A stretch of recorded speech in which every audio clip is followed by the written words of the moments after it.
Hello and welcome everyone to ZaranTech. Did you know? According to recent studies, 73% of businesses face significant challenges with data migration during SAP implementations. This can lead to delays, increased costs, and even project failure. Today, we're diving into SAP S/4HANA Data Migration Consultant Training. This training is designed to equip you with the skills and knowledge needed to handle data migration projects effectively and efficiently. Efficient data migration is vital. Proper handling can cut project costs by up to 40%. It also improves data accuracy and reliability, crucial for informed decisions. In SAP S/4HANA, smooth migration ensures accurate transfer of historical data, maintaining business continuity and enhancing operational efficiency. This avoids data loss, ensuring seamless system function from day one. In this training, we'll cover key strategies for planning and executing data migration projects, top tools for efficient data migration, and best practices to avoid common pitfalls. By the end of this course, you'll have a comprehensive understanding of how to manage data migration projects successfully. But before we begin, please subscribe to our YouTube channel and hit the bell icon to receive regular updates from us. Now let us take a look at the agenda. Agenda 1. Understanding data migration. 2. Data migration techniques. 3. Data migration tools. 4. Mastering data migration. 5. Mastering data migration and best practices. Let's dive in. What is data migration? That will be my first point. Why do we migrate data? Then what are the tools that I will be using for migrating my data? Why is SQL so important? And the basic SQL queries. Out of these five topics, I want to dedicate this session to this topic because without SQL, we cannot analyze data, and without data analysis, you cannot migrate data. That's the simple concept. So, what is migration? Let me start with the basic concept of migration. Migration is, for example, you have a system, you have some legacy system. I have ECC system, I can have Oracle system, I can have data in the form of Excel files, and now I want to migrate this data to S4 HANA system. Earlier, we used to move to ECC. Now, SAP has come up with a new system called S4 HANA system. So, we will be migrating this data, right? But there's a saying like data is the new oil, but before using this oil you have to extract it, transform it so that you can get the meaningful information from it. Everybody wants to have the data as clean as possible. If I extract my data from my legacy systems and there's a bad data, then there's no point of migrating this data to S4 HANA and spending millions of dollars. There is no point. My second point is like, why do we migrate data? First point is like bad data. I can have bad data. For example, I had 10,000 customers and vendors in my legacy system. Now, out of those customers and vendors, I'm not doing any transactions since 10 years or 20 years. Or some of my customers, some of my vendors are one time customers, one time vendor. Or there were some customers or vendors with whom I intended to do business, but later on, I'm not having any transactions with them. This is an unnecessary data residing in my systems. It's just slowing it up. I don't want this data into my new system. So the first point will be like bad data, right? I already mentioned what bad data is.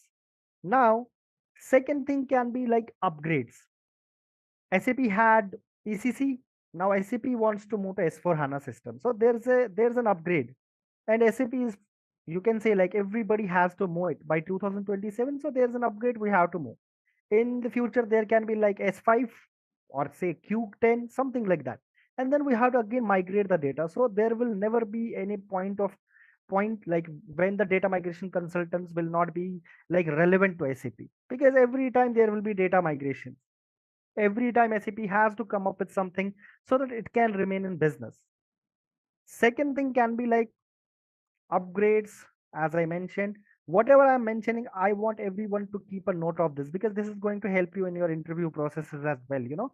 These are the questions that everybody asks, so please keep a note of this. And if anyone has questions, please don't be shy of asking. If you ask me a question 10 times, please don't hesitate. I don't mind any question. No question is silly for me. The third thing can be mergers and acquisitions. For example, Let's take an example of PepsiCo. PepsiCo acquired, say, Coca-Cola in future. It can be a possibility, right? Or it acquired some ABC company. Now, my ABC company is having data in some legacy system. Let's name that system as A. Now, Pepsi has data. Let us assume like Pepsi has data only in one system. We do not consider geographical locations as of now. We consider they have a system and it's named as B. Sometime later, they do like a merger with some other organization and their data is residing in C. Now, if I ask the data owners, hey guys, we need to take a decision. For example, the decision like which of the plants I need to close. Each and every business has to take care of its profits. If there's a plant that is manufacturing some data, sorry, that is manufacturing some materials and there is no sale associated with it, right? So there is no point of running those plants. Or there's a customer, I'm not doing any, say, transactions with that customer. So I need to prioritize like how I will be giving him the discounts, how I will be setting up my pricing conditions, right? So there can always be such scenarios. Now, if you tell the data owner, I need a report, so what he has to do, he has to go to system A, generate a report, go to system B, generate a report, go to system C and generate a report. These are three different reports. So overall, I don't have a single source of truth, right? How many resources do I need? I don't have a single source of truth. How many resources I need? I need for three systems, I need three different resources, or I need the same manpower of three, like for at which will be involving like three time frames, right? So this is not making any sense to me. Now consider some companies like maybe ADNOC, Abu Dhabi National Oil Company. They have close to 29 systems. How will they create these reports? How will they take business decisions? So what they want to do is like have a single source of truth. What they will do, they will just finalize or they will just analyze this data from legacy A, system A. They will analyze the data from system B. They will analyze this data from system C, and then they will take a call which data from A will go to S4, which data from B goes to S4, which data from C goes to S4. So how do we as data migration consultant take these decisions? For that, we have a term called DDM, data mapping documents, or we call this a data mapping document. Simple. Mapping documents. Mapping document is the Bible of any migration project. Okay. When I say Bible of any migration project, I mean whatever has been written in the document, my mapping document, I will be creating my programs based on that. If there is any deviation from it, it may result to errors, and that's not a good thing to do. So always stick to the mapping document. Now, what will a particular mapping document have? A mapping document will have the extraction criteria, which we also call as filter criteria. It can give me XREFs. Now, what is this XREFs? I will explain. Then it can give me mapping. Extraction criteria. What is this extraction criteria or filter criteria? For example, let us take an example of PepsiCo. PepsiCo has a source system A and it's having data of say 50 countries over there. Now it wants to migrate data in different pilots. In each pilot, it wants to move data for a particular country. For example, I have pilot one where, sorry, I have pilot one where I will be migrating the data for country US. Then in pilot 2, I want to do it for UK. Then in pilot 3, I want to do it for, say, Germany, so on and so forth. Now, in the mapping document, they will simply write a criteria or a filter. Hey, please migrate this data for country US. So in your landing, whenever we are extracting data from the legacy, we will filter based on this extraction criteria. In data migration projects, you will always find 4 documents. One is DDD, which we called as like mapping document. One is FS, which we call as functional specification document. One is TS, which we call as technical specification document. One is TUT FUT, which is unit testing document,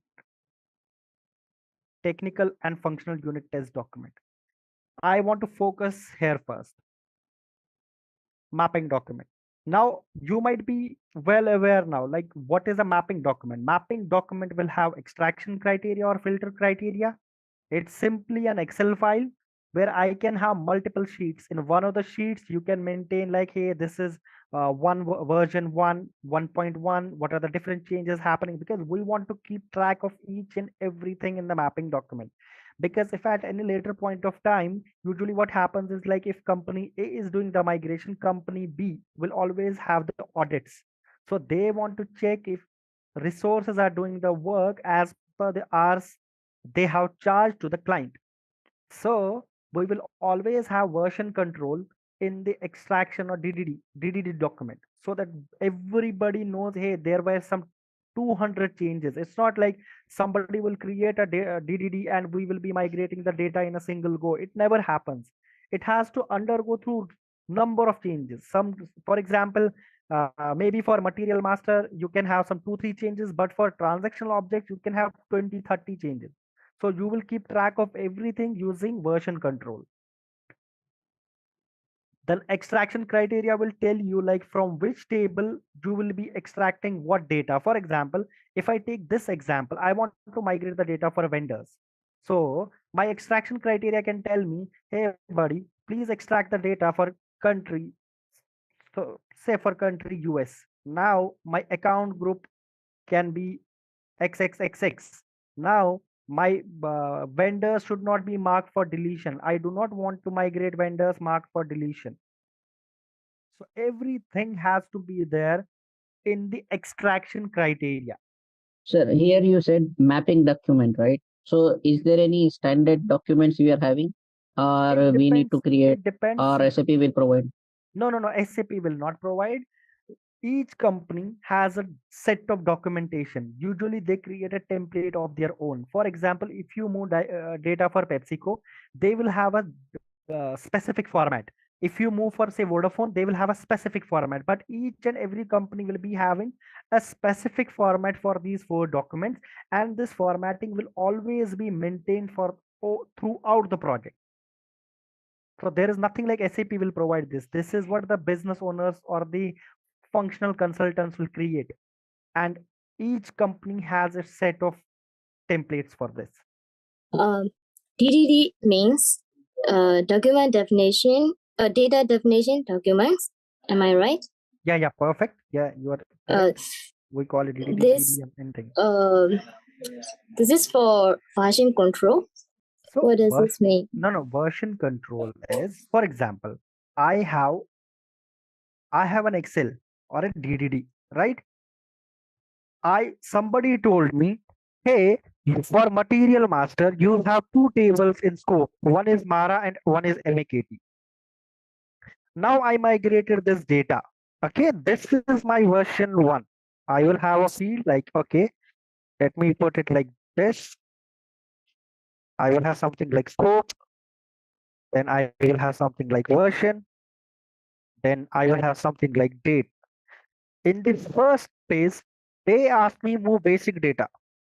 When I say basic data, I mean Mara and MAKT. That's it. I want to move the materials and I want to move their description. That's it. This is my version 1. I moved it on 20th of September 2020. Now, they told me later on, now we want to include Marcy as well. That is the plant data. Okay. This will be my version 2. Now the date will be say 20th of October 2022. So what this is trying to tell me is some efforts, say 10 hours, my developers took here to design this code. Then there was a version change. Now I had to add plant data as well. Now later on they might tell me, hey, add the sales data. I can have MVK data as well. Say this is version 3. I am doing this on 20th of 10, 2022. Now, when an audit team comes, they cannot question my efforts. Why this? When initially in the discovery phase, we had allocated 8 hours to material master. Why is this taking 15 hours? I have the question. Sorry, I have the answer now. Hey, 8 hours it took here, 2 hours it took here, and then 5 hours it took here. Every project will have version control so that whenever there is an audit, they keep track of the changes. Where our efforts, where did we put our efforts? How did we, basically, whenever any project starts, whenever any project, they bid for any project. For example, TCS is bidding for a project, or say, for example, Accenture is bidding for a project. They will say like, okay, we will give you 10 data migration consultants and they will take 1200 hours. Now after some time they start charging beyond 1200 hours. They charge for 1300 hours. How will you justify those 100 hours? How will the client pay you those 100 hours? They will go back to the version control. They will check, okay, there was a scope change. Now we change to this. Okay, now we added this more, these many functionalities. That is the main reason we should have version controlling in the data definition documents or mapping documents. Here that suppose if you don't know the table names like Mara and all those stuff, because those are specific to that module. So will that table information, how to get that information when you're doing the data migration? Data migration consultants need not to worry about that, because functional owners, when they design this DDD, they will give you all the details. Hey, this is the table, these are the joins, everything they will be giving it to you.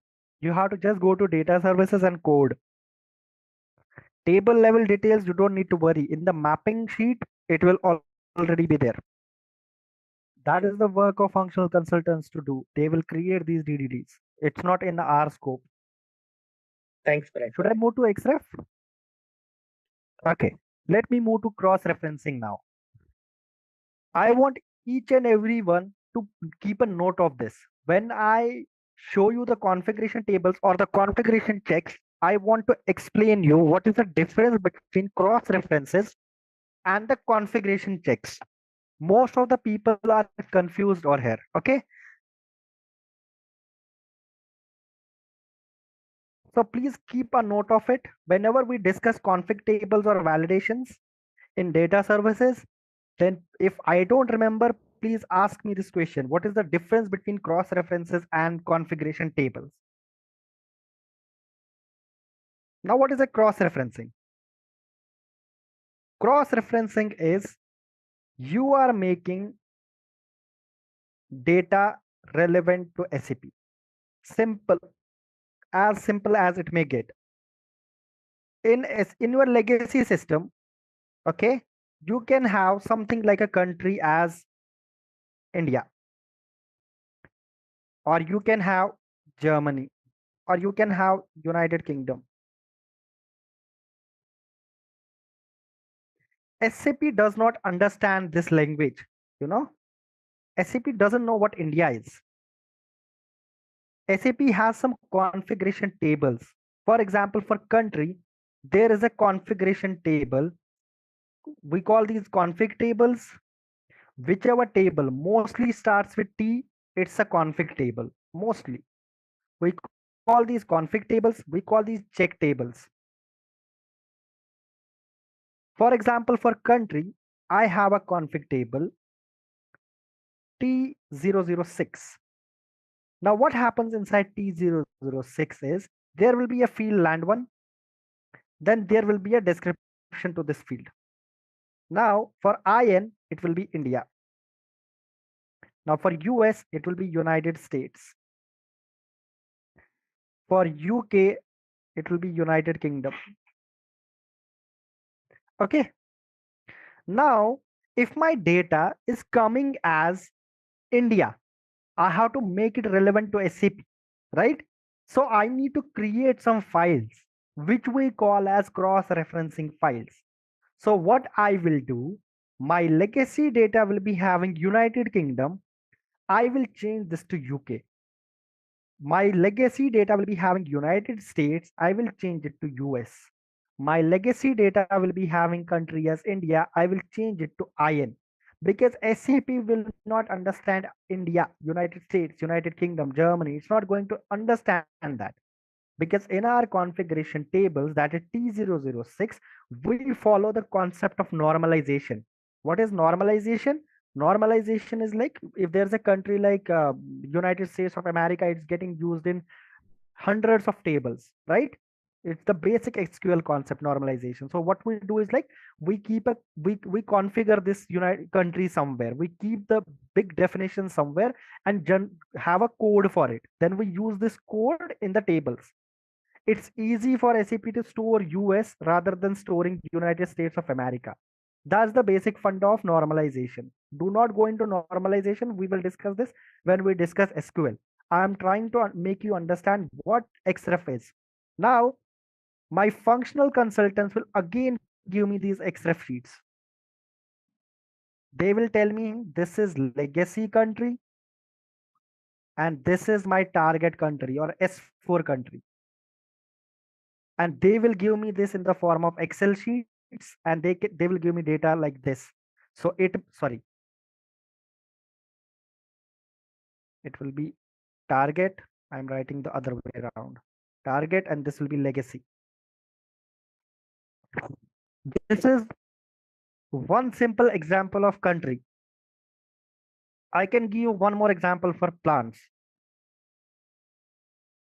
Legacy, then target. Suppose in the legacy system, they had a plant, say P1, they had a plant P2, they had a plant P3. Now they decided, hey, we don't want to migrate data for P1 system, or we want to dismantle P1 system, or we want to shut down P1 system. So whatever data is coming from P1 system, assign it to P2. Assign P2 to P2. Assign P3 to say P5. Okay. So this becomes my cross-referencing data. Cross-referencing data is you are changing your legacy data to target understandable data, what SAP understands. Because if you take this P1 from your legacy to target system, SAP will not understand this, because the business owners will not configure P1. You understand? They are not going to understand. They are not going to configure this, because they have already aligned on this, that the system P1 is going to be dismantled. And in the mapping sheets, in the DDDs, in the mapping documents, they will just tell you, hey guys, whatever is coming from P1, change it to P1. So this is cross-referencing sheets. You are making your legacy data relevant to S4 data. So if anytime somebody asks you what is cross-referencing, it's simply making your legacy data relevant S4. Okay, because I already told you this legacy data will never be configured in target system. The data that's on the right side, that is this P2, P2, P5. P2 and P5 will be configured in target system. If you take P1, your data will not load, and we mostly have these cross references for config fields like country, like plant, like region. Wherever there's a configuration, there are two types of fields in SAP. One is mandatory field, one is configuration field. I want to take you to SAP once. I will show you what is the difference. So this is SAP logon, this is my S4 system. Whenever you do any migration, first always go to SE11. Please remember these T codes. Keep a note of these. Just remember them as you know the palm of your hands, because this is important. For example, I want to migrate my data for Mara. I will go to SE11, I will hit Mara, I will do a display. Now, do you see the, please forget about mandatory. We don't care about mandatory. But apart from my mandatory, whichever field has a tick mark over here, it's a mandatory field for that table. So whenever you try to migrate data, you will always have a mandatory check on this field. In data services, we will do validations. So this field will always have a validation called mandatory validation, because if you take a null and try to migrate data, this is going to fail. Somebody from ABAP or SD or they might have questions on number ranges, but we can post material as null and the internal number will take care of that. But I don't want to go there as of now. If there is a field, let me take you to MAKT, because some of you might have a question. Hey, I can take Mara as null as well. Let me take MAKT. So in MAKT, that is my material description. You see, material has to have a value, and the language, that is pras, it should have a value. So whichever field has a tick mark over here, it means it has a mandatory validation. Then if I go to input health check, please remember this. These two tabs are really important. One is fields. This will always tell you which all fields has a mandatory check or a mandatory validation, and which all fields have a configuration check. If you see, you can see over here, check table T002. It means if you want to migrate language for a description, then that language has to be configured in T002. If you are trying to migrate some description and you choose the language as German, then German should be configured in T002. If you do not do that, your data is going to fail. Let me take you to this table, T002. Stras is language, 0 means Serbian, 1 means Chinese, 2 means Thai, D means German, E means English. So if you are trying to migrate your data for material description, and if you are trying to push language, then that language has to be configured here. This is what we called configuration checks. So I told you, please do not confuse yourself between cross-referencing and configuration checks. So what do we understand till now? Cross-referencing is simply making your data relevant to S4. Whatever data is coming from legacy, mostly for the configuration fields. I have already shown you how to check if a field is a configuration field or a mandatory field. If a field has a tick mark, it is a mandatory field.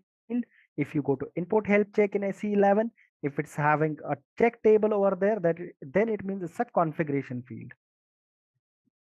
So by the use of these cross-referencing sheets, again, these will be provided by your functional consultants. They will create these sheets and you have to change this data. India will change to IN. And if you see this IN, US, UK or language, this has to be configured in the system. If I take United States will not be there in the system. These records will fail. That's the reason XREF is simply making your data relevant to S4. And what is a configuration check? Simply whatever fields are there for your table that need to be configured, you have to check those fields. You have to validate those fields in your data services if that particular value is present in S4 or not. If currency, for example, I'm trying to move currency data, if that particular currency is configured in the system or not, if that particular plant is configured, if that particular country is configured. If you try to migrate data without these mandatory checks and this configuration checks, your data is going to fail. And please remember, in data migration, if we have 1,000 records and if you fail them in the preload validation, say 999 you fail, it's okay. But the remaining one record, it has to get loaded.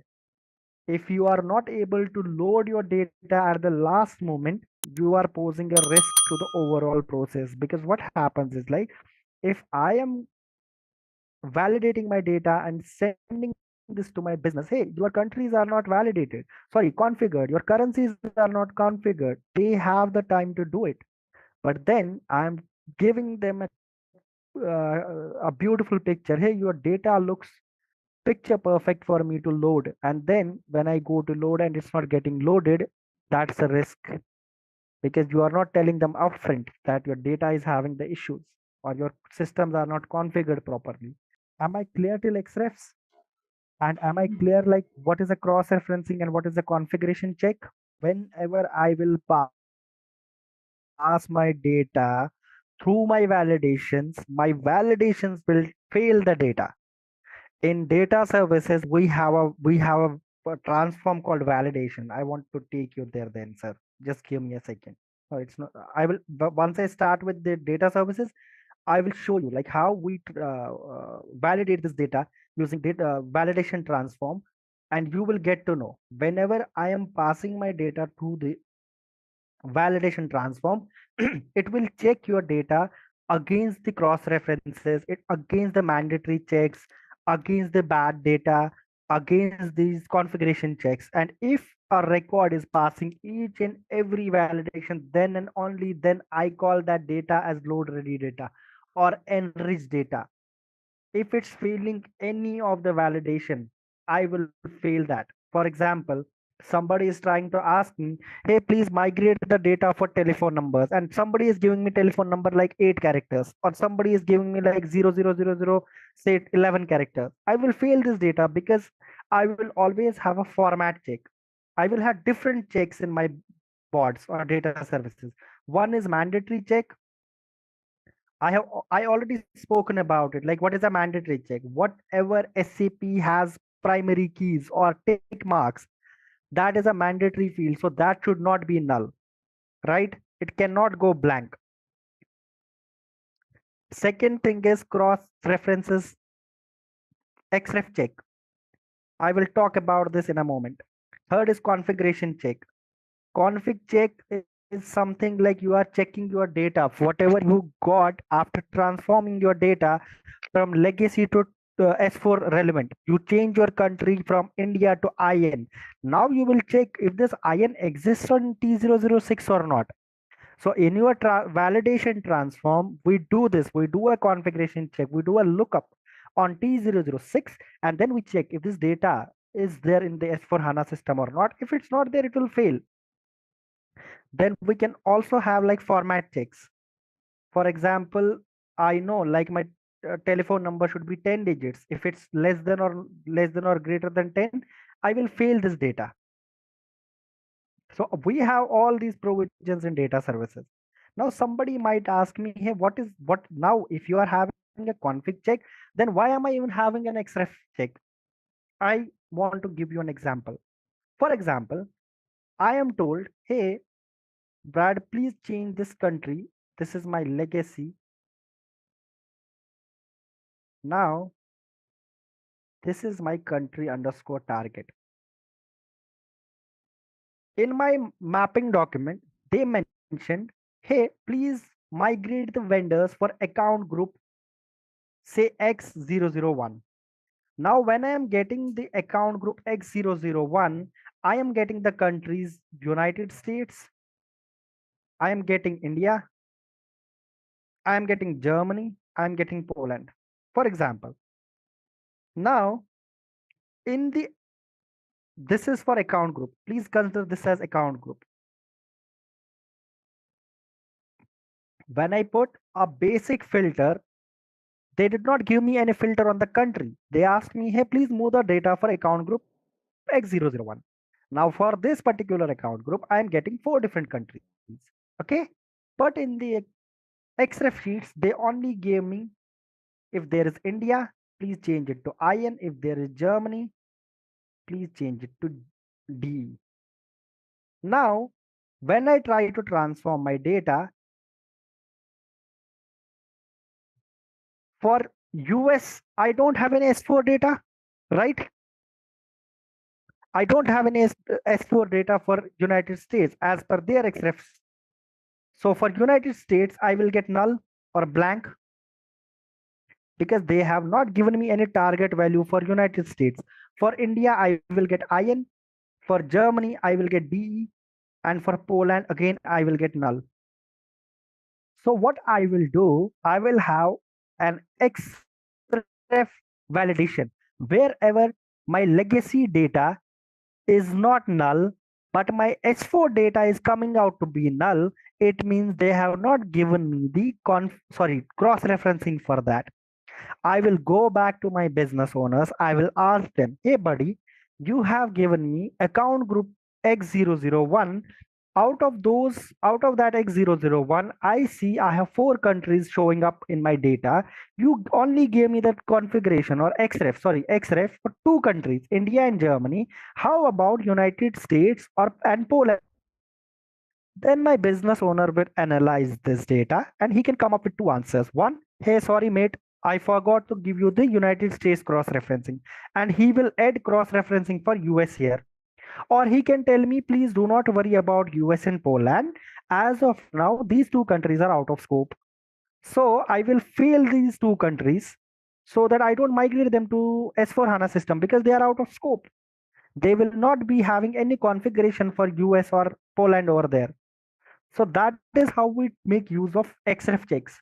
So it's a right hand thumb rule. Whenever you have an XREF on any field, for example, plant, you will always get 2 fields in your transforms, or you will always get 2 fields in your tables.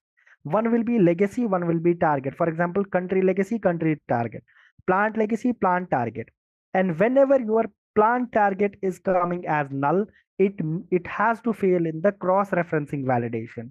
How these different validations work in BODS? When we have a session on BODS, I will explain each and everything. But I want you to take the concept as of now. How do we validate data? Because it's very important to validate data. I will again repeat. If you have 10,000 records and you are failing 9,999, I don't care.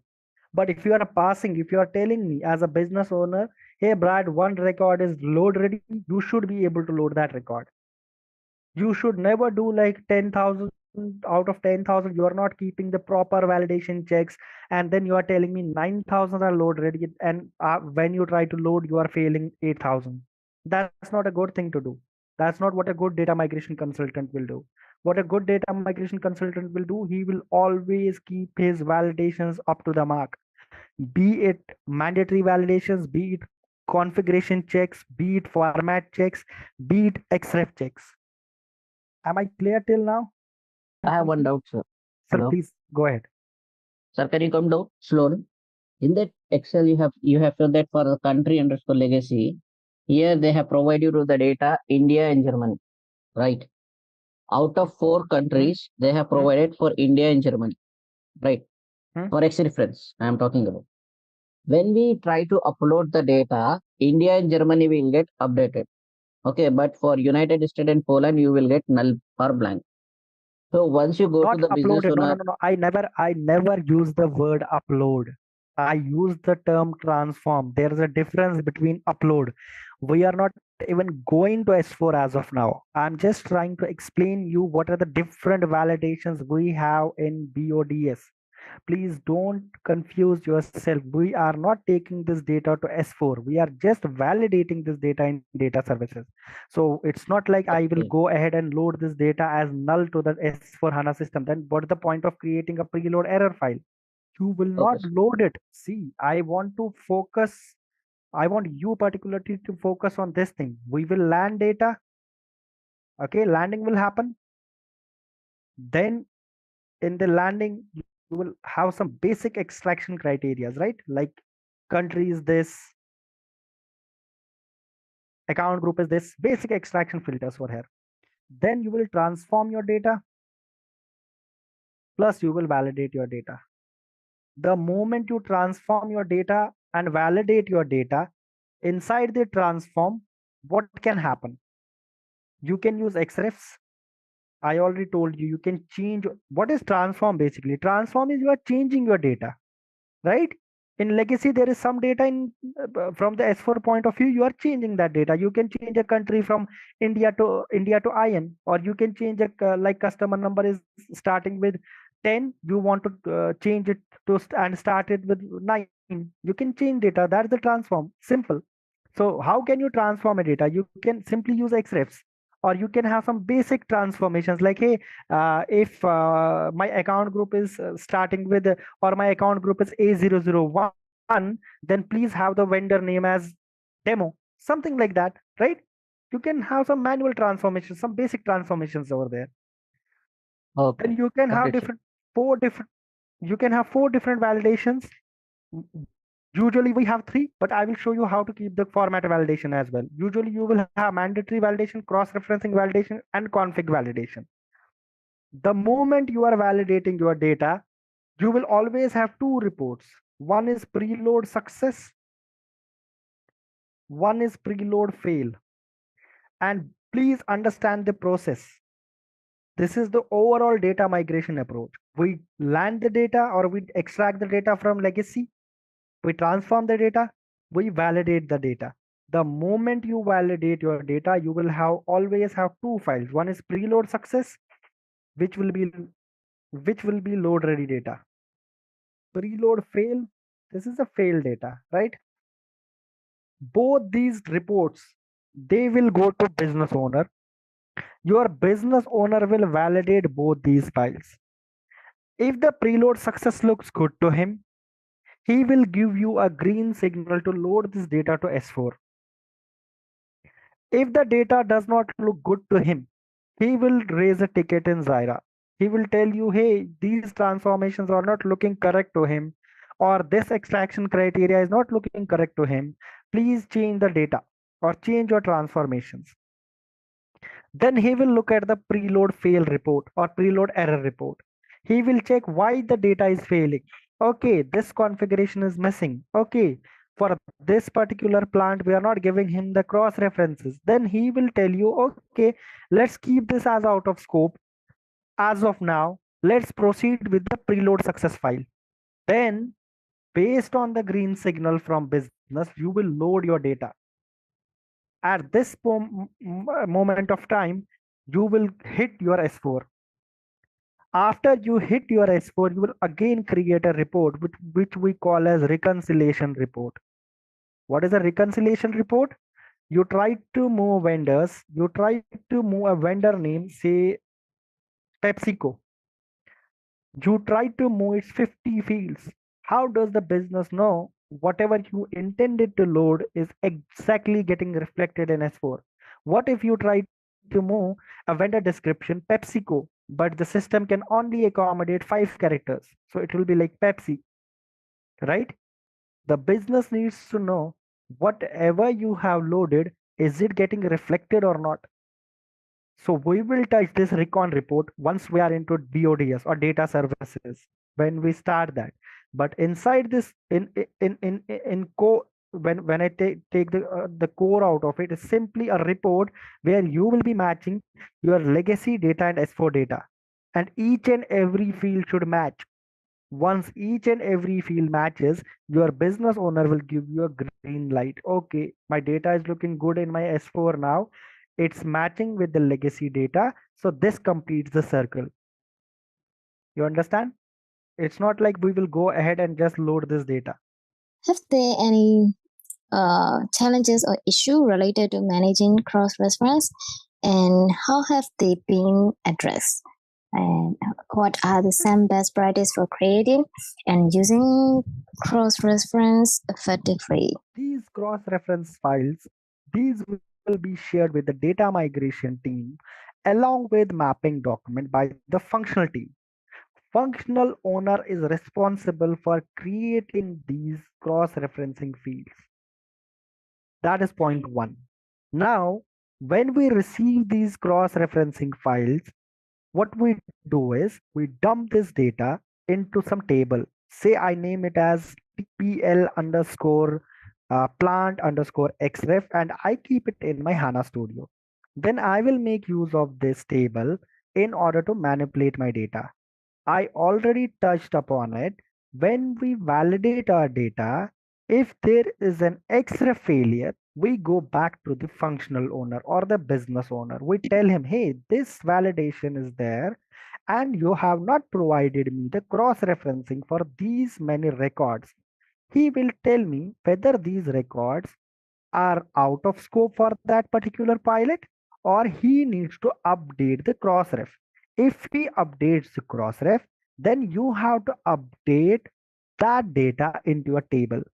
I already told you we can load data from an Excel file into our HANA Studio table. I will update that Excel.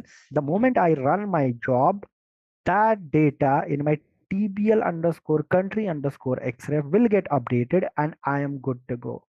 But I will not let any of the records pass through my validations or go into my load ready data for which the cross referencing is not given, because it means either that is out of scope or they have not given or they forgot to give me the cross references, because for those particular countries or plants the configurations will not be there in the SAP. They do not want to move data for those countries or those plants, and it makes no sense for me to even try to load this data. All in all, up till now, everything is being managed by the functional owner. He has to manage the DDD. He has to manage the cross references. If there are any changes to the cross references, he will let us know.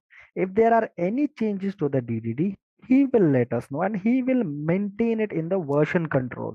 Hey, on this particular day, there was a change in scope. Now we added country Poland to the migration scope, so that we know what all efforts were there to deliver this particular object.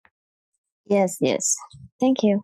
So when they give me the cross referencing, what they will do over here is they will do something like this. Data cleansing is a separate topic. Let's not touch base that. So what they can do is like they can give me United States, map it to US, again United States, again map it to US. So when my system, when my data services checks the data United States, it will have a lookup on United States and convert it into US. Again, when it has United States without space, it will make it US. So that's how they are going to maintain their cross-referencing. Let's not touch base the data cleansing as of now, because for that we have a separate session called information stewards, how they will get to know about all this and how they can go and clean their data. But as of now, for the sake of simplicity, they will just maintain two line items over here or two records over here, one with a space and one without a space, and both will be mapped to US. Can somebody help me to understand like how I can get rid of this, the switch between apps? This is, I don't know why this is coming in between. Okay, perfect. Now let me then touch my mapping document. If no one is having, see, I don't want to rush through this. Please ask me thousands of questions. I seriously don't mind questions because I don't want to rush. I want each and everyone to understand. Even if you learn maybe 60%, it really means a lot to me. But please question me, ask me questions, no matter how silly the question is, because no question is a silly question. Even if you ask me any basic question, I would be glad, because this is not only a learning for you, I am myself learning something from you. Let's assume we are moving from ECC to S4 and we have some data in ECC. And I'm just trying to understand in which stage we are preparing these X reference tables, because you need to this is the discovery phase. In the discovery, right? phase, what we will do in order to initialize your data migration is simply 5% of the work. 95% of the work has to be done before. So let me start with the discovery phase to answer your question. So what happens with the discovery phase is we simply get all the data. We extract all the data relevant to that particular pilot. For example, if I have a pilot for UK, I will extract all the data for UK. If I have a pilot for say plant is equal to 2222, I will extract all the data for 2222. Then I will write some rules in information stewards and I will analyze my data. what I will analyze is, if any plant is getting, I'm just giving an example, okay? There will be thousands of rules that I will be writing in information towards just to come up to the concept of DDD, extraction filters, data harmonization, and these XREFs. Please don't get confused. I will touch base on everything.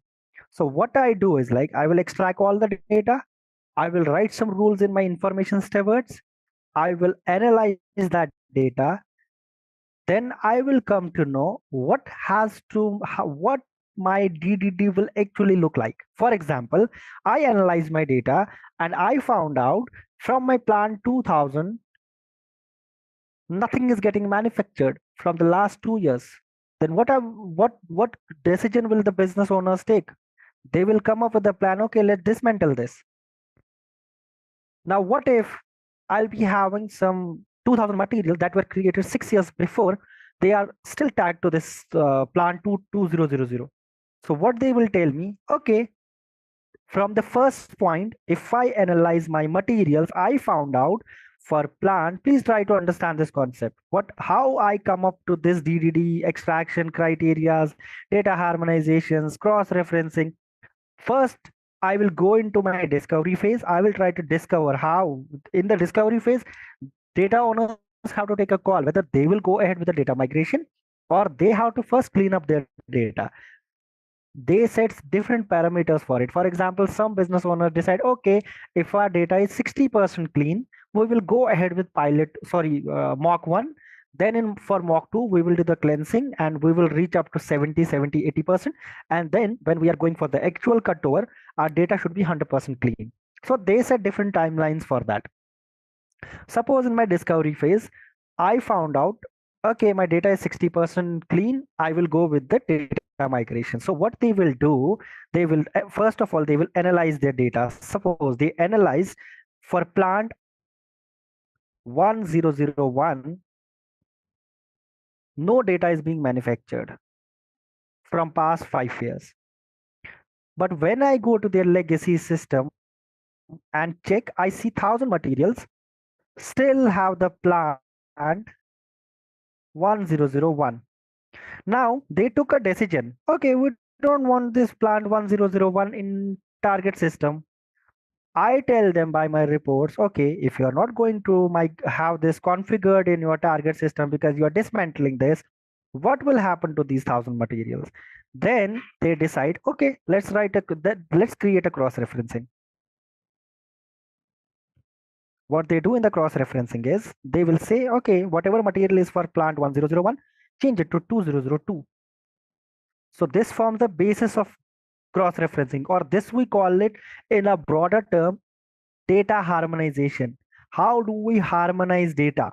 How do they take up the calls?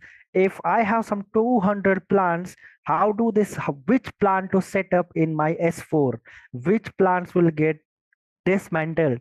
And if all the dismantled plants, if there are some 2000 materials, how are we going to migrate them? Because they need those materials.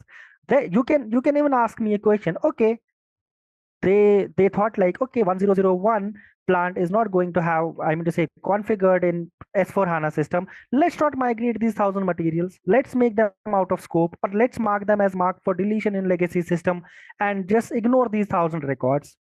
But what if they created a material maybe in 2006 and they sold it to someone and they have given a guarantee for this material for the next 30 years? What if the customer comes back? If for a material, so for example, they created a material in 2020 and now they want to shut down this plant. They sold this material way back in 2020, no material being sold since 2020, but for that one particular material, they have given a warranty of 10 years. Even if their, customer comes back in 2000, say from 2020, he comes back in 2029, they still have to give the warranty, right? So they still have to create this material. So these type of decisions we take in the data discovery or the discovery phase, where we will bring up our cross references. We will decide on the data harmonization. We will discuss on all the materials, customers, vendors, cost centers, everything, work centers, everything will be decided, like what will be the scope and how these data will be migrated. Yeah, so just the second one, sorry. So let's say we need to put a target value in the cross-reference table. So we are starting this exercise in discovery phase. Let's say we have a plant 1, and then this will be converted to another plant as per the new configuration in S4. So it will be, let's say, as plant 5 or 6, but we don't know it this at the beginning of discovery or during the discovery. It will be clear during realize phase maybe. So this cross-reference, it will be clear during the discovery phase, like how they are going to change the plants, how they are going to change the countries. It will be all done during the discovery phase. The scopes will be set during the discovery phase. but the functional scope, let's say the new plant code in the target S4 will be available during discovery? No, it's not like no. At the beginning, everything is a documentation, right? Yep. They will just create the documents. Okay, we have 1001 plant, it will be 2002 in the system. Then once they take up a call, okay, now we want to migrate data. Before any data migration starts, the functional owners, they will set up the systems. They will do the configuration. Even before us, there will be teams who will be designing the systems, who will be defining, configuring, everything will be done. That's the reason I told you data migration is just 5% of the overall implementation work. That is at the end when everything has been decided. But everything in the discovery phase will be in the form of PPTs, Excels, documentation, so that they will then come up with their DDDs, cross-referencing, mapping sheets, and then they will let us know like how to migrate the data, because they are setting up the stage. Okay, so discovery phase for data migration. So for the functional team, it might be explore phase, but for data migration, discovery phase is just unique for the data migration consultants, right? So It's like everything we are should not be clear. mostly data migration teams are not in picture at that very moment of time. Only the information steward team is there who will help them with creating the reports, like how their data looks like. If I take you here, I already have my information steward set up. For example, I try to understand, this is my I try to land, this is my Mara table. I landed it from my ECC system into my HANA studio. Then I will write, I will touch base this tomorrow. We have a 2-hour session on information stewards tomorrow. I will try to explain each and everything, like how this works. Just a moment. So this is the information steward. We have this beautifully set up here. And then what we can do is, for example, I landed some data. This is internally connected with HANA Studio. And in HANA Studio, I extracted my data. If you want to, as of now, for the sake of testing, I extracted 3 records. Okay, this is my material. Now I can write, for example, they decide, okay, for material group, X is equal to blank. They don't want to migrate the data, or they want to check how many in the discovery phase. As of now, I'm focusing on discovery phase.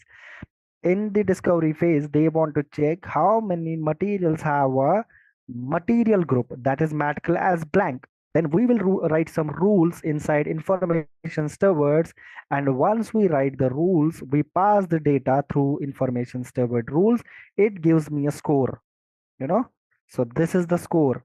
As of now, I have written a rule for the sake of testing. It's giving me a score of 0. It means nothing is passing. If I want to see the data that is failing, so this is the score. For example, as of now, I wrote a rule on material is not null, or material is not null. So if there is any material which is having a material number as null, it should fail. I will show you tomorrow how to write these rules.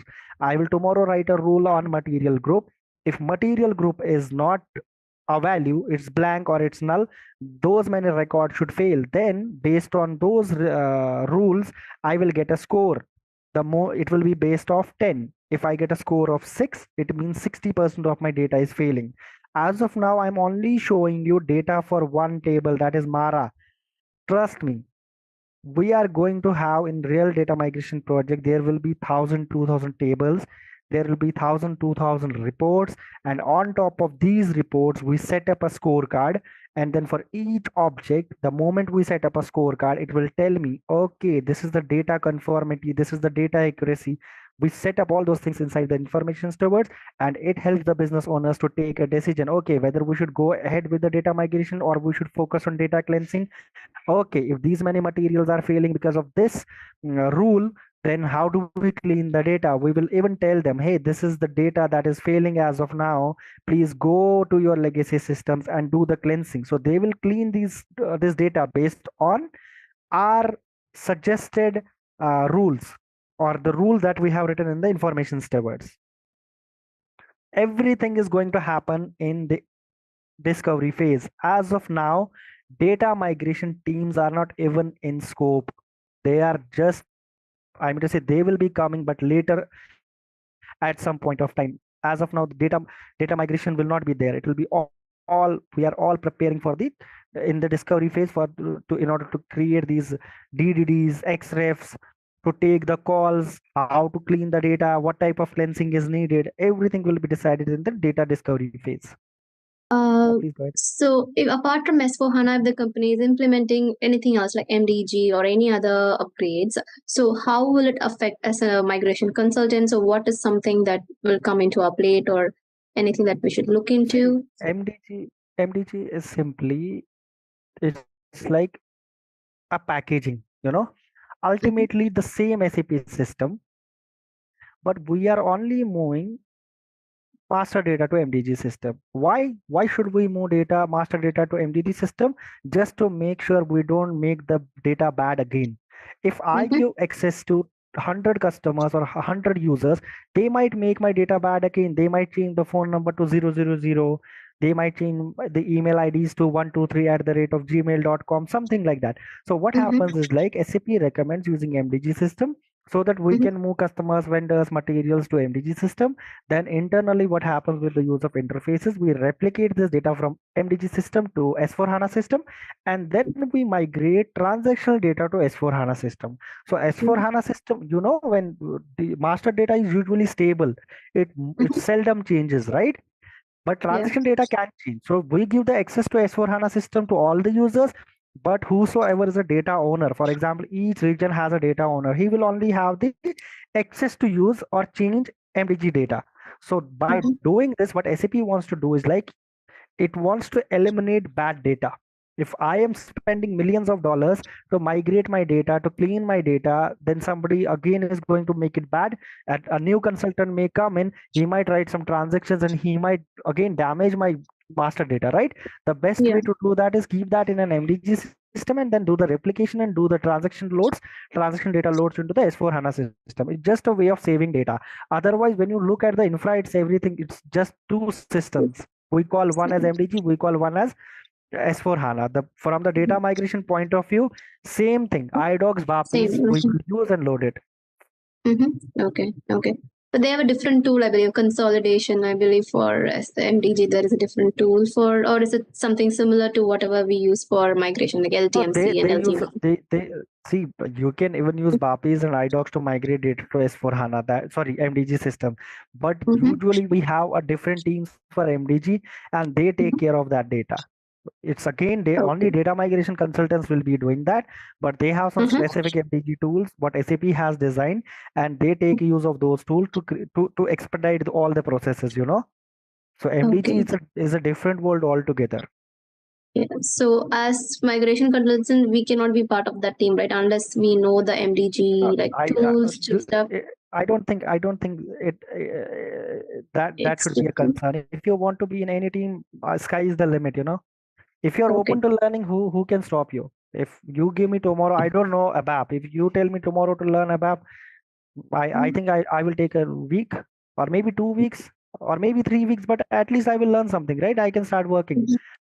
So if you're open to learning, nothing is going to stop you. I would suggest, if you are, if you can, please go ahead and get trained in MDG as well, because that's a hot skill as of now.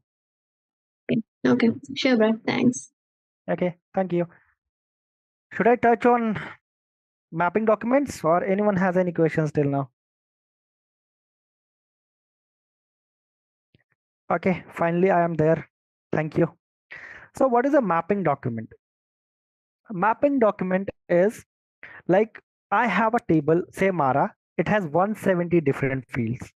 I do not want to migrate all my fields to S/4HANA because that makes no sense. If you look at the legacy system, 60 to 70% of fields do not have a value. It's like it will be either null or it will be zero, system generated. So what we do in the mapping document, the functional owners, they will map each and every field from legacy to target, and then they will write a transformation if any for the field. For example, we have different sections. It's simply an Excel sheet, simple. There will be source on the left, sorry, there will be target on the left side or source on the left side. Then they will keep a source on the right side, and then they will keep the mapping, everything inside a sheet. Then they will keep a transformation. Here, from the target side, they can write something like, okay, they can write mara.matner. From the source, it's coming from matner, mara.matner. Mapping is 1:1. So whatever is coming from the legacy, please map it. Transformation can be not applicable here. Then they can give me, okay, mara.means, unit of measure. It's coming from mara.means. Now it can be transformation. Let me just say, like, there will be no transform, but they are giving me something like use xref. They will mention something like this xref. So what they will give me, they will give me a sheet for unit of measure, and I have to that sheet, xref sheet, will already be there in the DDD, and they will give me a cross referencing. Okay, if there is a unit of measure like piece, change it to say each, change kg to say gram, something like that. So they will give me a cross referencing. Or for example, there is a field like means, sorry, mara dot material group. It will be coming from mara dot matcal. Then they can say like not applicable. Not applicable is this field is out of scope, or they can write simply out of scope. Okay, here it is. So what mapping document does is, it will just give me the mapping from source to target. Okay, there is a matner field in source. It has to be mapped to the target matner. Unit of measure has to map with unit of measure. For example, they have something called as we have something called as material dot old material number, right, in S4. Or I can say like maktg, something like makt.maktx, something like that description. They want to tell me, okay, take it from mara dot old material number, something like that. They will tell me, okay, this is the field from legacy, you have to map it to this field in the target. Each and every field will have a mapping.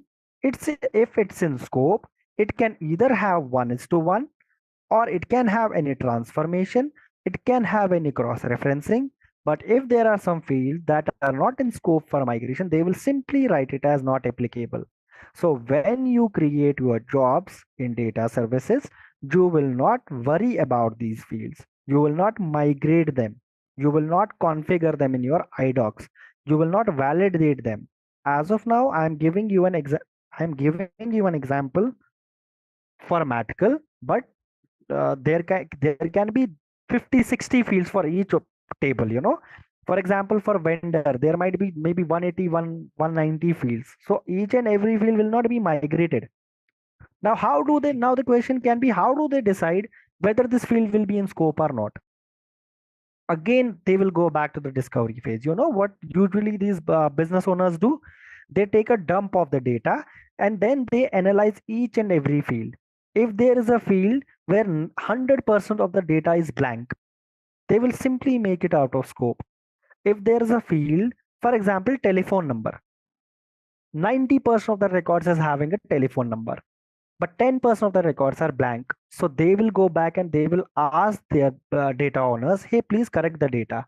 we can see 90% is having value, but 10% is not having value. Please update the telephone numbers for these customers or vendors. That is the part of data cleansing. So this is how they create these mapping documents.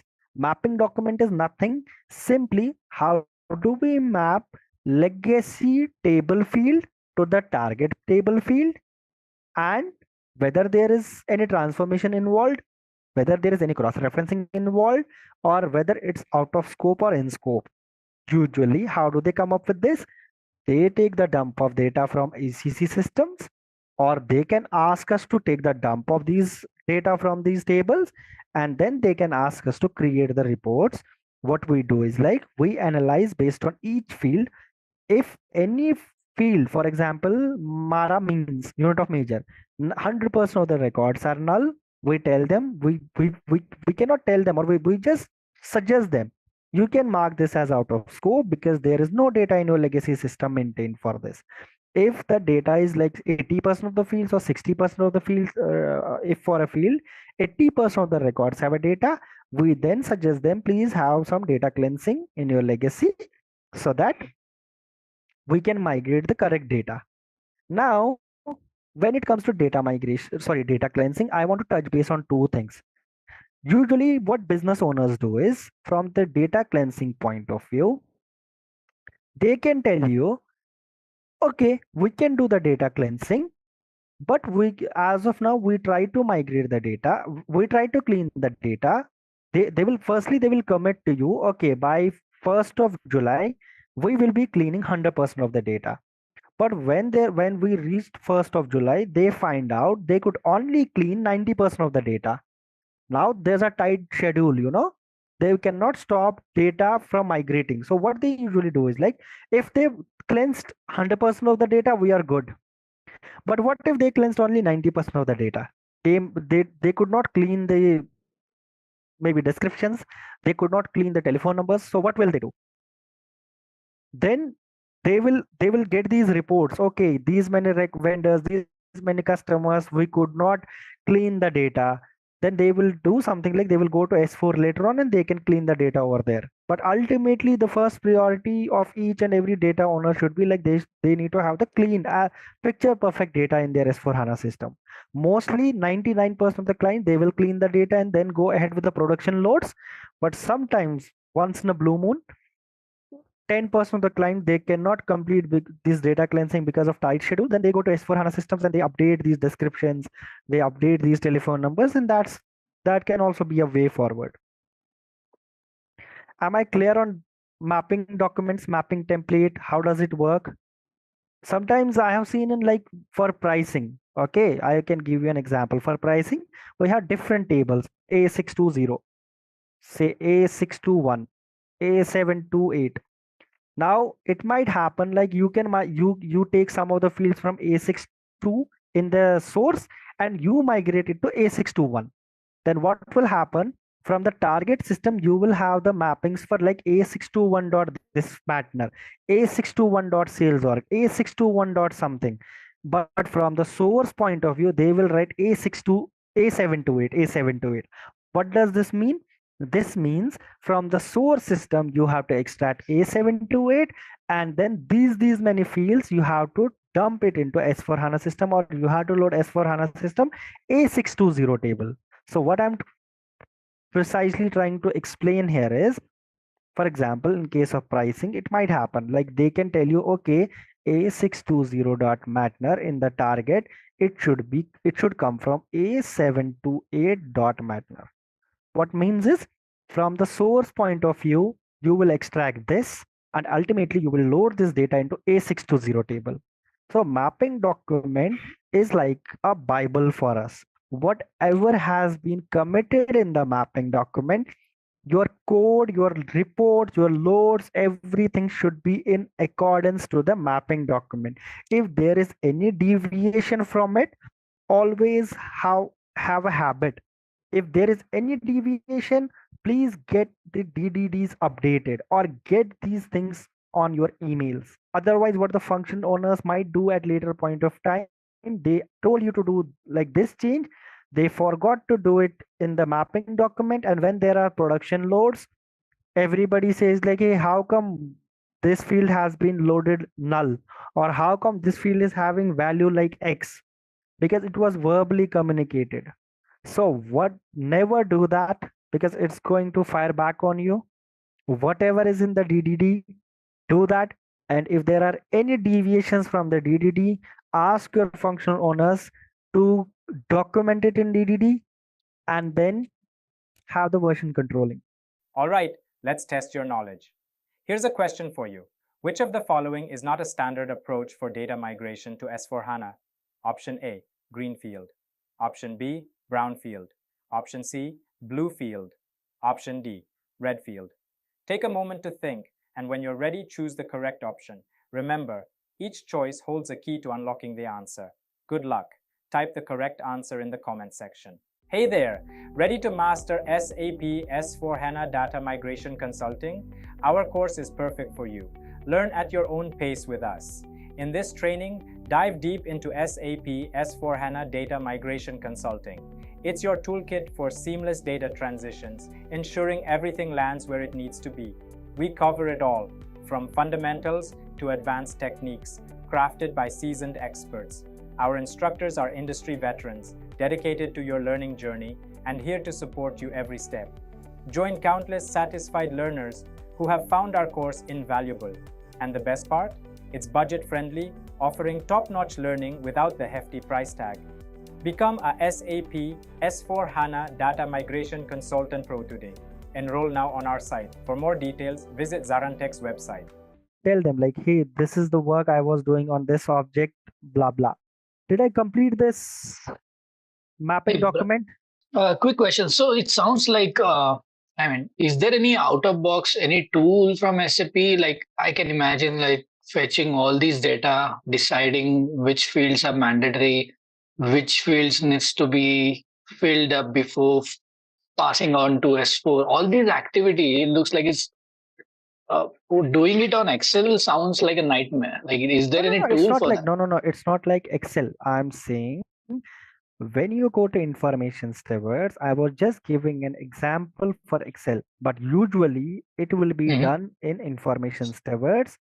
They will be writing some rules on top of the data to understand how their data looks like, and then they take a call what type of field, how many fields will there be in the scope of migration. Everything, 99% of the clients, they will do it in information stewards.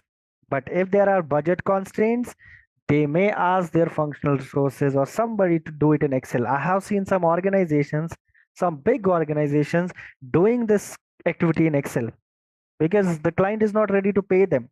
It costs for the licenses, So the only option left for them is like going to the Excel and then writing some cute macros and helping the client. Because if the client is not paying them, what can they do?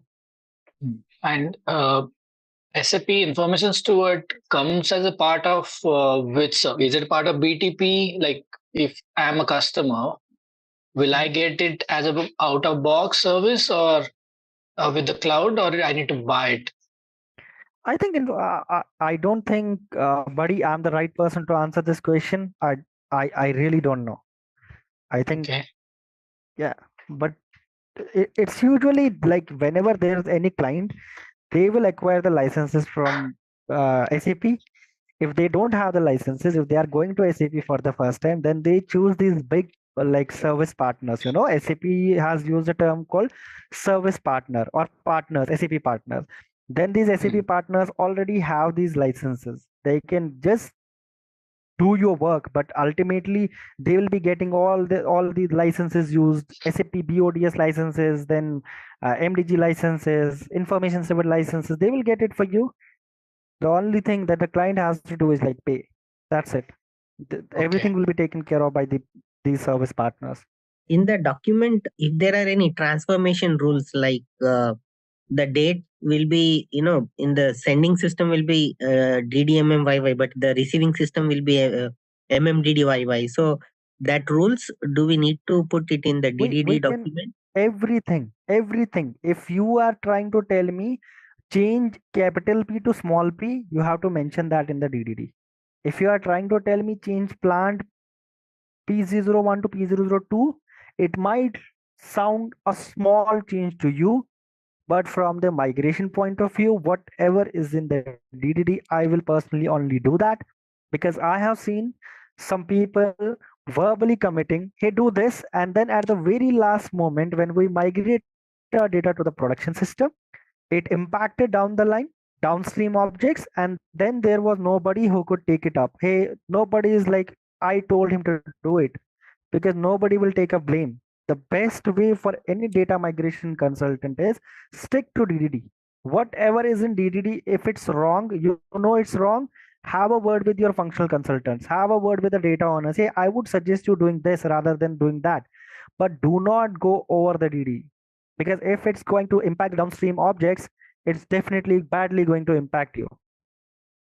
Nobody listens to the data migration consultants at the end. I have personally seen this. There will definitely be some impacts. So please do not do anything beyond the DDD. Take your DDDs as Bibles. If there is an XREF, implement it. If there is any change or any transformation, implement it. You know it's wrong. Have a word with your functional owners, get it corrected, but on your own, do not do anything. And keep everything well documented. That's definitely going to help you down the line, because nobody is going to blame you later on. Hey, why did you do this and why didn't you do that? Because it happens in data migration projects. Sometimes downstream objects get affected and everybody comes and sits on the head of data migration resources, and it's not their fault. They have been communicated verbally like do this, they do it, but then it backfires. So best is stick to DDD. Any questions before I just jump to SQL?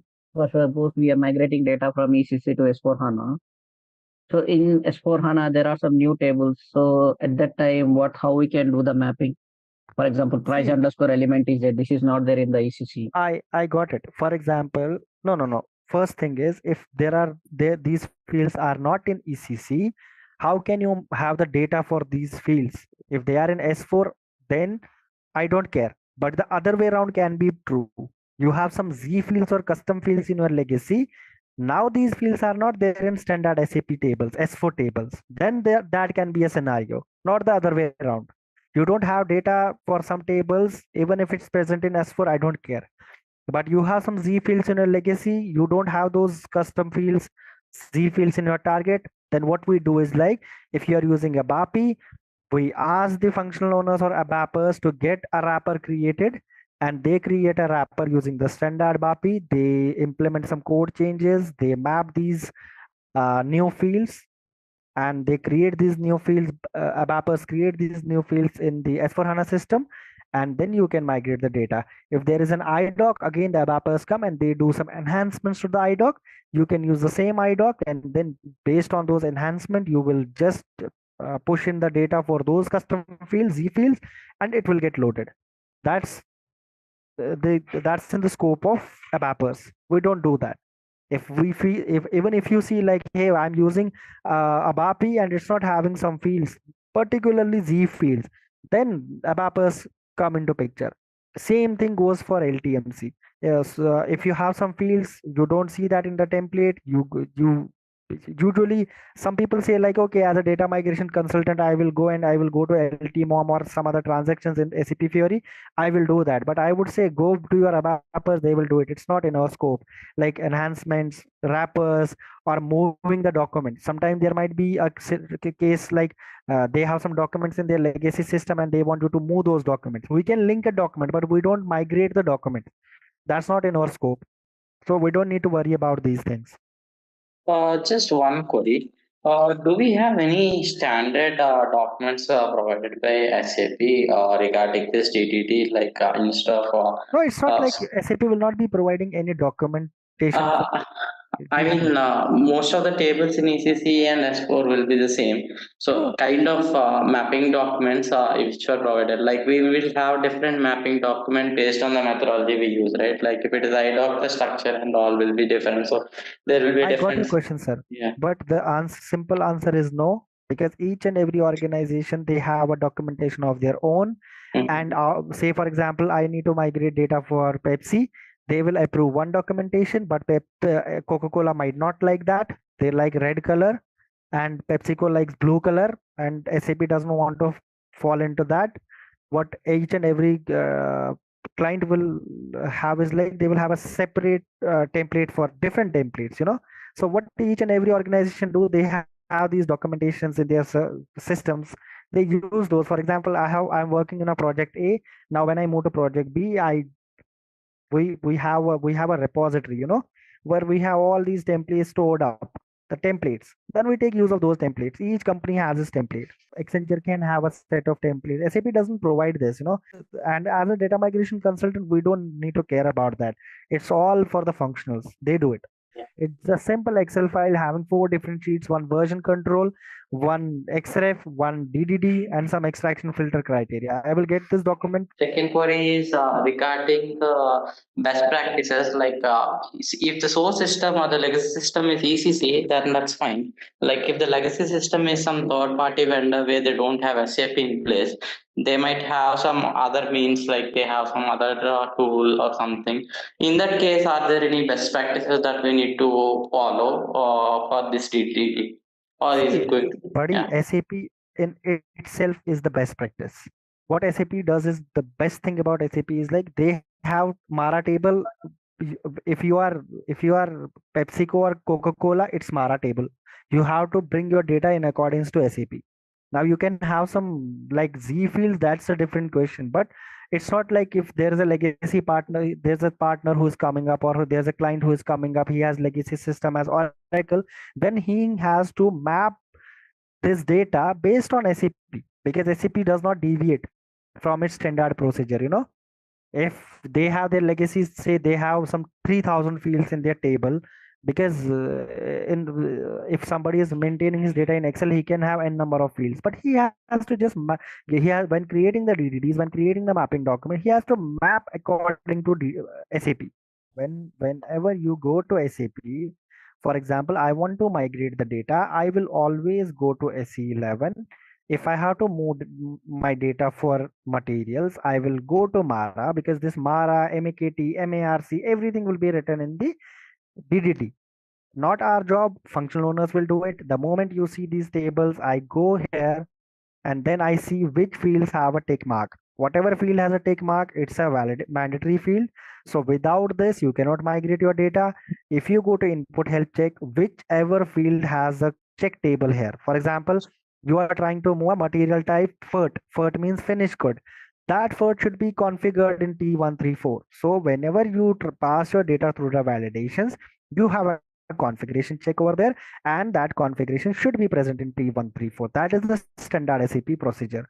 Like if you are intending to migrate any data, that for these configuration fields, you see mostly T table. These are called T tables. Any table that starts with T, this is a configuration table or check table or T table. So your data should be configured here. For example, I want to migrate my material master having a material type as say ABC. Now, if that ABC is present in T134, then and only then you can migrate that material type or that record. Otherwise, you will not be able to migrate the data, sir, because SAP has implemented this beautifully. Like all these things, all these configurations should be well in place before you can even migrate the data. You see, this is something like Halb, Dyn, Ibu, Hava material. So you can have a description as well here. I don't see the description, but there will be something like T134T. So we have to maintain it over here. See, RO, this HALB, this FERT, this is the finished good, Hava material. So these all the configuration that should be there. And as a data migration consultant, it's your job. Always go to SE11 and then check out which all fields have a primary field, like a primary check or a mandatory check, and which all fields have a configuration check. So let's take a scenario where we are moving from ECC to S4, right? Now, both the systems are SAP. Is there any quick way to have this DDS document to get a jump start? Because we know what is a source table and field, and most likely the target field as well. Buddy, they do not, these functional owners, they do not go there and just write these DDDs one by one. They go to SAP, then take out the table structure and just copy paste. And then they just write something like 1:1, not applicable, transformation, xref. So it's not like something like a big task. And as a data migration consultant, you don't need to worry about this, sir. This is the work of functional owners. They have to do it. They have to give the DDD. They have to update the DDD. They have to update the cross-referencing sheet in that DDD, and then we go from there. I'm just trying to understand the process. Is like we could have like n number of tables, right? So is there any SAP offering to like to just give a, if you imagine an empty LTMC template, right? We already have the list of all the fields in that template, right? Similarly, do we have something of that sort to come up with the DDS quickly? Because we can literally have hundreds of tables of which we need to be mapping. To be honest with you, I never explored this because I never have worked on this, but I will get back to you on this. I will touch base with my functional consultant once, and I will surely get an answer for you on this. Okay, just want to don't want to take much time, but just want to ask a question of how was your experience? How big the DDS you came across? If you take any particular module. For materials for business partners, I can see like 7, 8, 9 tables mentioned over there. But ultimately, it doesn't matter how many tables are mentioned there. For example, for a bomb, you have a DDD, and inside the DDD you can have how many tables? Like you can have MAST as the header table, then you can have STKO, you can have the component table as STPO, then STZU as then as a text table, and then you can have STPU as a table. But ultimately, they will mention it everywhere. Is this 1:1? Is this not applicable? Is this not in scope? Is there any transformation? Then you will extract the data based on this template from your source SAP's ECC or some other, sorry, SAP ECC system, and then you will write your program accordingly. I just wanted to touch base on mapping document. This is not our work. This is not in scope for us as data migration consultants to worry about data mapping documents. But I just wanted to touch base on this because what most of the people do is like they do not follow DDD, or they get some verbal commitments from functional owners, do this and that, they do it, which will impact them. That's the reason I wanted to touch base on it right from the word go. What are the good practices? Otherwise, this is not in our scope, sir. Is it necessary to keep MDG system before the migration happens to S4? See, it again depends on the client. If your client is not paying, then what can you do? If he is not willing to spend money and he's not willing to implement MDG, then it's not in your hands, sir. But SAP recommends using MDG system, and both these systems go hand in hand. You will have all the systems set up beforehand. MDG system will be there, but and S4 HANA system will be there. But when it comes to migration, MDG will be filled with data first. Then the master data will be replicated to S4 HANA, and then you will migrate your transactional objects over there. That is the flow. So this is my HANA Studio. Okay, so what is HANA Studio?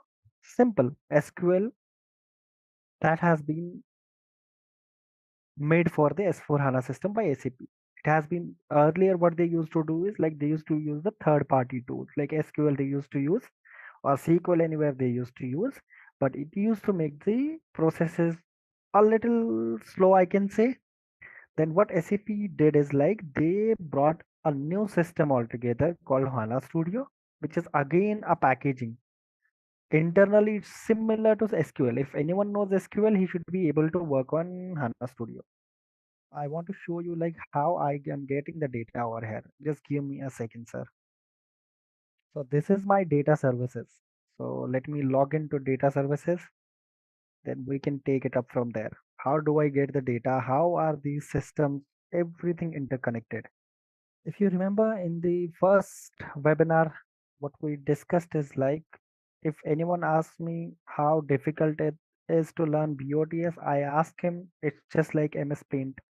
So this is my data services. This is my, what we call it. I can simply say this is my canvas, okay?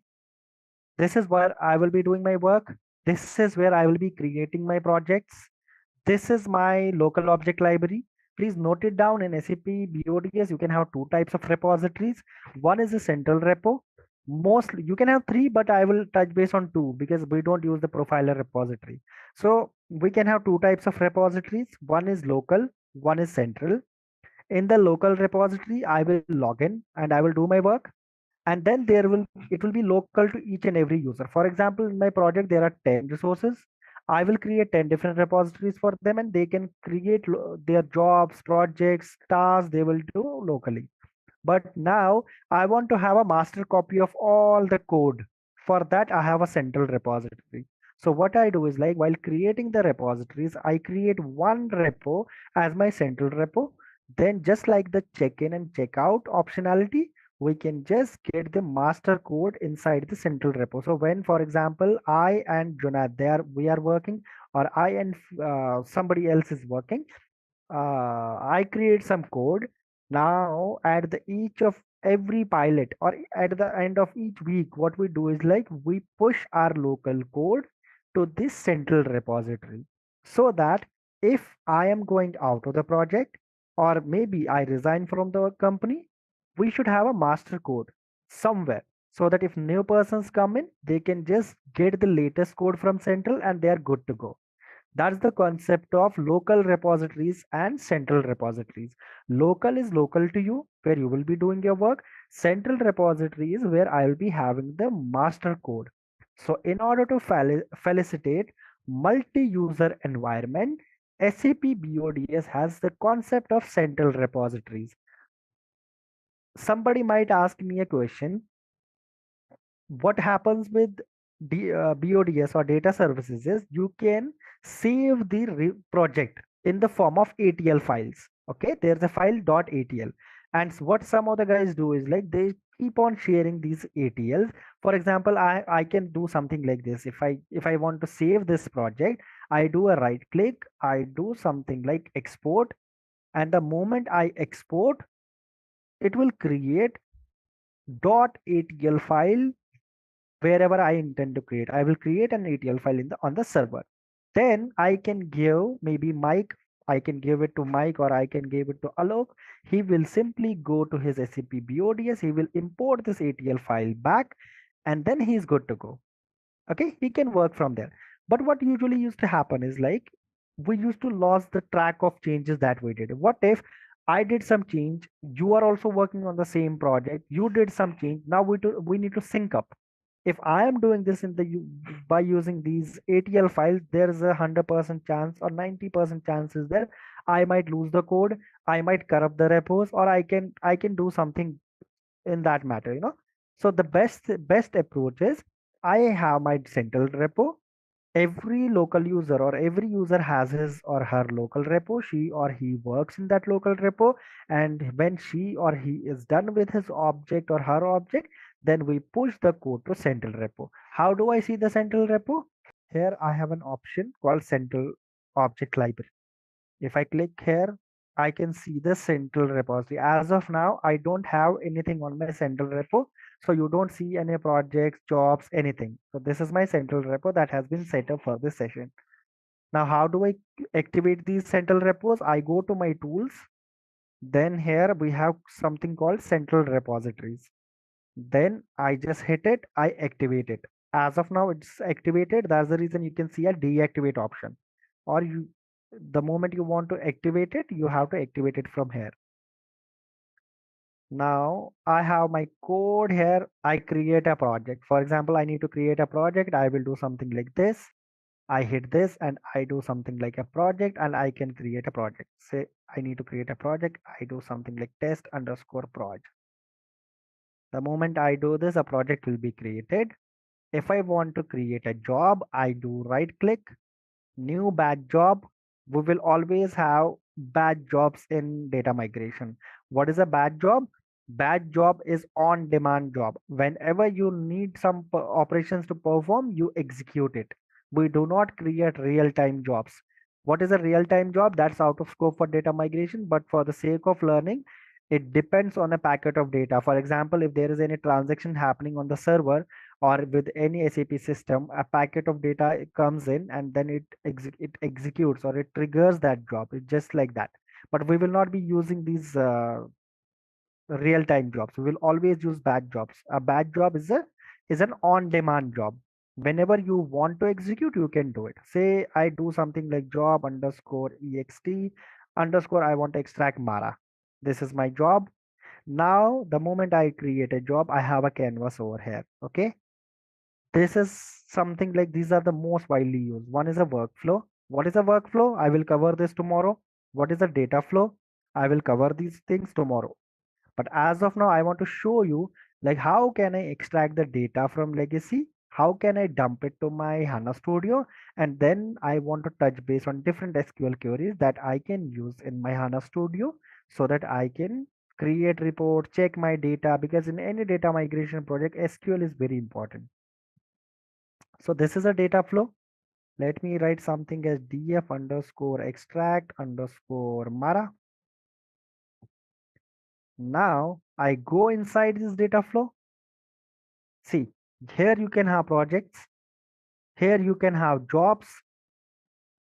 Here you can have workflows, data flows, transforms. These transforms are very important. I want to touch base on the platform transform. I will cover most of the transform that we will be using in data migration. Some of these are important. I was explaining you about the validations in the initial phase of this session.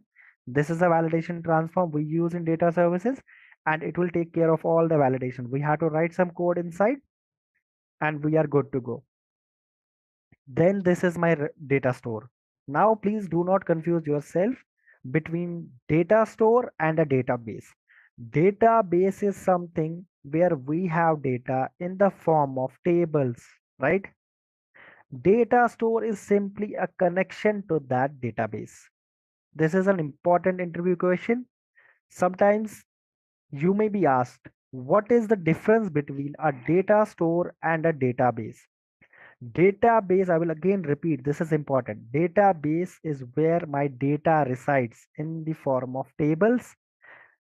Data store is just a connection to that database. SAP Data Services or SAP BODS, it's not having any memory of its own. It's an ETL tool, a middleware that will connect one system to another. Here we want to first connect ECC to my HANA Studio. Inside from ECC, I will extract my data. In SAP HANA Studio, I will manipulate my data. Then I will connect this to my S4 HANA system where I will load this data. This is my ECC connection. This is my HANA database, HANA Studio connection, and this is my S4 HANA system connection. So this data store will facilitate these connections by the use of data stores. I will again repeat what is a data store. If you want your electricity in your homes, you need to lay wires, that wire is nothing, it's just a connection to your LTs or sometimes to the appliances, but it's not storing anything, it just transports it, it helps you in the transportation. Similar thing is data store. Data store is simply a connection to the database. Please don't get confused what is a data store and what is a database. How do we connect this data store, or how do we create this data store? We do something like this, then we do something like new.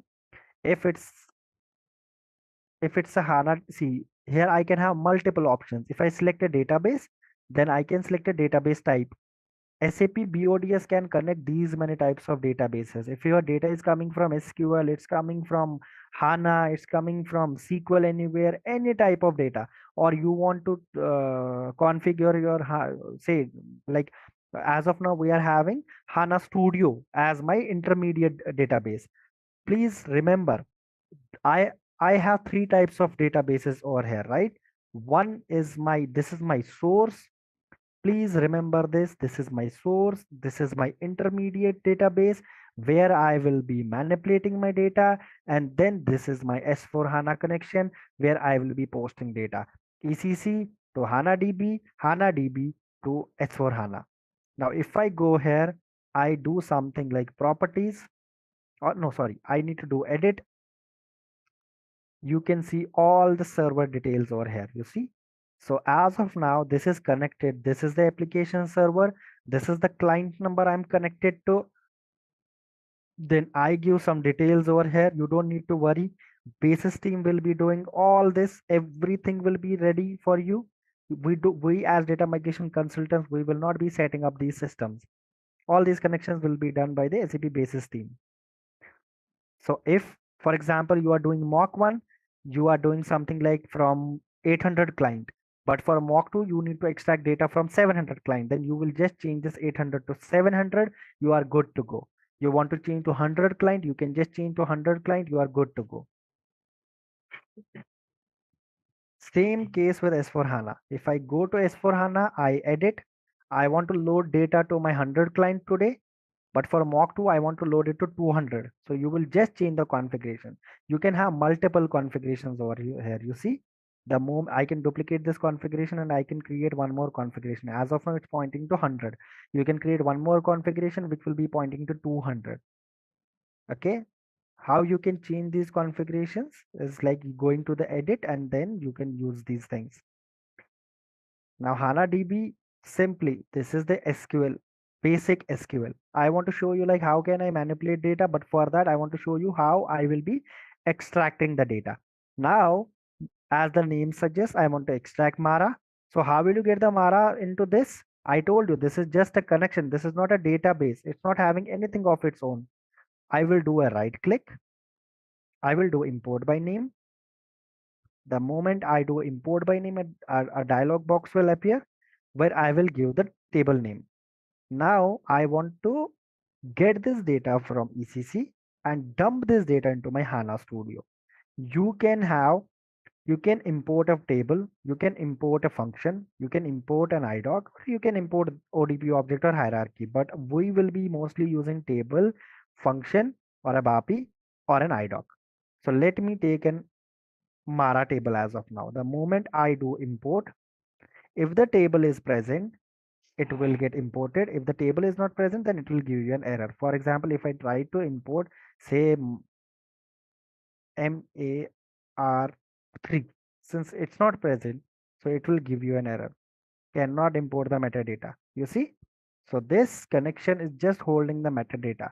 It's just a connection to the database, nothing else. BODS does not have a memory of its own. So let me touch base on this. For example, you need to extract this just like MS Paint. Simple. Drag and drop. The moment you drag and drop, it's here. Now I want to write a select query, or I want to select some fields out of this Mara. What I do is I go to this panel, I select query transform. Query transform is nothing, but it's just a way to select the fields from a table. If you have to select the fields, you just do it, then you connect this with this. When you go inside this, you can see what all fields are available. I want to extract Matner, or for that case, I want to extract everything as of now. I do something like this, then I select everything. I can simply drag and drop it. All my fields are there. As a good practice, what I always do and would suggest you to do is like always go to these primary key fields and do reverse primary key. Do not have primary keys over here because sometimes it leads to error. If you want to have like select distinct, you want to select the distinct rows, you have to click this. From, if I am using more than one table, then it will allow me to use the joins over here. What is a join? Join is simply when we have data in two tables, or I need to get data from two tables, say 10 fields from one table, one field from second table, then I will connect both these tables to this query transform, and then I can decide or define the join over here. I can drag and drop the tables and I'm good to go. If you want to have any filters, for example, I want to extract only material type is equal to FERT. So I will simple drag and drop. This is just like MS Paint. I will do something like this. Then I will write FERT. I want to extract only for material type FERT or material finished goods. So I can do that. If you want to group by, order by, you can do that. But okay, if you, this is also important. If you want to find any field, for example, you want to find unit of measure,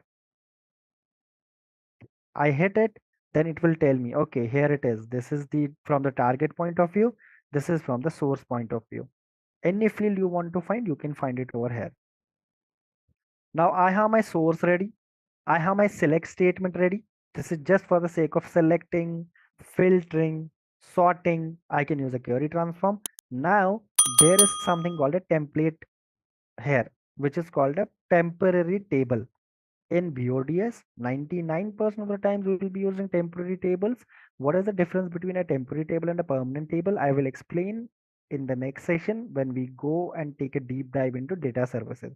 But as of now, in order to see in SQL, what we have to do, we have to write a code. But BODS has simple drag and drop options because it writes this SQL code in the backend. We don't need to worry about all this, how the tables are creating, how does this work. No, I don't care about that. Simple, I will just drag this, drop it here. I will name this, for example, I want to name this as landing underscore mara underscore test. Now this is the data store where it will go into. It will go into HANA database. Okay, this is the connection that we have already created. I do something like okay. Okay, now I have this template ready. I select this button. Okay, this is a save button. I will do this. If I want to validate, I will hit this. This is a validate all button. I want to hit this. No errors. I will run this. But before running, I want to repeat myself from point one. Okay. First thing, I went here project. I went to new. I created a project. Then inside the project, I did a right click. I created a batch job. I named a batch job. Then inside the job, I just went here from the panel. I selected a data flow. I dragged, I clicked on this. When I click, sorry, I clicked here. The moment I click again on the canvas, I have my data flow ready. The moment I had my data flow ready, I imported my table that I intended to extract from ECC. Then I had a query transform. Then I created a temporary table or a template table that we call in SAP BODS. This is where we can create it. Just click on this and just drop it over here. Now, if I want to execute it in SAP BODS, job is the only executable object. You cannot execute anything other than a job. Please remember this. This is an important interview question. The only thing in SAP BODS that you can execute is a job. If you go to data flow level, you see this execute field is not enabled. This is disabled. The moment you go here, you see this has been enabled. You can run a job from here, or you can simply right click and execute. The moment I execute, it will ask me for the job server. I don't do anything here. I just say okay. Now I'm good to go. I am trying to extract my data for material type is equal to FERT. If you want to check the monitor tab, it will tell you, okay, what's happening as of now. Okay, as of now, 1300 materials are coming from my source, or 5100, whatever is the count. This has stopped. It means my data extraction is complete. You see this as error as grayed out as of now. It means there is no error. If you see any error, it means you have to look out for the errors. I will show you how to debug the errors. Now, if you go to this monitor tab, you will see a red dot at the top. It means this job has executed successfully. If you go to the trace, this we call as, this is trace, this is monitor, and this is error. In the trace, you can see that the job has executed successfully. Now, if I go here, if I select this, I can now see the data. If you see, I had a filter, extraction criteria, whatever you call it. I had a filter on material type is equal to FERT. Now you see all my records will be having the material type as FERT. Nothing else will be extracted. Now I want to write some basic SQL queries on this table. Okay, landing Mara test. Where do I do that? I go to my HANA Studio. I already told you this is a connection, nothing else. I am only trying to do it. How do I see this data? This is just a connection. You can only see this data over here because of a connection, nothing else. Please do not confuse yourself. This data does not reside in HANA, sorry, BODS. This is in HANA Studio.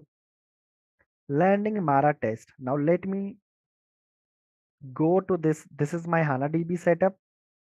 Now I want to see, like, I will do right click. I want to see my table landing Mara test. Where is this? This is in system. Okay, this is the place where my table is residing as of now. This, if you see, this is my HANA DB. If you want to open this, you see there will be a table landing underscore Mara. Now I want to write a query on top of this. What I do is, like, I will select this system and I will hit this button. I select this, I click on this.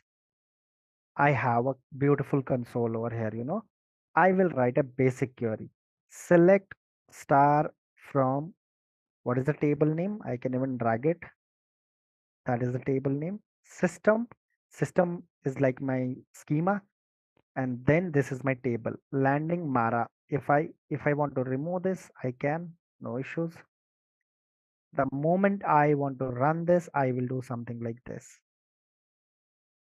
You see? Now I can see the data getting populated over here. If this is like the basic SQL, what I need to do in the basic SQL, I want to focus on select statement, then I want to focus on where statement, I want to focus on and or, then I want to go to the joins, I want to go to joins, and then I want to touch base on in statement. See, when I see this data, you might ask me, hey, I want to see what is the select state. This is pure English. How SQL understand this? Select is simply I'm selecting something. Star means all the columns that are here. From, simple, from what? From my table. This is my table. For all the guys who do not know SQL, this is for them. So simple, this is simple English. Select star means all the fields from this table. Now, if you do not want to see all the tables, you can simply write the table name. For example, I want to only see select Matner.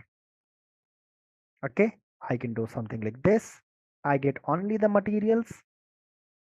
You want to see units of measure. I can only select unit of measure.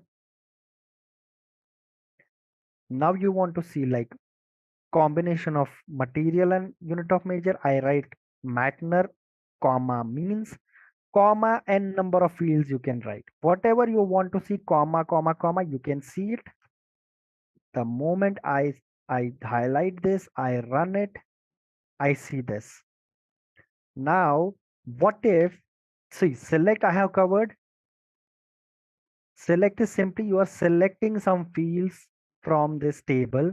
If you want to see all the tables, then I write select star.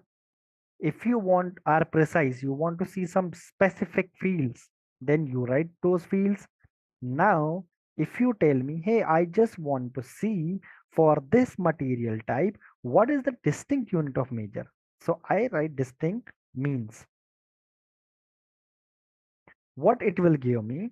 It will give me the distinct, unique units of measure that are for material type FERT. So I am getting 47 rows over here. So these are the unique units of measure. What if I want to check the unique material types? I will write, sorry, material groups. So I will do something like this. I will do this. Then these are the unique material groups. There are nulls, there are these values. Now I want to check MTAT. MTAT is my material type. Okay, I am expecting this to be only one because we only extracted for FERT. FERT means the finished good. If you want to check the combination, again, you want to check the combination of MTAT and MATCAL. As of now, We had only one distinct material type. Now I am trying to check for material type and MATCL. MATCL is my material group. MTAT is my material type. The moment I hit this, then I'm getting the unique combinations of material type and material group. Now, if I want to check the unique combination of material type, material group, and my units of measure, you see, as of now, the combination of material type and material group is only 122. The moment I keep on adding this, it might change. You see, now 250. Why? Because a particular material type and a particular material group can have multiple units of measure. Now, somebody may ask me, okay, what if I want to order it by something? Let me order it by units of measure. So simple, you have to write something like order by the field. Means if you want to sort it by ascending, ASC. If you want to sort it by descending, DSC. As of now, let me check DSC. DESC. You see, Z comes first. If I want to do it by ascending, I don't write anything, or even if I write ascending, then it will sort based on ascending. See, percentage numerics come first, then A, B, C, D, E, F, G. If you want now to do it based on like the material group should be first sorted and then means should be sorted, then you can write the combination like this. You are just trying to tell the system, hey buddy, I want to see my data like first you should sort your data based on material group, then you should sort it based on your units of measure. The moment I do this, you see, first the nulls will show up, then you will see like 0.20, 0.20, 0.001, 0001, and this combination will be sorted like point for if you take an example of this, you see, this is like a group 0.200. Now E will come, then I will come. Same thing for 001. First percentage is coming, then C, E, I, L, S. So this is like A, B, C, D, E, F, G ascending order. This is coming for each group because this is now a group. Material type FERT 001. This is like a group now, you see. But this group is having these many units of measure and they are coming in ascending order. Now, what if you try to understand, hey, I just want to see the material type finished good, but the unit of measure should only be ST or piece. I can write where means being my unit of measure. I can write where MC is equal to piece. So what will now happen is only those material types will come that have a unit of measure as PC. I want to see only those that have a material type as ST. These are basic SQL queries. I will write them down so that you understand these things. But this is the basis of any data migration project. If you want to excel in any data migration project, please focus on SQL. SQL is really important. You see, I can only get ST now. So let me write it down. So please take a screenshot if anyone wants to for the sake of learning, but I will be sending one link at the end of this session so that you can just go and practice over there. If you want to select anything, then select star from this table. It will bring up everything, whatever fields are there. If you want some specific fields, you can do select means from this. If you want something as distinct, you can see like distinct means from this table. If you want to filter out data, then you can do something like select star from this table. Then you can write like where means is equal to PC. Or if you want to order, you want any of your fields to be ordered by something, then you can do it something like this. Now, what if I want to check the data for both PC and ST? Right? As of now, equal to sign will only give you for one value. Now I want to check for two values. What will I do? I will make the use of in statement. Okay, I can write something like where means Then this is the syntax for this. Nothing, just to remember. In st, comma, okay. Now I'm trying to tell my system, hey, I don't want it for only st, I want it for piece as well. The moment I do this, I will get my data for both st and piece. You see, only st and pieces will come up. Now, what if I try to tell my system, hey buddy, I want to check my data. The condition is like, I want to check for MBRSH should be 1 and mean should be PC. Unit of measure should be piece and this MBRSH should be 1. So there are two conditions and both these conditions should be passed. Two conditions and both should get satisfied, right? Then we take the use of AND operator. We have two operators in SQL, one is AND, one is OR. If you want to check either this or that, you will check OR. If you want to see like both this and that, then there is an AND operator. For example, I will write a query for both. Let me remove this. For example, you want to say where means is, you can only have even one there, where mean and st. You can later keep on adding. I don't care. pt, st, whatever you want to. But even you can have a single field in. Now, as of now, I don't. What I want to tell my system is, buddy, I want to see some records where unit of measure is piece and MBRSH equal to 1. So what I'm trying to tell the system is I want both these conditions to be satisfied. This should be 1 and means should be piece. Only those records will come where MBRSH is equal to piece 1 and means is equal to piece. I can even tell my system, no, I don't care about what I don't want this like and I want like it can either be 1 or this. Okay, so I have to then replace my and by or. If I replace this with or, then what will happen is like if unit of measure is piece, whatever is MBRSH, I don't care, it will come. If MBRSH is 1 and whatever is unit of measure, I don't care, but both the combinations should be there. Earlier what you saw is like this was 1 and this was piece, but now if it's 1 it will come, if it's PC, whatever it is, I don't care, it will still come, because I am giving an option to the system. I want either this or this, but in case of and, I am telling the system I want this and this. You guys follow me till now? I touch based on select statement. What is a select statement? I touch based on where. Simple. This is just a filter. Maybe this is like very basic one, but I kind of lost the overview. Like if it is the data legacy system is non-SAP, then using this we can definitely able to analyze data a bit more, right? Get more insight.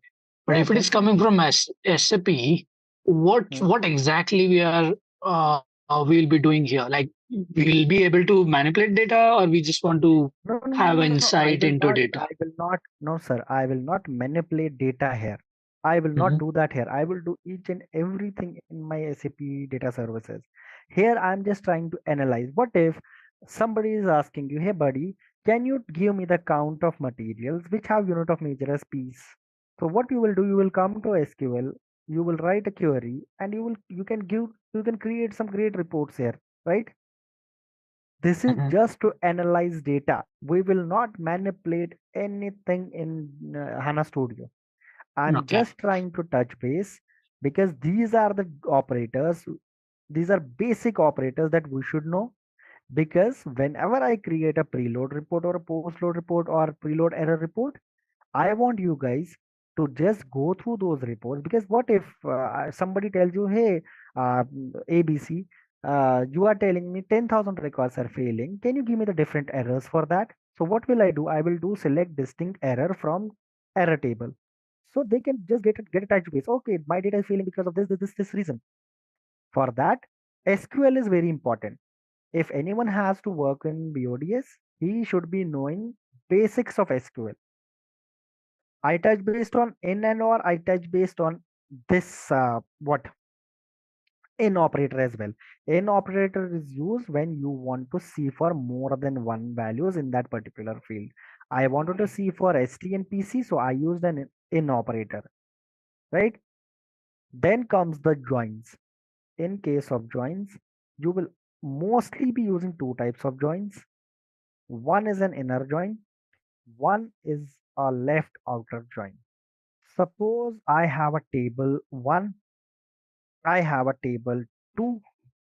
Inside table 1, I'm having records A, B, C, and D.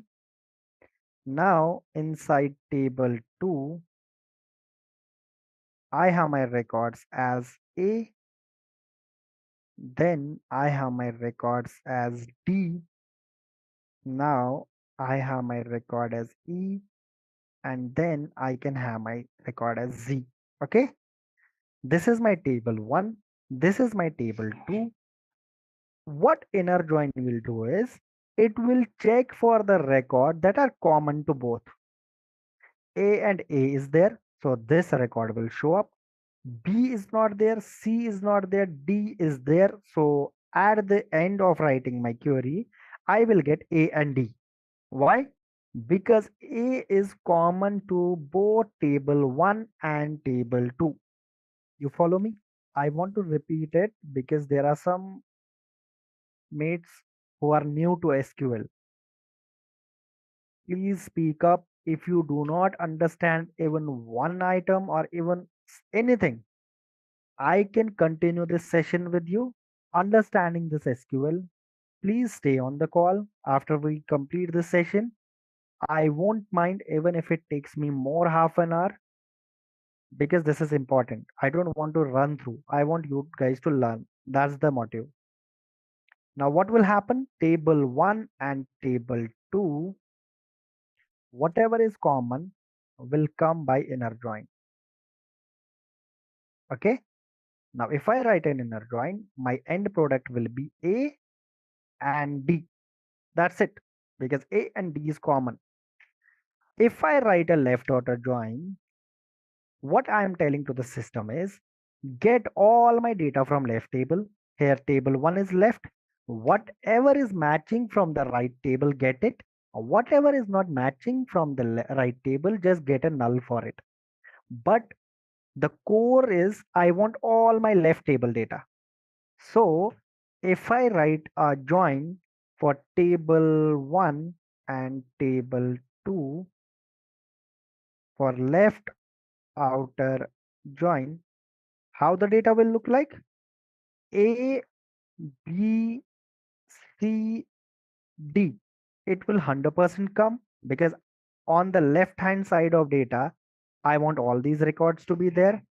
Now, is A on the right hand side? Yes, it is. So A will come as A. Is B on the right hand side? No. So it will tell me null. It means it's not on the right hand side. Is C there? No. It will come as null. Is D there? Yes, it is. Now it will come as D. So this is how my result will look like. Now there can be one more join, right outer join, but we do not use it because if what happens with the right outer join is from the right hand side all the records will come like A, D, E, Z. Then whatever is matching with table 1 it will come. For example, if I have to write a right outer join, we will not use it anywhere because if we have to use a right outer join, we just keep the right table as the left and then write a left outer join. We do not use the right outer join. So what will happen with the right? A will come, D will come, E will come, Z will come, but then A is there on the right side, so it will show it as A. D is there on the right side, so D will come. E is not there, it will be null. Now Z is not there, so it will be null. Now there might be a question. Okay, I understand, like, hey, inner join is something like meaningful to me. I want to find the common things. But why am I using this left outer join? I don't want you guys to focus on right outer join. Please forget it. This is of no use to us. Why do I use a left outer join? When it's already giving me back all my left table data, then why am I even using it? We will mostly use the left outer join when we want that our left side data should be there. For example, I want to migrate material data and I want to migrate its plant data.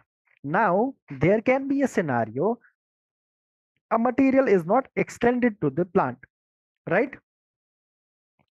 And one more important thing from the interview perspective, whenever you guys go for the interviews, at any point of time, use these words. Do not use like the I'm going to say like what do you call that, a mature words.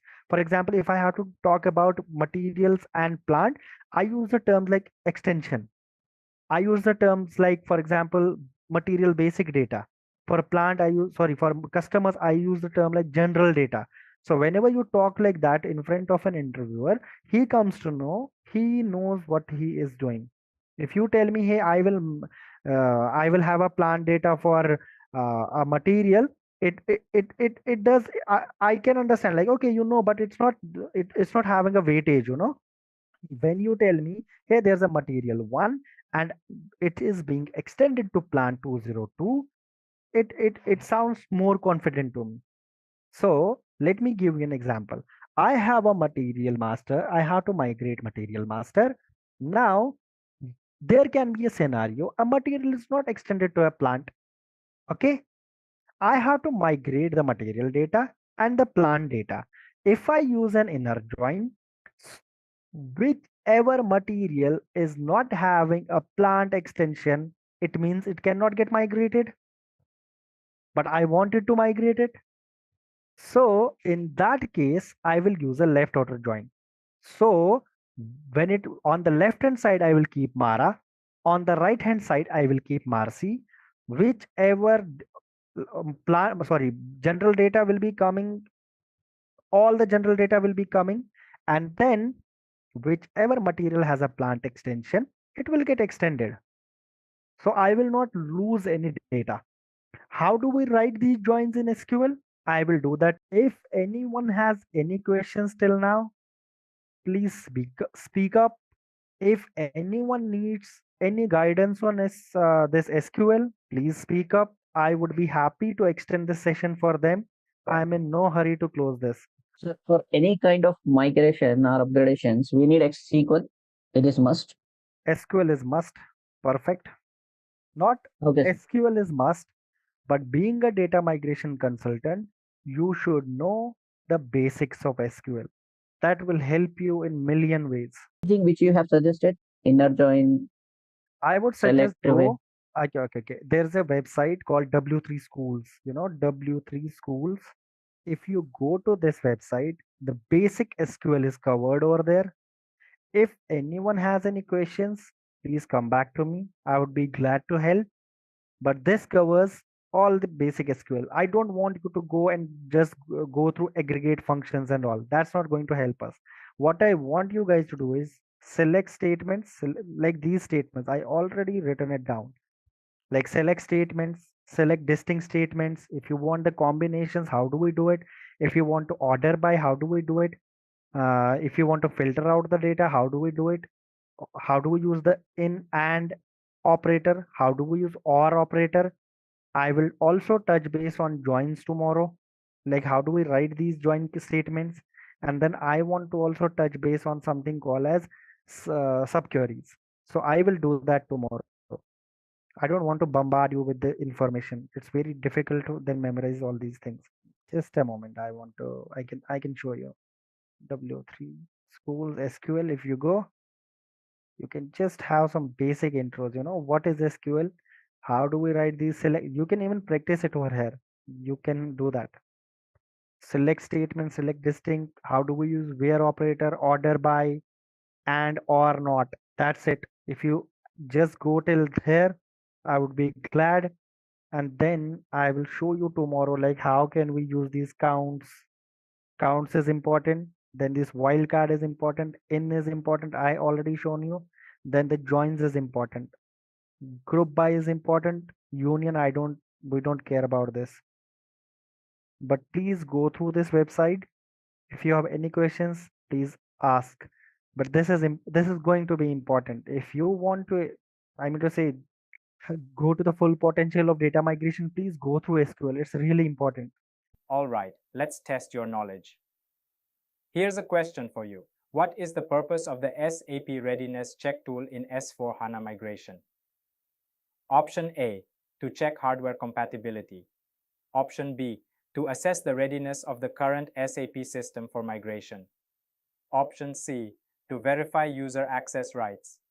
Option D, to test network connectivity.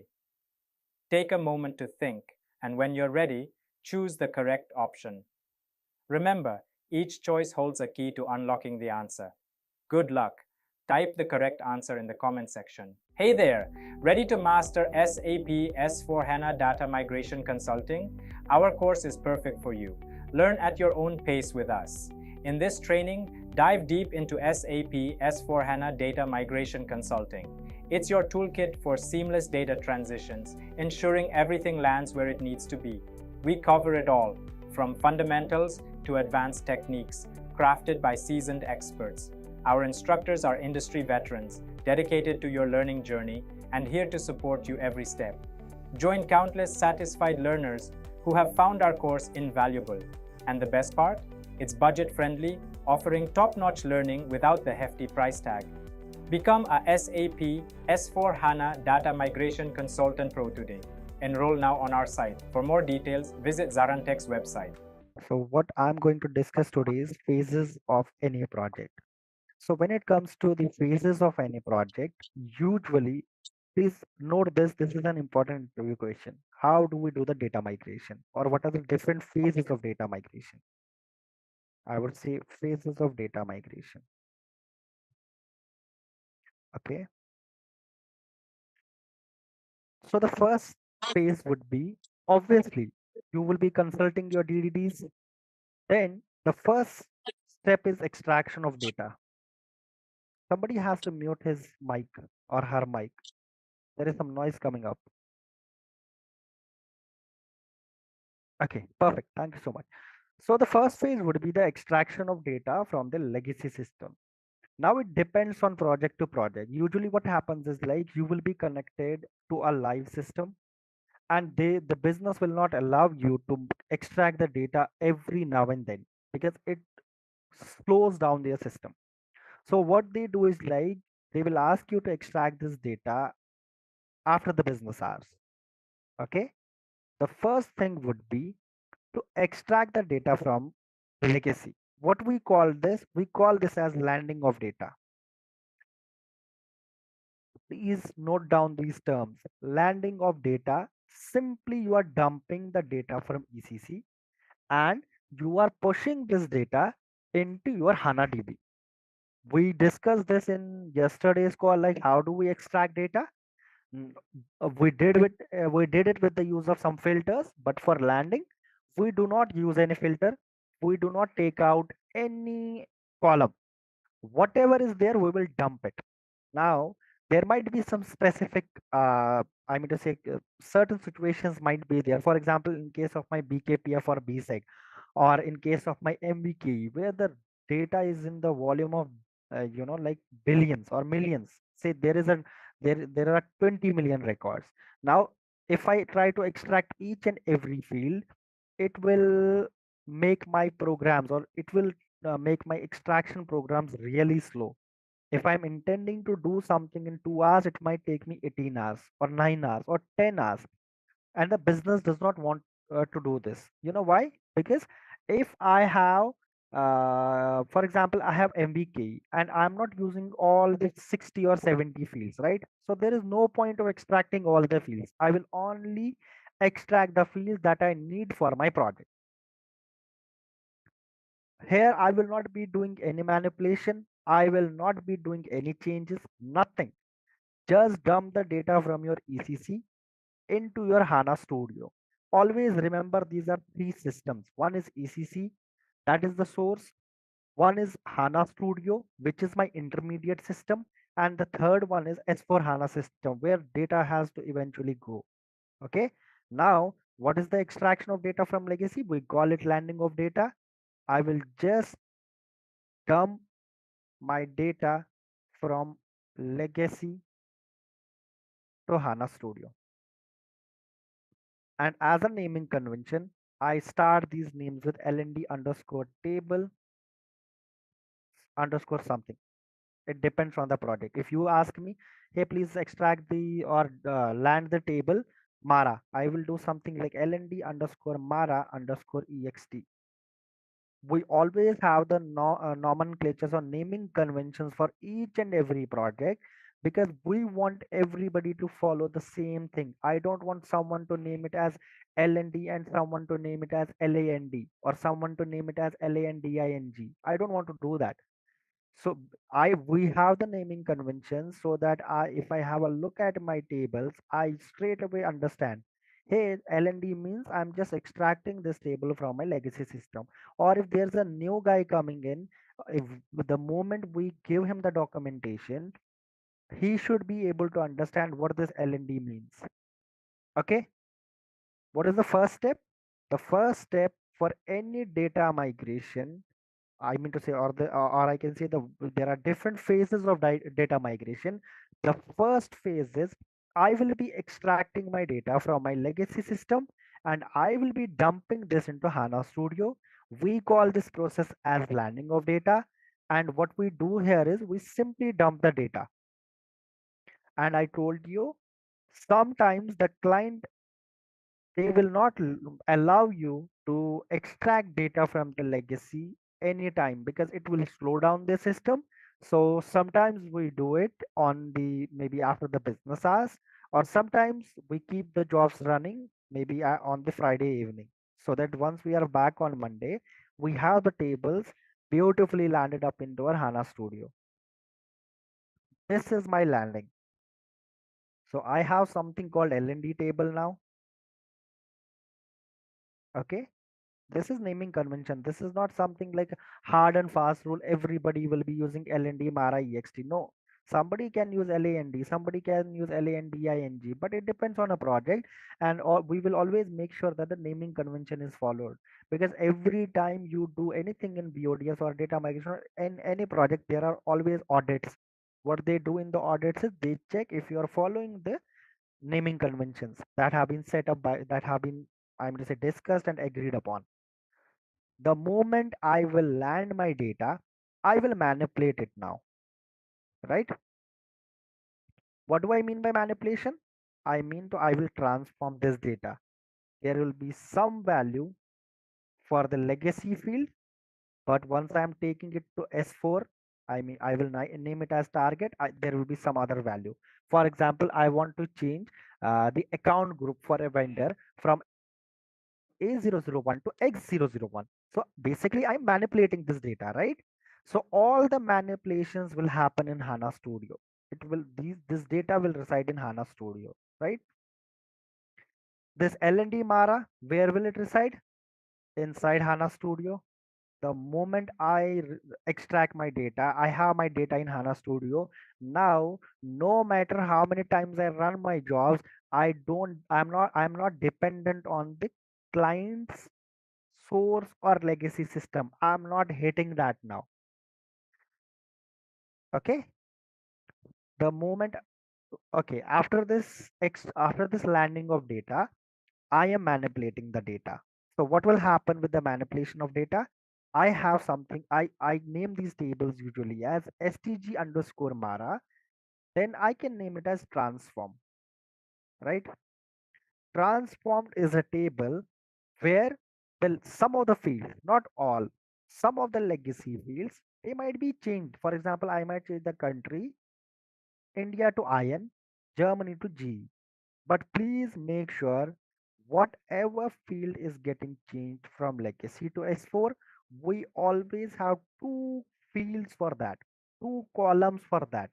Country underscore legacy, country underscore target. Account group underscore legacy, account group underscore target. This is the best practice, because when your business owners validate your preload reports, they will directly be able to see it. Okay, this was in the legacy. Now this is changing to target value.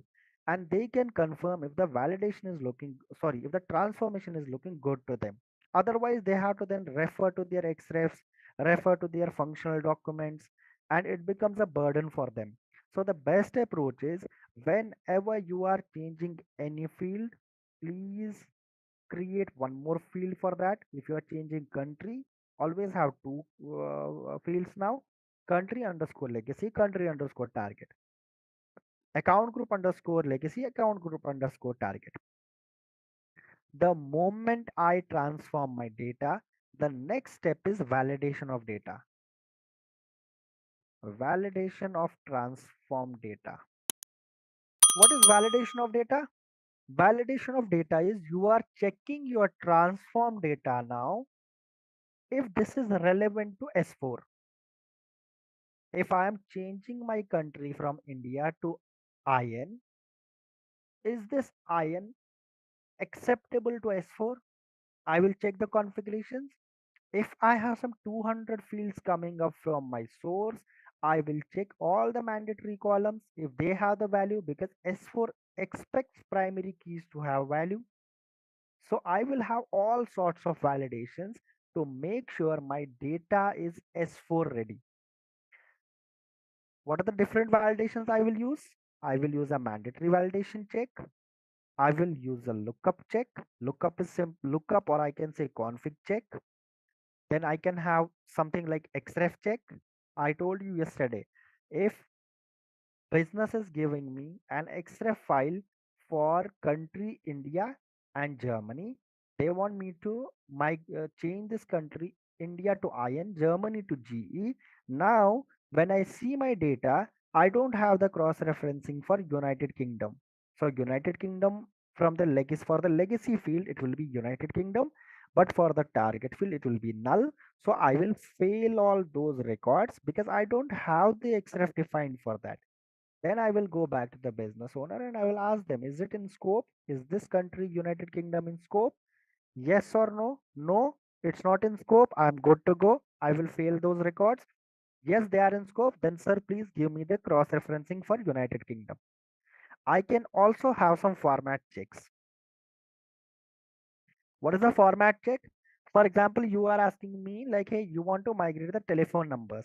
What if someone is giving me 8-digit telephone number, 11-digit telephone number, or blank telephone numbers, right? So I will check if anybody is giving me a telephone number, it should be 10 digits.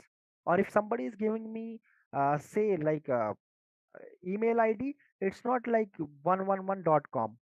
Something, it has to be meaningful. Otherwise, there is no point of migrating data. So what I will repeat these three steps. Please, this is important. Try to take notes of these. You will land your data, then you will transform your data, then you will validate your data. The moment you validate your data, you will have two tables: STG, STG underscore Mara underscore valid, STG underscore Mara underscore invalid. What is this STG Mara valid? Now this becomes my load ready file, or this is my load ready data, or I can call this as enriched data. Three different terms I can use for the same thing. This is my load ready. This can be enriched data, or I can say this is valid data. When when I want to create a report on this table, I call it as preload success, right? Because all these records are relevant to S4, all the validations have been done, and this data is looking good to me from the load point of view. This invalid table forms the basis for my preload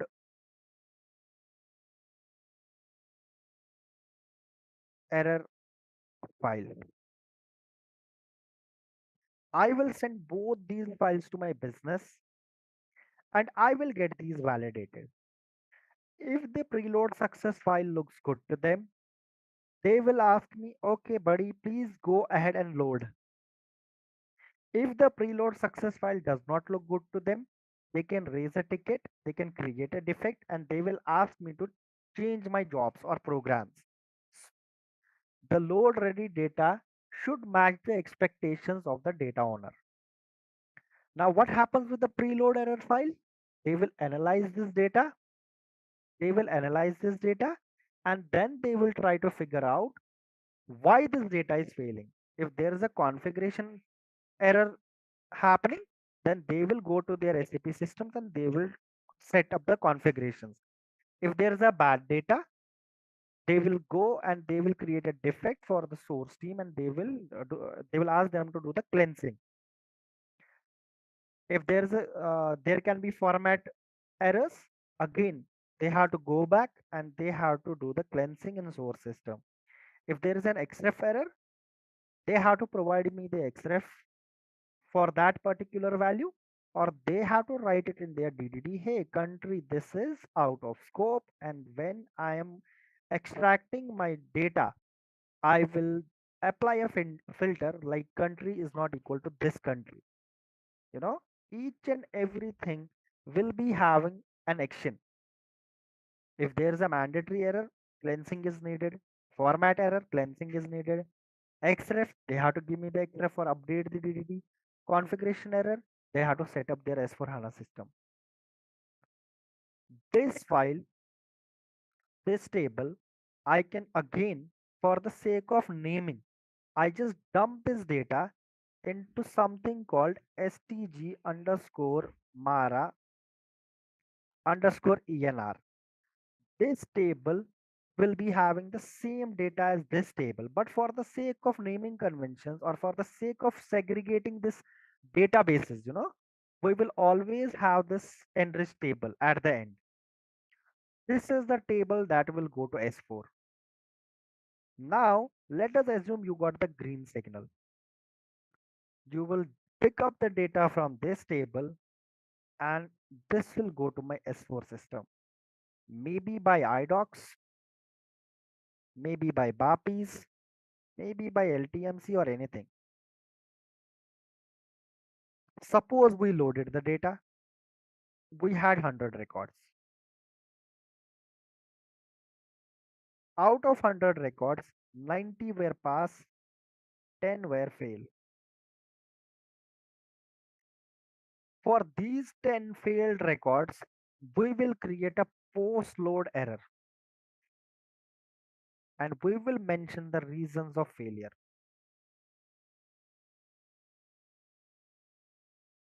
For these 90 pass records, I will create a post-load success file or reconciliation file. What happens in the post-load success file or reconciliation file? I will match up each and every field. If I am trying to load country, I will have two fields now in my report: country underscore legacy, country underscore target, then country underscore match. Okay. If I'm trying to move account group, ktalk underscore legacy, ktalk underscore target, ktalk underscore match.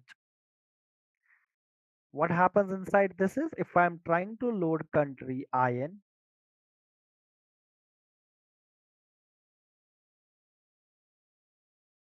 in the target country is IN, then this would be a match.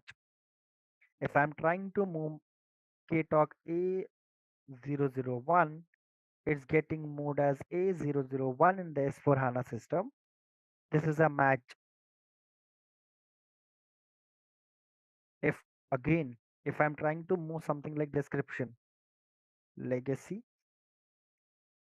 description, target,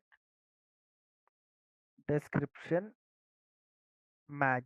What if I tried to move PepsiCo, but the system could only have 5 characters? PepsiCo I tried to load, it got loaded as Pepsi. Now this is a mismatch. right? So what business owners do, they go to this post-load reconciliation file or post-load success file or reconciliation file. They will try to figure out if any of the records is having or any of the fields is having a mismatch. Suppose there's a mismatch on this field, PepsiCo and Pepsi. They will ask you the reasons for this. You can tell them, hey buddy, SAP can only accommodate 5 fields. For example, for material description, only 40 can be there, 40 characters. But if in the legacy system there are 100 characters, you cannot accommodate that, right? Then they can go back to their system, source system, and they can correct this data. Please remember, this is mock 1, what we are doing as of now. It's not like we will pick up the data from legacy and we will dump it into S4 production system. No, this does not happen. We will be having 2-3 mocks. We will be having data loads to the quality systems before we go to the actual production loads.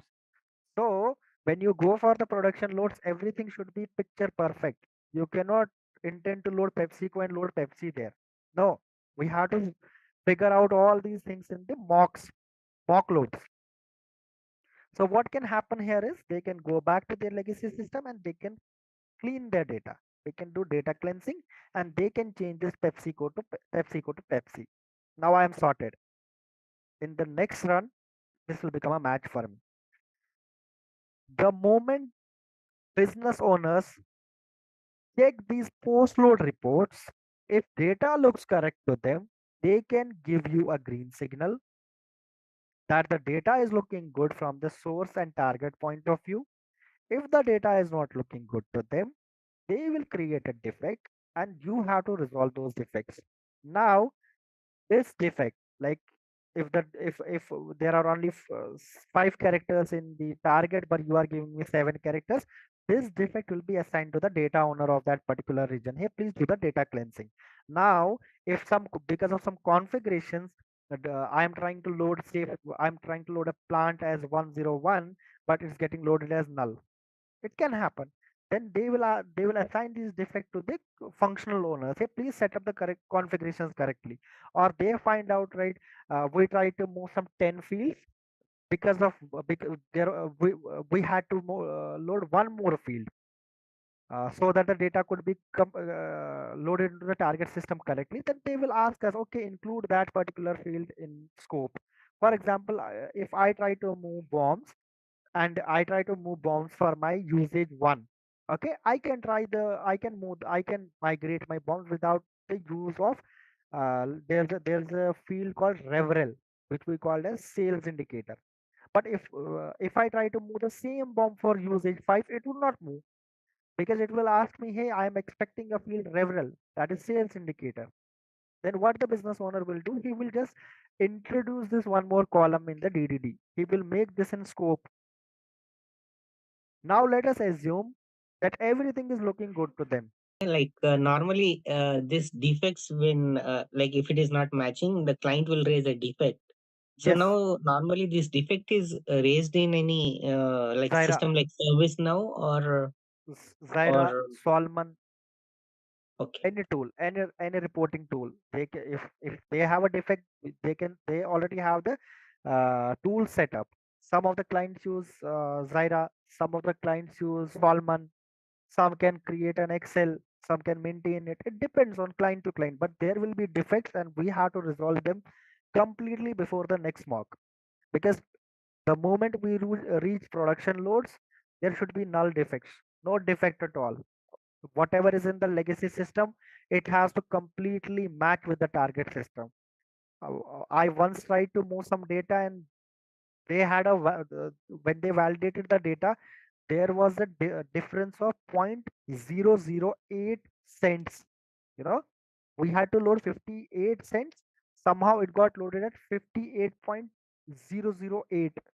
There is a defect for that because clients are very specific about their data. So the moment we reach our production system, our data should be picture perfect. Now let us assume they gave me the green signal for this post load report. One is regarding the fields. So is this reconciliation report, the fields will be proposed by the functional owner, right? Because there will be a lot of fields for each and every. Whatever is in your DDD, Okay. whatever you are intending to load, you have to create a report for this. Some clients, some service partners, they ask the data migration consultants to do the reporting like this to be picture perfect. But some service partners, they have built an ABAP code. You simply give your enriched data file to that ABAP code. It will tell you in a GIF in 2 seconds if the data is matching or not. You have to just configure that for every object. It depends from one service partner to another. But the basic thing is we should be knowing how to do this, how to create the reconciliation reports. And the second one is regarding the same, like so for example, some of the function modules of BAPI or IDOC that we use internally, they will have a function module. So they get the data loaded. Like for example, there are 5 fields. Depending on one field, the other 3 fields data will be auto populated. Like there might be some internal config or something. So if we do some kind of checks on those particular kind of fields, like if they ask Whatever, to validate those whatever, fields. no. Whatever is in your scope of migration, if it's in DDD, you have to, you need to have those fields in your post load report. We are not here to give them the report that look good to them. No, we have to give them the actual story. We Uh, don't want them to go to their S4 HANA system later on and find out, hey, this field is, I'm trying to load null, it's getting loaded as 0. It's okay. There are some system dependent field, for example, AENAM or some date huh, fields. They take some okay. default values. It's okay because it's not going to impact them. But if I'm trying to load, for example, for sales contracts, if you try to load say some currency based on the internal configurations, it will take up some other then what Yeah. happens is like the moment you have this in your post load report, functional owners go back to their systems and they set up their systems in such a way that the whatever currency I'm giving for that sales contract, it will take up from the IDOC or BAPI. It will not do it internally. But Okay. how will they know it? By the use of these Mhm. post load reports. So post load reports are very important. You should give the exact picture between legacy and target system to the business owner, data owner, so that they can validate it. If what I personally do in all my projects is like, I will have one more field over here, z underscore overall match. It's some more work for me, but I don't mind that work because what happens is like, see, I will always have one more field at the beginning, z overall match. So what I do, I will check all these fields. If there are 200 fields, I personally check all these fields in my code. Then if everything is a match, then Z overall is match. If it's not a match, if any of these fields is a mismatch, then I will name it as mismatch. So that business owners have to check only on one field. They can apply a filter on this Z overall match, and whatever is not matching, they will only look for those fields or records. Why this data is not matching? Just to help my data business owners or data owners. And in such cases, they will not be reaching out to us, right? Like in the specific case where the data gets internally populated with whatever the config is They maintained. will surely reach out to you for each and every doubt they have, because ultimately these post load, preload success, post load success is being audited. If Okay. you are telling someone I am migrating 200 records, the audit team expects you to go to S4 HANA system and take a screenshot of those. For example, you do the number of entries, right, with your name. When you load data to S4 HANA system, there will be a column like who loaded this, right, or who updated this record. So they Yes. expect you to put your name over there and give the exact count. If you are telling them I had 600 records in legacy, 500 passed the validations, 100 failed the validation. Now 500 out of 500 records, 400 got loaded. They will ask you for that screenshot. Okay, 400, you are claiming to load 400, show me the screenshot, because they need proof for each and everything. Same case goes with post load reports. If you are telling them I loaded the data, everything should be a match. If it's a mismatch, then they would expect an so what we call that, a defect number somewhere mentioned in the Zaira. Okay, this is a defect number for this because because of this particular reason the data is not matching, because Okay. audits happen. There will, for example, if Accenture is migrating the data, Infosys is doing the audit. If Infosys is migrating the data, TCS is auditing the data, because client wants his data to be picture perfect. They will not rely only on Infosys or TCS or Cognizant. They will always have a different audit team. In such rare scenarios, like wherever there is some internal code in BAPI, and even though the data we are passing in that column is blank, and due to the logic which was written in the BAPI or FM, it is picking some value like X or something.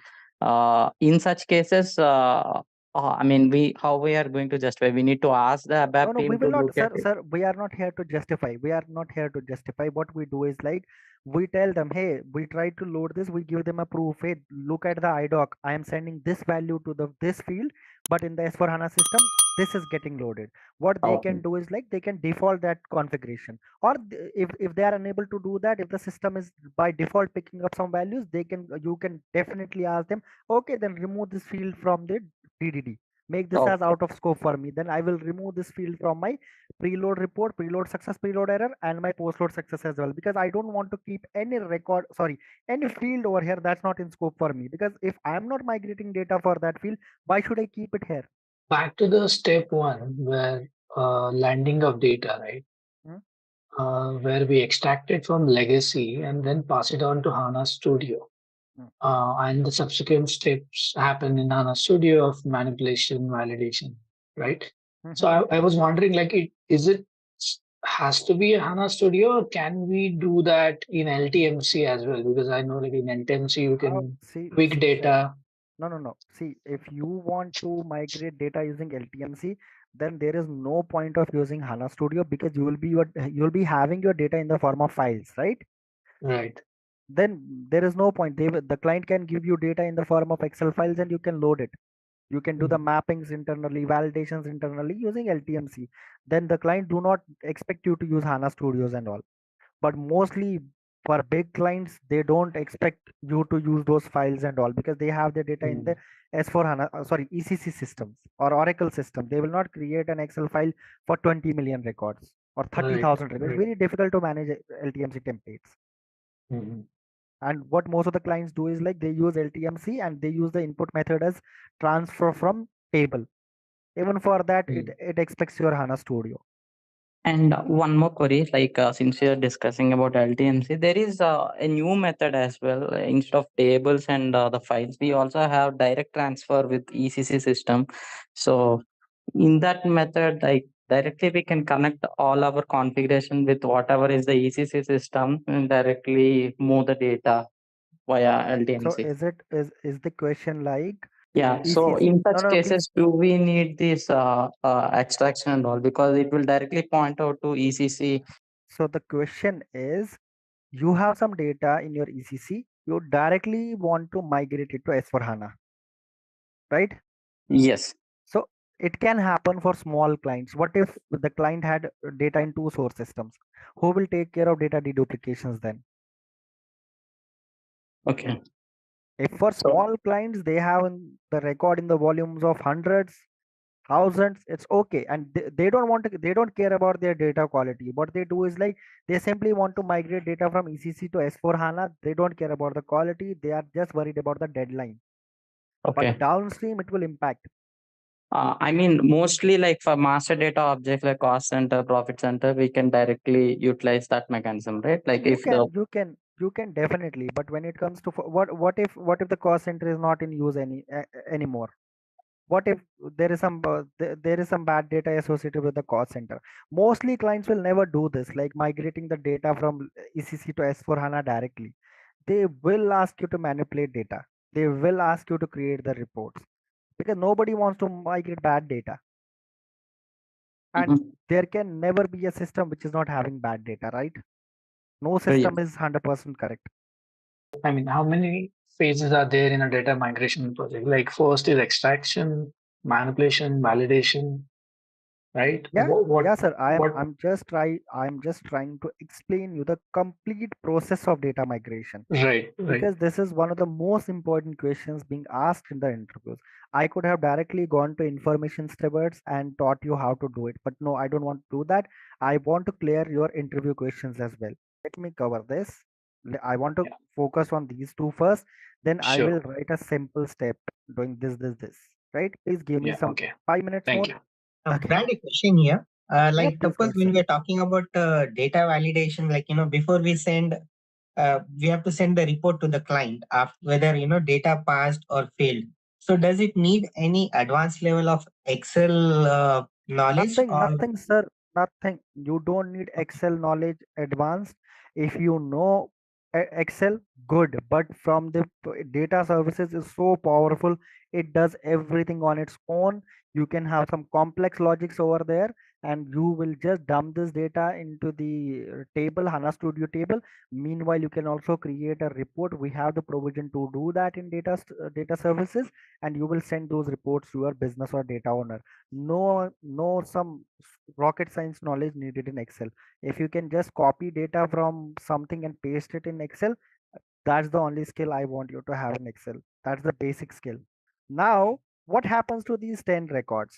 For sorry, these 10 records, for 90 we already created the post load reconciliation or post load success file or reconciliation file, and we already shown them if everything is matching or not. But what happens with these 10 records?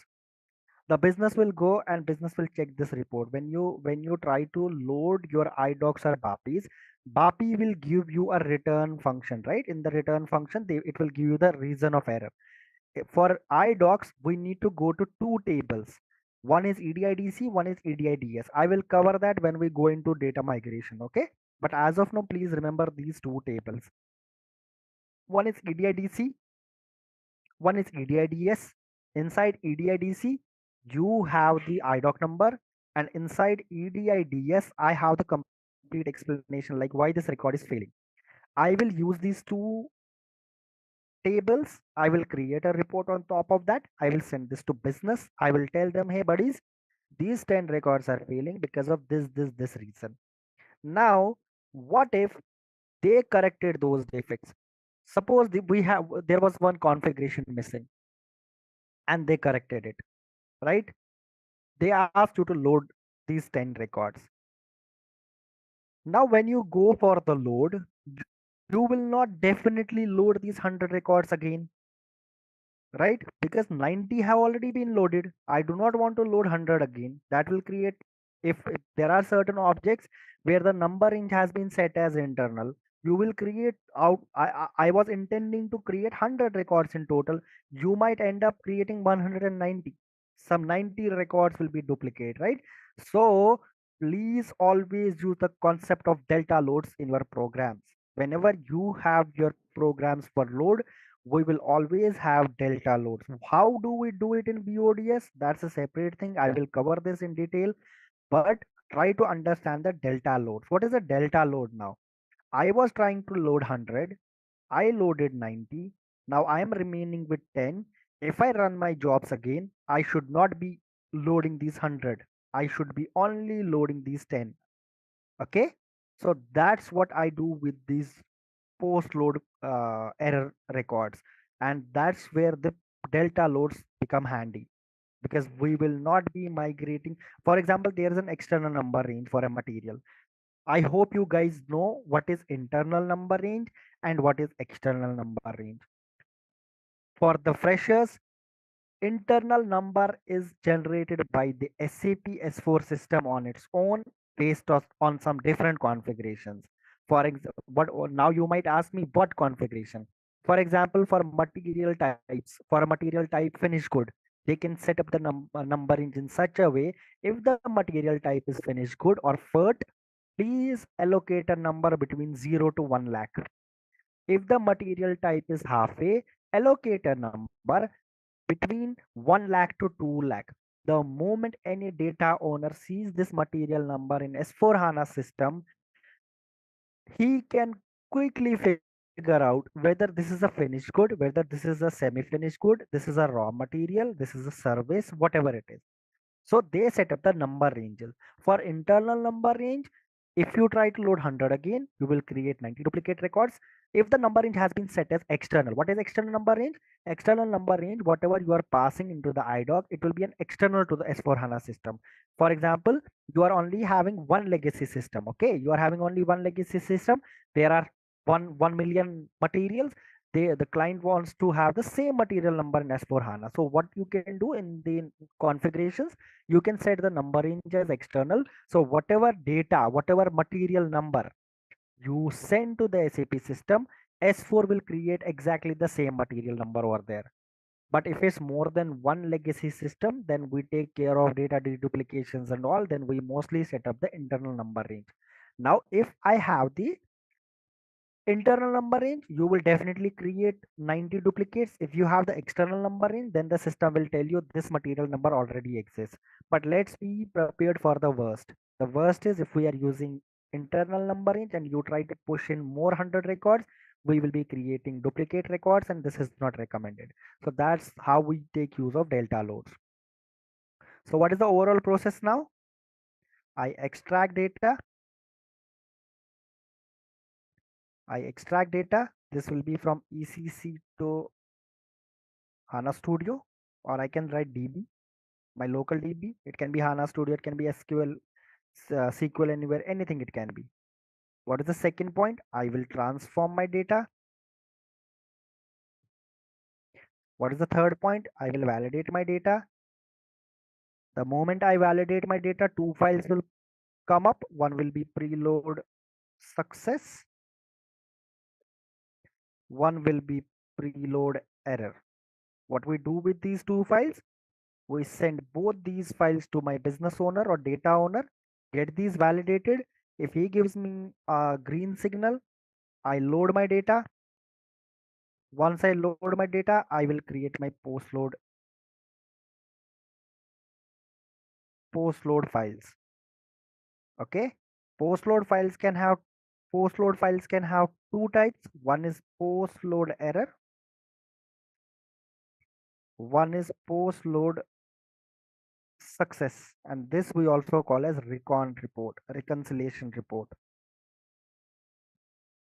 Is it clear till now? I'm going really slow because I expect there are some, I mean to say, freshers to data services in this group. So I don't want to be in hurry, even if it takes me more minutes after the call.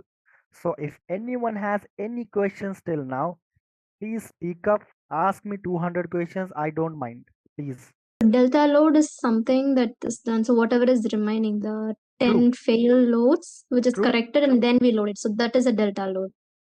I can give you one more scenario. Suppose my business gave me a file. My business gave me 100 records in the file. They asked me to load it. Now tomorrow they changed their mind. They told me, hey, please, I loaded these 100.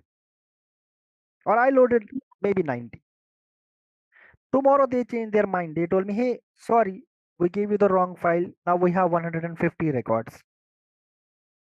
How many should you load tomorrow? Only 60. 60. Why? So you can have delta loads in two scenarios. One, change in input. Second can be load failure. Now again, you are trying to load 60. Only 30 got loaded. Now there was some other configuration error. In the third run, you should only post 30 records. So 30 IDOC should be posted to the system, not 150 or 100 or 150, right? So this is one more scenario. Load failure or change in the input. And it does happen, you know. I have seen these cases in my career, like when the data owner comes up, hey, I'm really sorry, I missed the data, please update the files. Then I cannot load the duplicate data. So we have to use the logic of delta loads.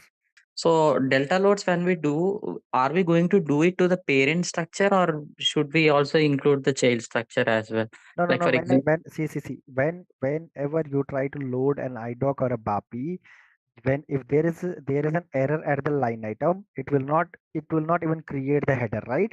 So if there is an error, for example, for a header material, you have 100 line items, even 99 are passing, one is failing, it will be a complete error. So okay. it will be at the header level itself, you have to repose that. Yeah, got it. Same case with BAPI as well. Yeah. For BAPI as well, yes. If you have an error, if IDOC or BAPI or anything, it will load either everything or nothing. Yeah, please. So have you ever experienced the deletion of the loaded data? Let's say you loaded something successfully and then business realized this is not relevant anymore, it should be deleted. Is there such a case Yeah, it does happen. For example, in case of bombs, sometimes you load the data, they figure out, hey, we messed up some components. What they do is like they will, but in order to delete any data from S4, you need to take some great approvals from the leadership. And it might happen like there's an escalation, when you move up the production. In production, they will not let you delete it. Tail quality, maybe it's okay, but it's not recommended. So what they do is like they take an approval from the leadership, they create a documentation like why we are intending to delete this loaded data, then they delete it and you can load it back. But yes, there can be the scenarios where the already successfully loaded data has been failed. Then it's just like we lost some 30-40 hours. The client has to pay for those 30-40 hours again, because due to somebody's mistake, we loaded it, they will delete it, so it's a rework. We have to again start from the transformation, validate or load from any of these steps. If they don't want, they don't change the scope of data, then we can straight away go ahead with the load and then create the post load files.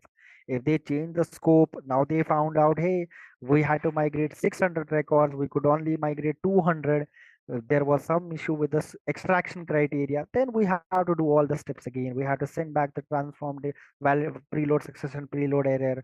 We have to again get the green signal, then load it, then post load preload again. We are wasting time. Like suppose like if you are loading HR data, sometimes you have confidential data, so there will be a requirement to mask the data, masking of data. We have that feasibility.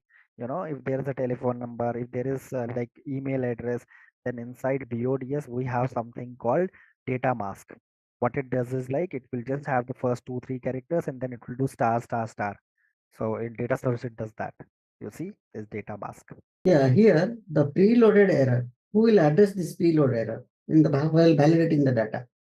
Okay, if there is, see, preload error can be because of 4 things. One, it can be like some of the fields were expecting a value and from the legacy or from the source it's coming as null. The business or the data owner, he will go back to his source system and clean his data. It will form the basis for his data cleansing. There can be lookup error, what we also call as configuration error. Then the functional owner will go back to the target system. Here he will go back to the legacy system, right? Here data owner will be going back to his legacy system to clean his data. If there is a config error, functional owner will go to S4 HANA system and do the configuration. If there is an XREF error, functional owner will check if that particular record is in scope or he missed to give us the XREF for that particular value.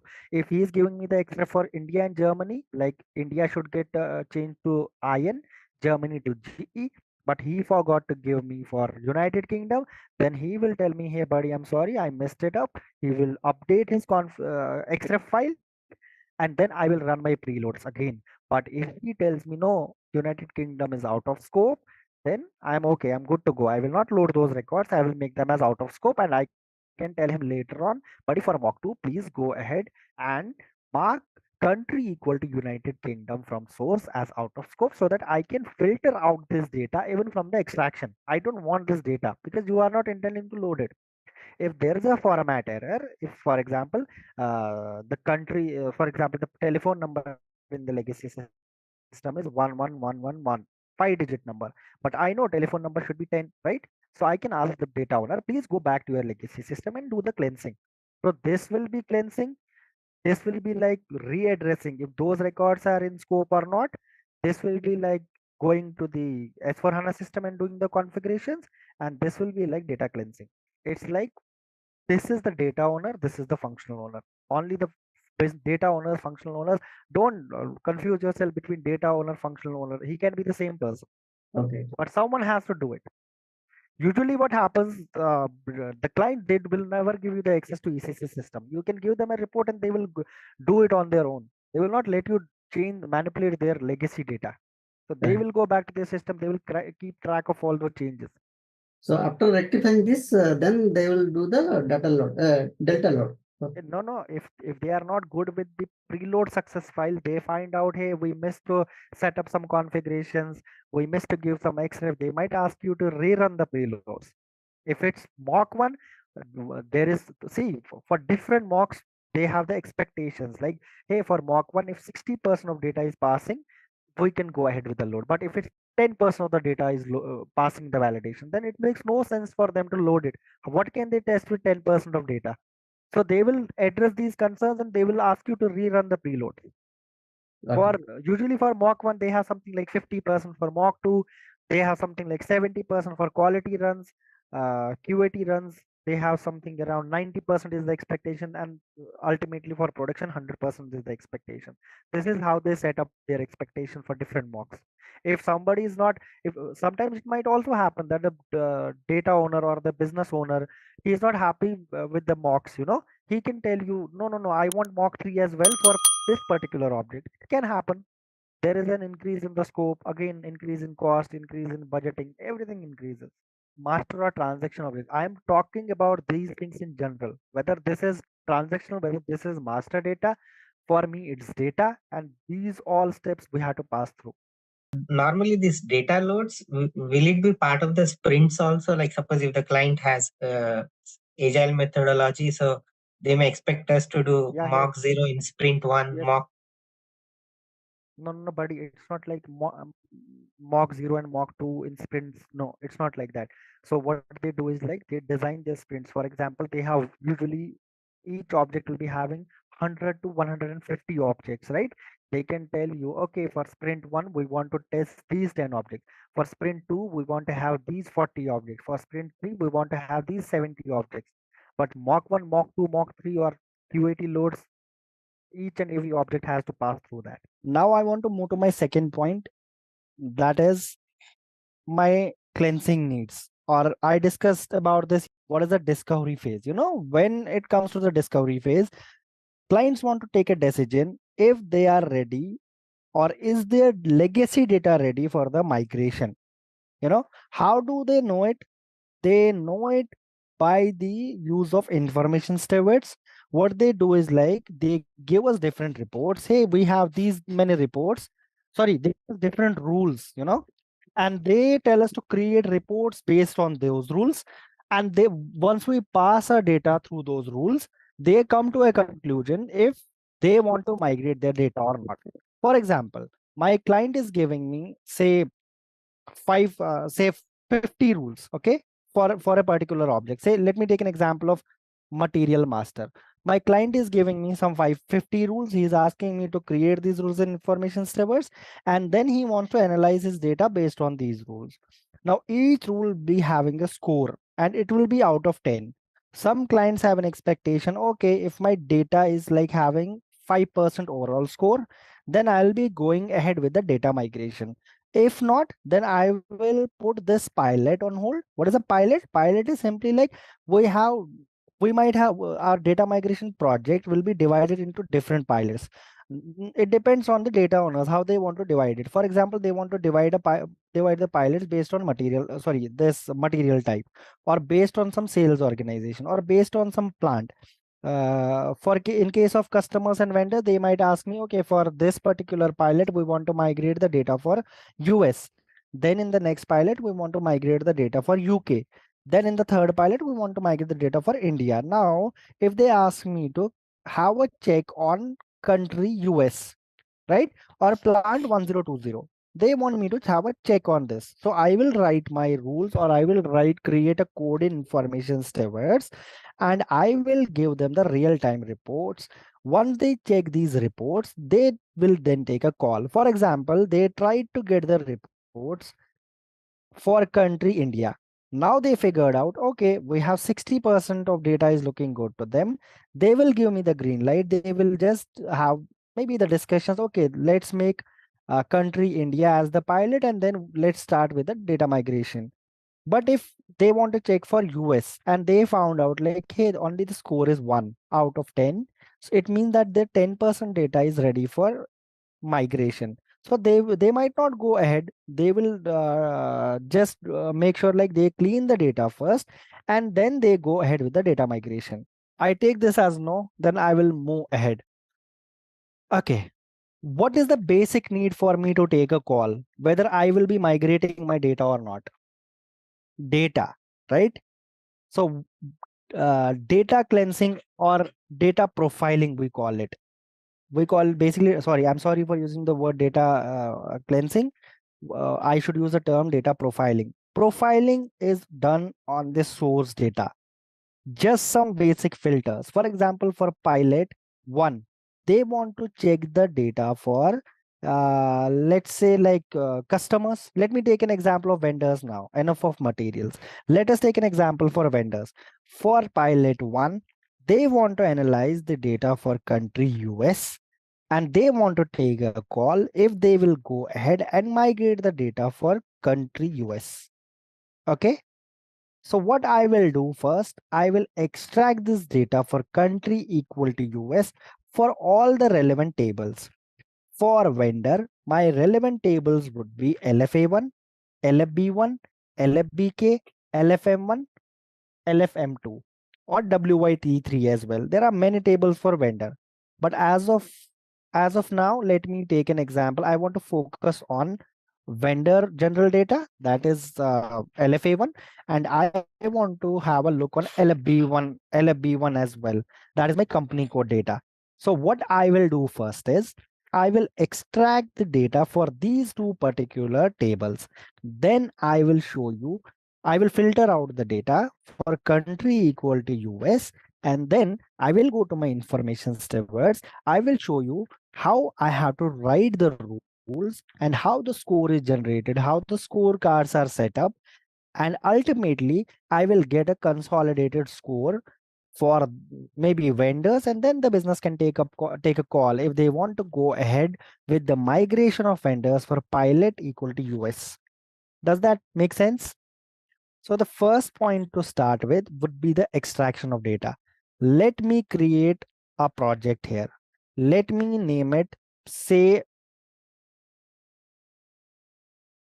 PJ underscore vendor underscore maybe profiling, something like that. Okay. Now let me create a job, and I name the job as JB underscore vendor underscore profiling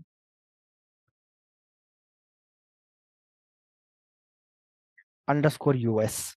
I want to do it for US as of now. My job is ready. Now I will get a data flow. I'm doing all this in data services.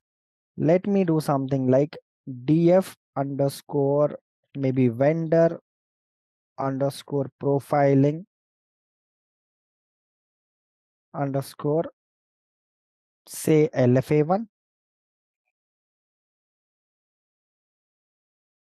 underscore US. Okay. I will go to my data store. I will go to my ECC, right click on this, import by name.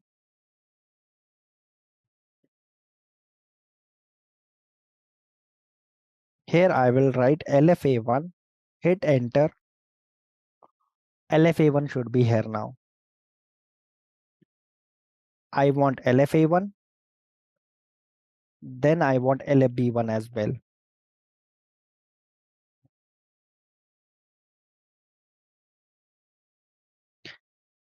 I can extract both LFA1 and LFB1 inside LFA1, but I don't want to do that because I want to show you like how I can connect my data flows in series or in parallels, and I mostly avoid extracting multiple tables in a single data flow. Why? Because of job optimization. I want my jobs or data flows to be optimized so that these when the jobs are running, they take me less time. Let me extract LFA1 first. I drag it I drop it. Since this is my profiling, I will not be selecting any fields. Whatever is there from the legacy, I will just drag and drop it. I will simply do this, drag it, drop it. The only thing I'm going to do is select these two primary keys, right click on this and reverse primary key. Somebody might ask me, why are you always doing this? Why are you always going there and then selecting the primary keys and reversing the primary key? Why? Because like primary keys will be unique. What if I want to dump my data for two legacy systems? And it might happen like vendor number 1 is coming from US and vendor number 1 is coming from UK. The moment I run my jobs, it will give me a primary key error, right? Sometimes I might extract data from multiple sources. That's the reason for a good practice. I will always make sure I just reverse the primary keys over here.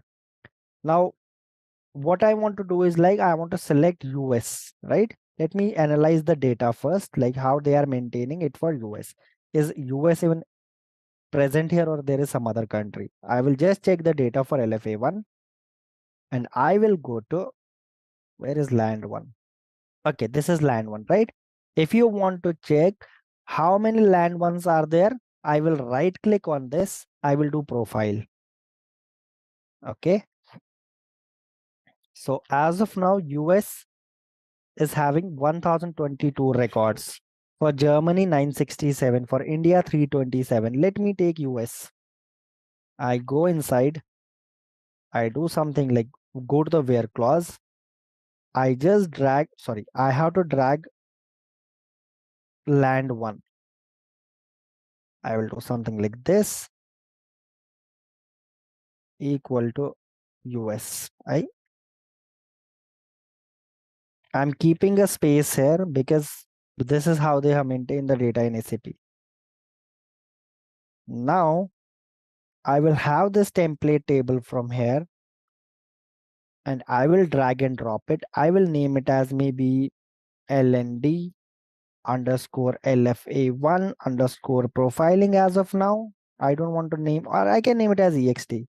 This is simple, or something like underscore US. I can do it. It depends. So I will connect this. Now, if you see LFB1, I want to see the data for LFB1. I don't have any field like country in LFB1, right? But I'm only concerned for records which belong to vendors for country US. But LFB1 is not having any such data, right, for countries. So I will make use of LFA1 here. What I will do with the LFA1 extract, I will join only those LFA1 ext data with LFB1 which have the country US, and I want to extract only the data from LFB1 for such records. I'm not concerned. I don't need to worry about all the records. I only want such vendors which have a country US. Now LFA1 has a land 1, but LFB1 is not having any such field like land 1 or country, right? So what I will do is I will first extract the records from LFA1 into this table for the country equal to US. Then I will join this table with LFB1 based on vendor number, listener, so that I only get vendors corresponding to country US. How do I do it? Let me save it first. I will do right click and there is an option like show in local.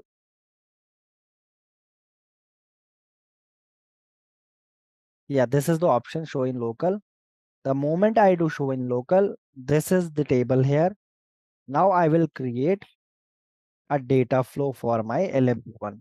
Let me name it as df underscore vendor underscore profiling underscore LFB1 underscore US. I want to join this with this. If I am not joining these two, then these two data flows will run in parallels. but I will only run two data flows in parallels when they are not having the dependency on one another. As of now, I have a dependency on LFA1 because I am extracting it only for country US, and I want the data from LFB1 for only such vendors which have a country US. If I was extracting all the data from LFA1 without any filter, then it does not make sense to me to keep these two data flows in series, because I have to anyway extract all the data for LFB1. Hey there, ready to master SAP S4HANA Data Migration Consulting? Our course is perfect for you. Learn at your own pace with us. In this training, dive deep into SAP S4HANA Data Migration Consulting. It's your toolkit for seamless data transitions, ensuring everything lands where it needs to be. We cover it all, from fundamentals to advanced techniques, crafted by seasoned experts. Our instructors are industry veterans, dedicated to your learning journey and here to support you every step. Join countless satisfied learners who have found our course invaluable. And the best part? It's budget-friendly, offering top-notch learning without the hefty price tag. Become a SAP S4HANA Data Migration Consultant Pro today. Enroll now on our site. For more details, visit ZaranTech's website. But since there's a dependency now, I want this data flow to be executed first, dump the data from this for country US into this table, then I can use this table. If I keep these two data flows in parallel, what BODS will do, it will try to execute both these data flows at the same time. But since this table LFA1 is not present initially, right? It will only be present when this data flow is completed. Then I want to use the data flow inside LFB1 data flow. If I try to run this in parallel, it will give me an error saying LFA1EXT US is not present. So since there's a dependency, I want to run them in series. How to run them in series? Just connect this to this. It means this will execute. The moment this is executed, this table will be created and data will be dumped inside this table, LFA1. Now I will make use of this LFA1 table and I will extract the data for LFB1. Now let me take LFB1. Let me write something like query underscore LFB1 just to understand. I want all the fields for LFB1. What is Bookras? Bookras is company code. Each vendor will be having a company code. Again, I will select top 3, right click, reverse the primary key. Then I will go back to the data flow here. I will bring in this LFA1. The reason I already explained, I don't want all the LFB1 data. I want only the company code for such vendors which have a country US. Now this table will be having only those listeners or vendors which have country US. I will make use of this table. So what I will do, I will write query underscore LFA1. I will only get listener from this, because I only need listener to join it. I already discussed yesterday, if I'm using an inner join, then whatever is common between the two tables, that will show up, right? Now I will have one more query. I will always name these beautifully because this helps me later on to understand what I am doing where. If I am doing some transformations on maybe KTalk, I will write query underscore trans underscore KTalk. Why do we need these intermediate query? Like the once one step is executed, like why can't we directly connect these two tables, because we already have a vendor master number, right, as a common key? True. What say okay. What you are trying to suggest here is, why don't you simply join this to this and do a join? Even to LFB1 itself instead of. No, you cannot connect this table to this. No, you cannot do that. If you have to join, you need a query. Yes, you are correct. You can connect this to this and write an inner join here. But the reason I would always suggest, always use a query transform with each table coming in, because if at some later point of time you want to change the source table, then you do not need to change the joins, because you are connecting this to this. The join will be here between this and this. Since I will not be deleting this query LFB1 and query LFA1 anytime, I might change the source table LFB1. What if tomorrow my business tells me don't use LFB1, use LFB1 underscore 1? They might tell me, then at that point of time, it becomes very difficult for me, or it becomes a burden for me to change the joins. If I go inside this, see, if I go inside this, the moment you choose, you have the joins between LFA1 and LND LFA1 EXT, LFB1 and LND EXT. If you do not do this practice, like always make it a habit, whenever you want to join, always have a query first. Because at some later point of time, if you change the tables, it will not be a big rework for you. If you directly use the tables with the joins, you connect two tables straight away with a query, you can do that. But I would suggest not to do that, because if you change the tables at some later point of time, it's a lot of rework. So that's the reason I don't do it. I'm not showing it. What I will always do is, I have a query, I will connect this table to this query, I will connect this table to this query, then I will join it. It's doing the same thing, but this is a clean approach. Yeah. Now I ask you, I want all my data from LAB1. Let me dump it to the right side. And here I will write a join. Write a join simple. In BODS, I'm not doing the coding. I select the table. For inner joins, it doesn't matter which is on the left or which is on the right. For left outer join, it does matter, because for whichever table you want the complete data, you have to keep that on the left side here. If I select this table and I do this, I go to my LFA1, I do like this, equal to listener. I select OK. Now I don't want this in my output, right?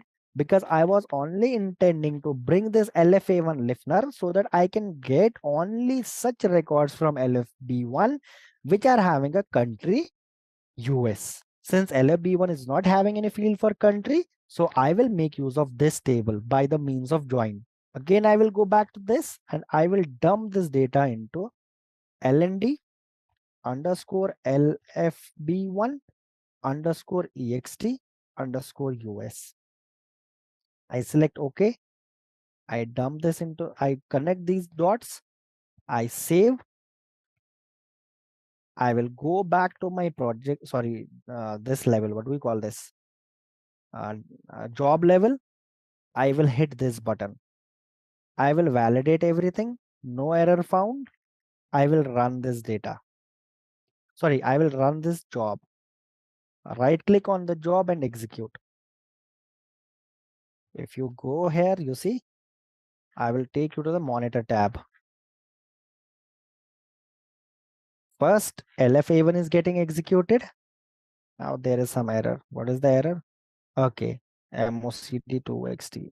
There is some error while running, because what the error is saying me is like inserted a large value or for MCOD. It's not expecting this big value. What is the field? MCOD1. Let me try to do this. If this doesn't get resolved, I will show you. I will just explain some other ways to do it. How do we do it? I go to options. I select this, use nvarchar to char. Let me try to do it. I'm expecting the same error, but let's check what happens. This is bad data, Again, okay, now this is loading. Sometimes these characters come like Chinese characters or some other characters. So BODS does not understand them. So it tries to convert it into something we don't know.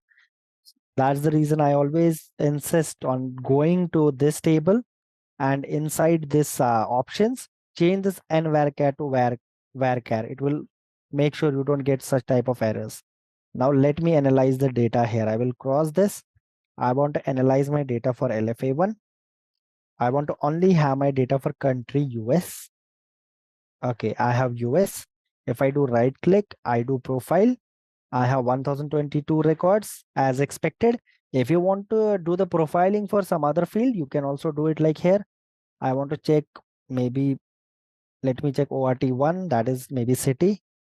I want to check, yeah. So out of these 1022 records, Philadelphia is for 128, Atlanta is for 170, New York is for 56. If you want to analyze any field, you can do it here, update. So this is how we do the initial level of profiling. You can do this profiling inside BODS as well. If you want to check like how many fields are, how many records are there upfront, you can do something like this. It will tell you the number of records in this table. Now, if you want to see how many distincts are there, listener is a primary key for LFA1 as expected. Each and every listener or vendor number will be unique. So we are getting 1022. If I want to check for land one, just tick this and update. It's telling me, okay, land one, that's the country. It's only US over here. Minimum US, maximum US. Now let me take for city. If I select, I can select 2, 3, n number of fields and I can do update. Now it's trying to tell me there are 288 different cities and 147 different values for ORT02. The minimum being blank and the maximum, that is, since it's a varchar, it takes A, B, C, D, E, F, G in the sorting order. Then this Washington is the maximum value it can have. Now let me show you the data for LFB1. If I analyze my LFB1, LFB1 is the company code data. LFA1 is general data for vendor. LFB1 is company code data. LFM1 is the purchasing data. LFM2 can also have other purchasing data. And then there can have in ECC systems, we used to have LFBK. LFBK means bank data, but now in S4HANA system, we make the use of business partner. So we usually do not load LFBK, we load BUT0BK. Okay, then there is WYT3, that is a partner function data. I don't want to go deep into that. So this is how the company codes have been set up for vendors that belong to US. If I want to see the total count, 1291. If I want to see for how many vendors of US the company code was set, only 903. I already told you in the beginning, we were discussing left outer joins. It can be a case like the vendor has been created, but the company code has not been set up. So this is one specific case for that. It can also happen that the vendor was created, but the company code was not set up. Vendor was created, but the purchasing data was not set up. Now, if anybody asks me to migrate vendor master data, I will not only take these 903 records, right? I will take all 1200 and how many records? 1200 and something records that are there for vendors. And then I will extend the company code for 903 records. It does not mean I will only take 903 vendors in my scope of migration. No, whatever is in LFA1, I will load that. Then I will have a left outer join with LFB1 and I will load the corresponding company code data. How do we do that when we configure the iDocs? That's a separate topic. We will touch base on that. Do not worry about that as of now. So this is how my data is looking right now. I want to analyze one more thing. For how many records for country equal to US, they have been marked for deletion. So there is a field LOEVM, so this is the field. If LOEVM is equal to blank, it means the vendor is not marked for deletion.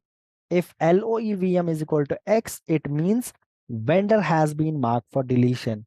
When we mark any vendor for deletion, it usually means we do not want them in the system. So how will we get rid of these vendors? We will simply, during the migration, we will write a filter where LOEVM is null. So whatever is not marked for deletion, only such vendors will go to the S4HANA system. What if the vendor has been marked for deletion, but there is a purchasing contract with this vendor for the next 10 years and it's going to expire in 2030? If I delete this vendor from my system, what will happen to the downstream object purchase contract? it becomes the duty of a data migration consultant to tell the business owners, hey, this is the impact it's going to have if you delete this purchasing contract. You have to either maybe mark that purchase contract for deletion, or you have to clean your systems, right? For the, at least at the general view, you have to just make sure that this vendor is not marked for deletion, right? Now how do we create these rules? Hey, like how many vendors are marked for deletion?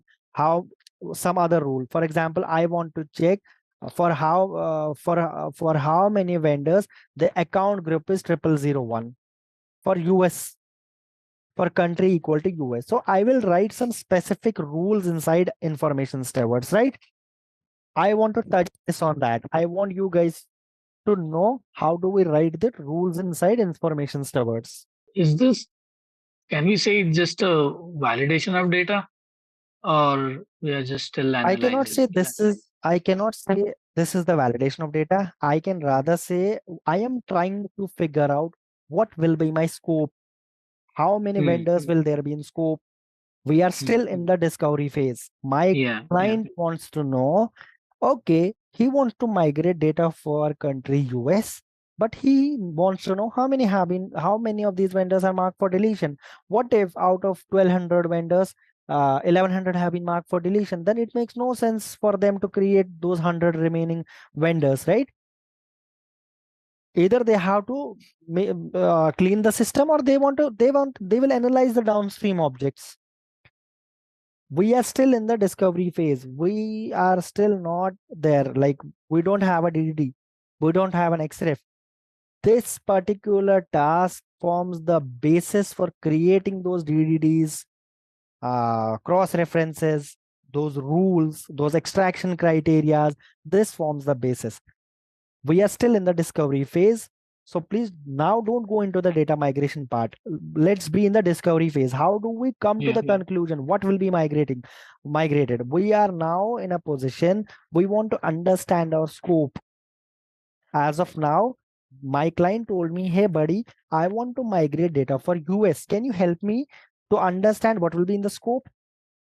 What if I have some 1200 vendors, now 10 are marked for deletion, right? If I was checking this, let me check again. L, where is L?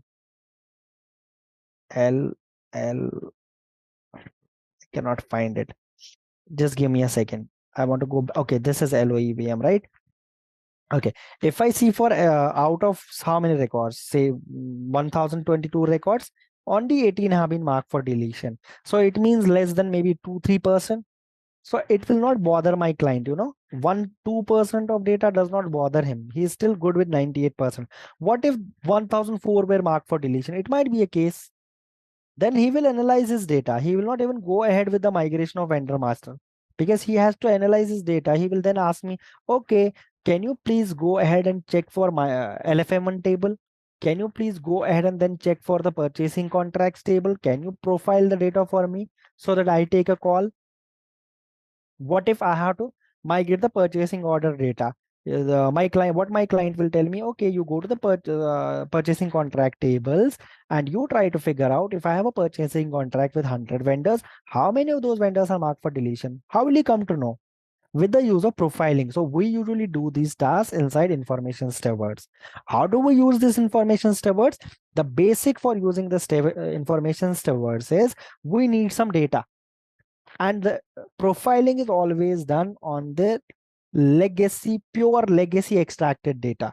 Pure data. I will not have any transformations on it. I will just try to apply some filters based on the pilot requirement. Usually one SAP system is having data for multiple regions, and each region is having a data owner of its own. It's not like one data owner is there and he will be analyzing the data for each and every country. No, it does not work that way.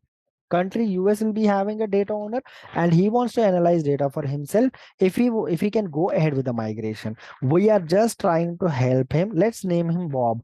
We are just trying to help Bob to take a call if his data is in good shape for migration. He will then go ahead and create the DDDs, set up the filter criteria, set up the mapping documents, everything. But before going there in the discovery phase, we will always start with information stewards. We have to take a call. Is our data looking good? Okay, 60% is good, but 40% we will clean up our legacy systems in the meantime. But they have to take a call somewhere, right? For that, we will use information stewards. And for us as data migration consultants, we will extract the data first in data services, and then we will use these tables, these landed tables in information stewards. I have already shown you how to extract the data. Now I will go to information stewards, but before going there, I want to take up the questions. If anyone has any question, please remember we have to spend 37 hours together, 37 more hours together. If you have any question, please ask me. I don't get irritated by questions, or I don't even mind any question. If it's I don't care. Just ask me questions if you have, because I don't want you to have some doubts. In the template table, we have some options there. Can you just let me know the options? Like along with Anvarka, we have some other options as well. Okay, you want to do, for example, see, mostly you will use an varchar to this varchar. The reason, there might be some characters that which BODS assumes, like this is a long character. For example, if your Chinese description is coming up, BODS feels like, okay, I will need some maybe 10 spaces to, or 10 maybe 10 or 20 spaces to accommodate this character. So it will throw me an error, right? So in order to avoid that, it's always a better practice. Go to the options and choose this varchar to char. Second option you can use is like autocorrect load. What autocorrect load is does is, it will not allow the duplicate record to get into the target table. Please, whenever I say target table, I mean this table where I am dumping my data. This will always be my source table. This will always be my target table. So what this autocorrect load will do, if there's a record, for example, listener 1, exactly same data is again coming for maybe UK, listener 1, same data. All the fields are same. Then if you set this autocorrect load as yes, have the duplicate record in the target system or the target table. Use overflow file. Sometimes it might happen that there is a bad data. Just now you saw like something was, there was an error, right? If you want, I will go, no, do I have this? Yes, I have this. So there was an error, right? What if this MCOD value was something like, I don't know, there it can be some 100 characters, and MCOD1 is not accommodating this value. So what we do is, inside this error handling, so we can give an error overflow file. So whenever there is an error, the job will not get truncated, or job will not get, it will not throw me an error. Rather, whatever is the bad data, it will get loaded to that file. Okay, then you can analyze those error files or overflow files, and you can figure out what to do with that. You have the same options, I think, here. Usually what we do is like, we will select this, use overflow file, and then you give the file name, and you give the the server address over here, where I should just post that file. If there is any overflow of data, like there is any column which cannot accommodate, which can accommodate 30 characters, but now 70 characters are coming, or any error happening because of bad data, we take the use of this error handling. What else options do we have? Okay, it mostly happens related to finance related table. It can happen. Can happen. So mostly, I mean to say 99%, I will only change this to yes, that's it. Otherwise, I will not do anything in the options. Or sometimes when you change the template table to a permanent table, then here you will select like drop and recreate table. You will disable this. What it does, I will cover each and every point. I don't want to go there as of now, because I want to focus for the rest of my time on information stewards. Greenfield project, right? I came across articles where we normally don't upload any historical data. So is that true? And if it is, then What how is can what is historical data? If you tell so me from the data integration point of view, historical data is, for example, I change my address from maybe US to UK. What data integration projects do is like they will keep one record for UK, and they will update a flag, say active flag as inactive, and then they will mark another record there and update the address for US. That is for data integration projects. But when it comes to data migration projects, I don't think if there is a vendor, it can have a historical data over there in the system, right? And I don't think any SAP system or any data owner would want the historical data over there in the SAP system, because when you are creating a data, for example, for vendors, you can only create a vendor number, general data, company code. What can you do with the historical data over there? so can we say that if it is a greenfield implementation, we don't need a data migration activity? No. You cannot say that. What is a greenfield? Greenfield is simply my client was on some system. He was using Excel files till now, but now he wants to use an SAP system. He is new to SAP. Everything Right, has to be set up from the scratch. right. So if everything has to be set up from the scratch, he would still need SAP BODS, he would still need HANA Studio, he would still need data migration consultants who know how to migrate data using IDOCs and BAPIs and LTMCs or LSMWs or BTPs, anything. But at the end of the day, whether it's brownfield, whether it's greenfield, for us, this is data. When it's like brownfield, we are having data from ECC systems. It's easy for us to manipulate data because we know, okay, KTOC is getting mapped to KTOC.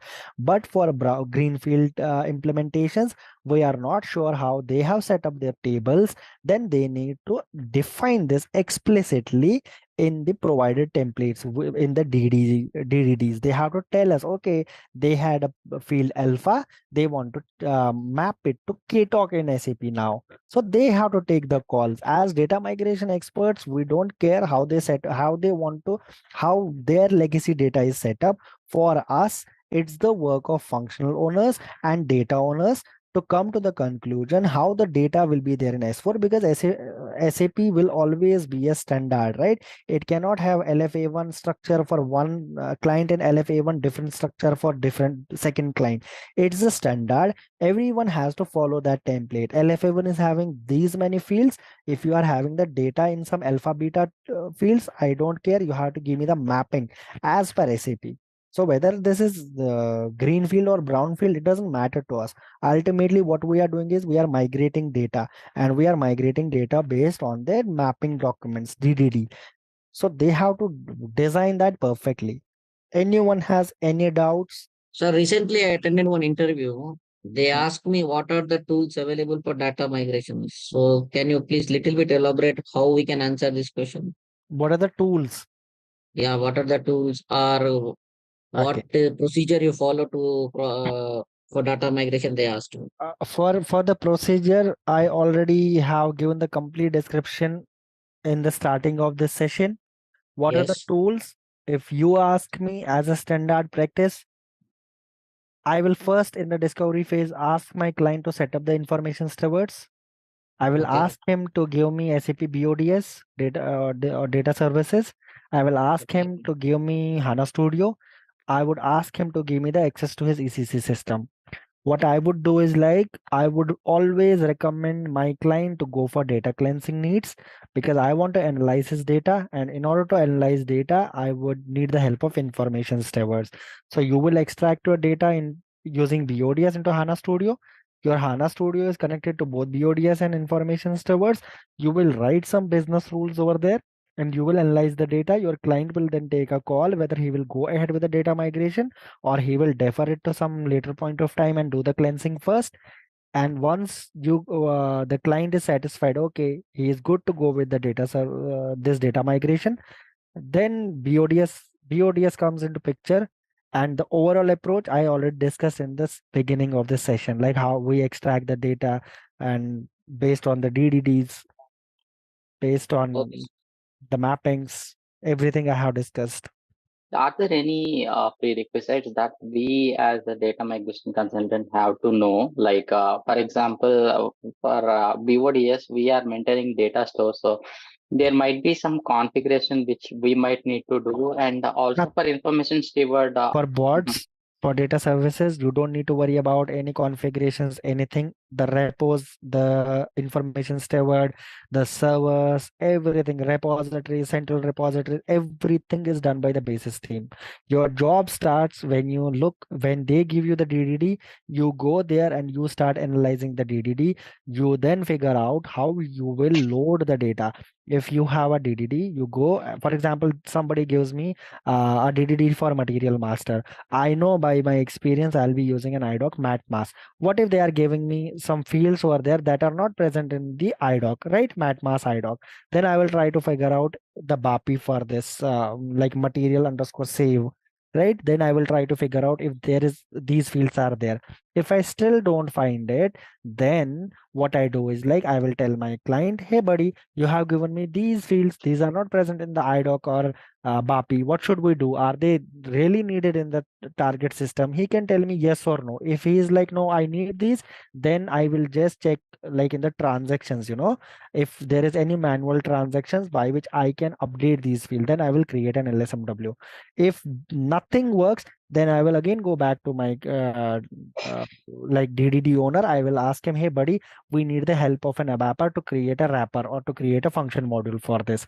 Unless and until you are not sure about the method of load, you will never go ahead and create your code in BODS, because there are certain scenarios where you will not be able to load the data. Then what is the point of wasting our time creating creating the extraction jobs, transformation jobs? Because I have seen it in my past experience. Sometimes we are not able to load the data, then the client tells us, okay, I will do it manually. I have some 60-70 records, please. Because I don't want to use an ABAPer as of now, it will increase my cost. So whenever you analyze the DDD, always the first thing is go and check which method of load you are going to use. For example, they gave me some 10 fields. I found them in the MatMath. I am good. Then I will start with the extraction. From there, my work starts. My work is not to configure BODS or configure information servers or put up the servers. No, that's the work of basis guys.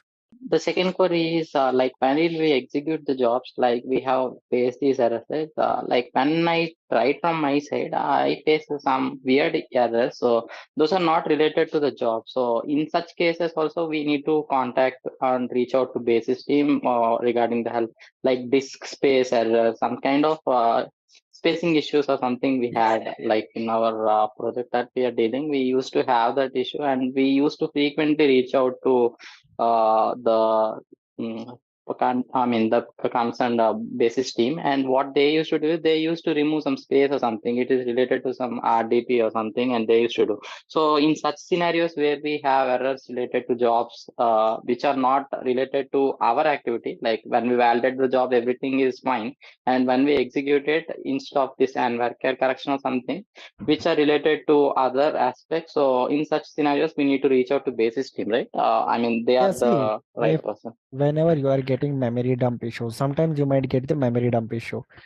What usually happens is like the system owner or the admin is setting up the server and he is allocating maybe 50 GB for the server. But you guys later at some later point of time find out this is causing me the memory dumps. You can ask them, hey, please allocate 100 GB to it. But before doing that, you have to go to your server. You have to check if you guys are creating any reports, and those are not wanted anymore. So what we do is like I personally, what I do is like I will ask my team, please go to the different folders where you are creating your reports and do the cleansing. Maybe every quarter, every 6 months, they go back to their local folders and they check if they have created some unwanted file. They are putting some ATL files over there. They will delete those files. But if you are still getting these errors, what you can do, you can go back to the system admin or the basis guy. You can ask him to allocate more memory to these systems so that you don't get any such error. But mostly in data migration project, these guys are not so frugal, they will always allocate a good amount of memory to the systems. It's just because of us sometimes we keep on creating these files like preload reports, postload reports, so many Yeah, reports create, and because we of the take team care. size, actually, we True, have true. a lot of Yeah, team size. So yeah, maybe that could be the yeah. case. It's always better to revisit those folders and check if we need any cleansing. Okay, let me then go ahead and start with the information steward. Before doing that, I want to just copy this. So this is how your information stewards is going to look like. Inside your information stewards, you will be having a project. This project, the admin will take care of this. You can also create these projects or connections or anything inside the CMC, Central Management Console. But as of now, you don't need to worry about this because everything will be set up. Do we have only one project, or it depends? Like, You can see, for example, different pilots can have different projects, and these guys, what business owners do is like they will not give access to UK data owners. If for example, I have a project for US, I have a project for UK, these guys do not give access for US to UK data, right? They do not allow UK guys to see US data, or UK guys will not allow Europe, say Indian guys to see UK data. So they can set up their systems in such a way like they will be giving the access to particular owners. So what we do is like we create different projects. If I see over here, I have only one enterprise project, but inside Central Management Console, we have something. I will show you that as well. So we have something called, this is how it looks. Where is Central Management Console? You see Central Management Console. If I go inside Central Management Console, how the Central Management looks like is if I go here and I select my information stewards, a window will appear. If I go to data review, I can create a project over here, create. You see, if I select this, I want to name it. I want to create like pj underscore test, or I want to do it like pj underscore test underscore UK. Let me give the same description, pk underscore test underscore UK. I want to save it. The moment I save it and I go back here, I should be able to see it because I already created that. So these guys, what we can do inside the CMC, we can do it, but we seldom do this. This is all the work of admins and basis guys. We do not do it. Let me take you inside the enterprise project now. Okay. Now, what I will do is there are different tiles over here. One is workspace home. One is rules where I can write a rule. The third one is data cleansing advisor. We don't use it. This one is important. Scorecard setup, where we will see the overall score of my objects, like for vendors, customers, materials, cost centers, profit centers. I can set up the rules and I can try to figure out how my data is looking like. What's the overall score? This is something like task, where I can create a task and run it. Let me go from the word, like, let me go it from here. The first thing is I need to import the table that I already extracted. So what I will do, please remember these points, or you can note it down, or you will be having the access to this recording. Please remember these things. The first thing is I need to import my table that I created. So I will do something like plus, then table by name. I will select LFA1EXT US. Okay, I want to do save. If you see inside this, I have LFA1EXT US. Now I want to import LFB1 as well. Everything is connected to HANA Studio, So HANA Studio or HANA DB is the base for each and everything, whether it's BODS, anything. That's the reason I keep on insisting. Please understand SQL. Try to learn SQL. Now if I want to analyze this data or see this data over here, I click on this and I can view my data. Okay, this is how my data is looking. For this is how my data is looking. Now I want to create a rule. I want to have a look on my LFA1 data. The rule is Just try to check the count or the score of LFA1 based on deletion indicator. What is a deletion indicator? LOEVM.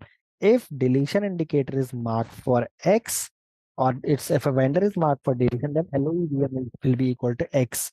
Now I want to take a call, or I want to set up a rule based on this LOEVM. So what I will do, I will go to my second tab.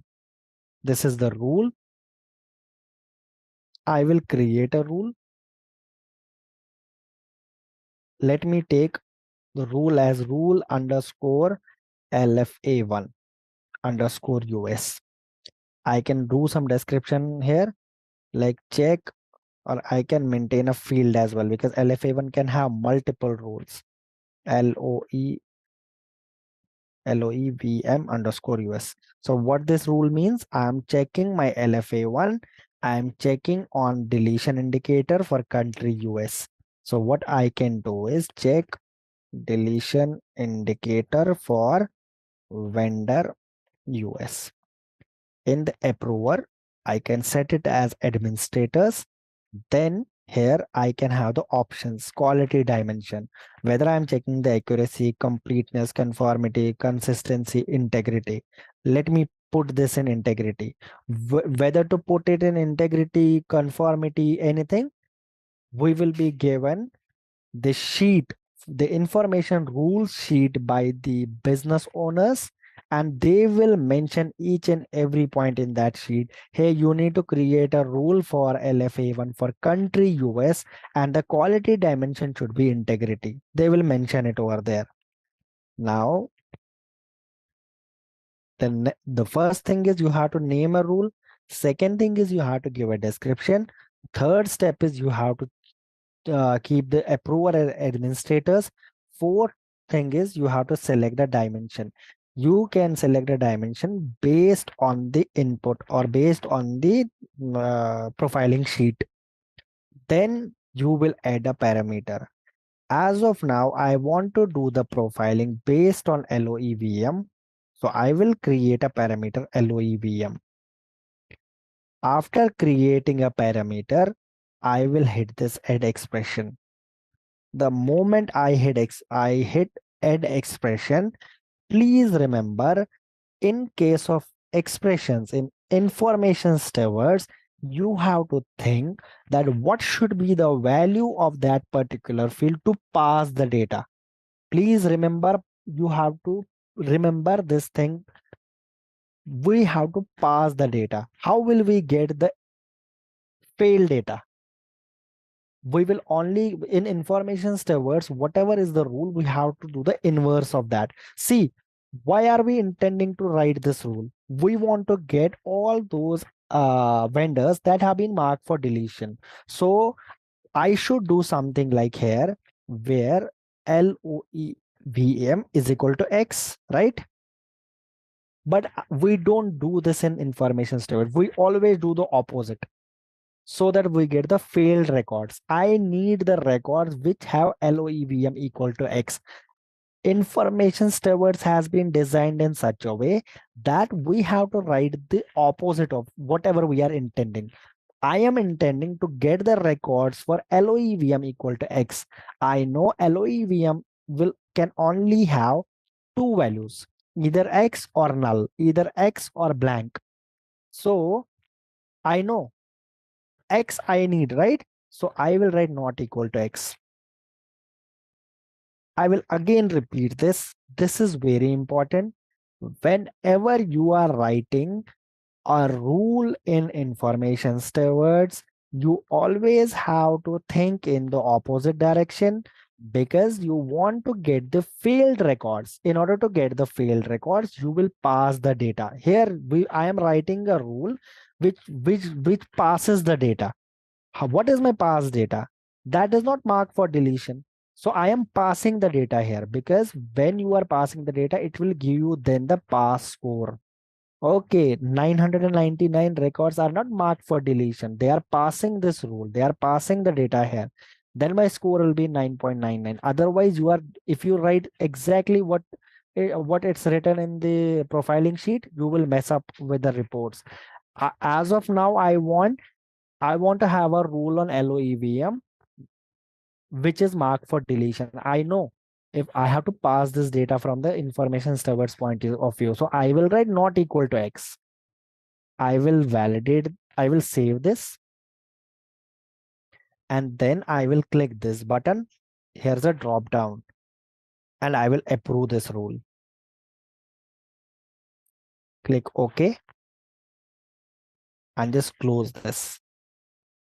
If I do a refresh, you see under integrity, there is a rule LFA1, which is in the approved state. Now, there are several steps. The first step is you created a rule, right? Rule is created. Now I want to bind this rule to a table. I want to use this rule on some table, right? You only created a rule. Now you want to pass some data through this rule so that you get the scores. In information stewards, we call this as binding. I will select this rule and I will hit this button. This is called create a binding. I will select this. I will select my table. My table is LFA1. Then it will automatically select LOEVM because I named it correctly. If you want this rule to be on some other field, you can select them here. Whatever field you want to apply, you can do that. But as of now, I want to apply on LOEVM. I will keep this as LOEVM and I will do save and close. Now, you see, if I select this rule, it's telling me, hey, buddy, this rule is having a binding on table this and it's bound on column LOEVM. If my score is less than 5, it's a low score. If it's greater than 8, it's a high score. And whenever the score is less, it will have something like a red signal type of thing. I will show you. Let me repeat. The first thing is creating a rule. The second thing is binding a rule. Okay. Now I need to get the score. I need to push this data to my server and push this data through this rule, right? So what I will do, I will go back to my workspace. I will click rule results. I'm going really slow because I want you to memorize these things. When I do like this, I will select this. I will hit this button. This is calculate score. First, you created a rule. Second, you are binding this rule to a table. Third, you are creating the score or calculating the score. Let me do this. Then it will ask me, give the name to this task. I say vendor marked for deletion basic for US, right? Now I can give it maximum of 500. I will do save and run now.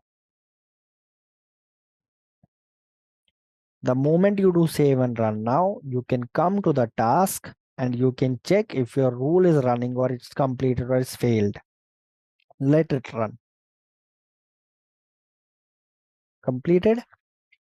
I will go back to this. I will hit rule result.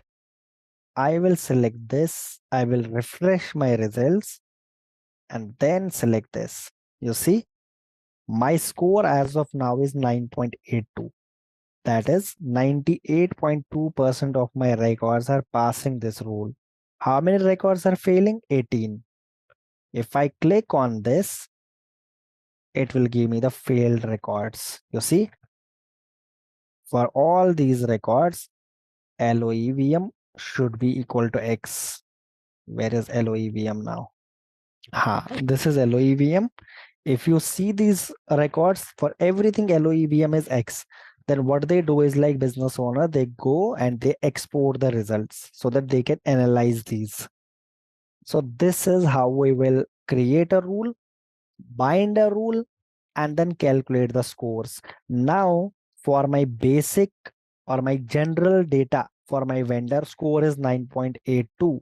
It means from the general data point of view for my country US, I am good to go with my migration, right? Now my client wants to have a look on the company code data. Okay, let me create one more rule for company code. I will again go here. I will create a rule. Say I want to copy this once. I will create a rule. I will name it as LFB1. Check deletion. We also have a deletion at the plant level. Sorry, company code level. Let me check. I want to check this. This is my LFA1. This is my LFB1. We can have a, let me check if there is a deletion flag. We should have at the company code level. I think it's at the top only after Okay. SPERR. Thank you. Yeah, it should be there. I just want to check how the data is looking like so that I can set up my rule like that. Usually it should be null or X, but in the ACC data, it's like spaces. Where could you see it? It's in the first left one. If you go to the extreme left, after SPERR, you have it. Oh, perfect, perfect. Now let me analyze. Okay, for 13 records, it's X. Let me set up the score for LFB1. Check deletion indicator at company code level for country equal to US. Again, I go here. It's a repetitive task. Let me set this as completeness. I can set any quality dimension over here. Let me say maybe no, not it. Let me check consistency. Okay.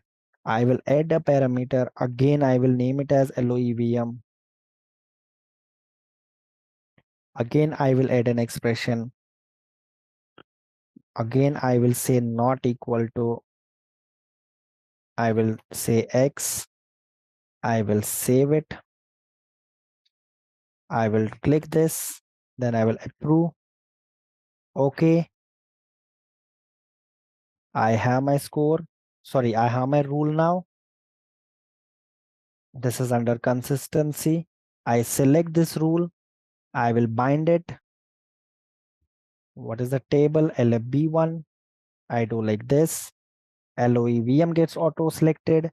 I save and close. I'm done. I go back to workspace home. Then I go here.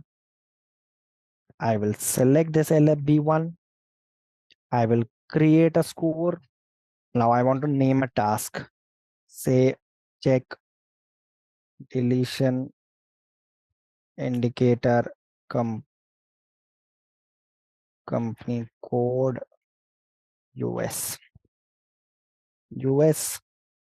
Now again I can set it as 500. I will save and run now. Now why am I creating these tasks? For example, I suggested my data owners to clean their data. They might take some time to do it. So what will happen is, like, if on 30th of June I did some reporting and they started to clean it, they might ask me after 10 or 20 days, buddy, can you run your reports again? So what I have to do is I can come over here, I can do select all, and I can hit this. The moment I hit this, then I will regenerate the scores, and you can see it in the information stewards. How did the score look like? I will run it for both my rules again, and I will show you how it creates the real-time graphs. First, let me go here. I will again go to rule result. I will do select this, and then I see the score. If I again, you see 13 records are failing, 9.89 is the score. And if I select this, I can see these 13 records over here, which are failing. So this is how we set up the scores, how we get the scores, and how we can share this data with the data owners. Now there's a catch. Please remember this. In information servers, whenever you want to export this data or you want to see the data, we can only see 500 records. So that's the issue with information servers. Then how do we export the data? I will show you later on, but usually we have the limit of 500 to it. So now we are done with this, right? Scores have been generated. My business owners can take a call. Okay, I am good to go with LFA1. I am good to go with LFB1 data migration. But before doing that, what I as a data migration consultant will do, I will create a scorecard for this. This is corresponding to LFA1. This is corresponding to LFB1. I will not be having only two rules, right? I'll be having 50, 60 or 20, 30 rules. How will my data owner understand what is the how the overall data score looks like, right? So for that, I will set up my scorecard. How to do that? I will go here. I will create a scorecard. I will select this. Say I want to select it for vendor US. Say I want to do vendor gen underscore general data underscore company code data underscore US. I will save it. The moment I hit this, I need to check all the dimensions that in which I created my rules, right? Let me check where all I created my rules. I created in my consistency and integrity. So I will select consistency and I will select integrity over here.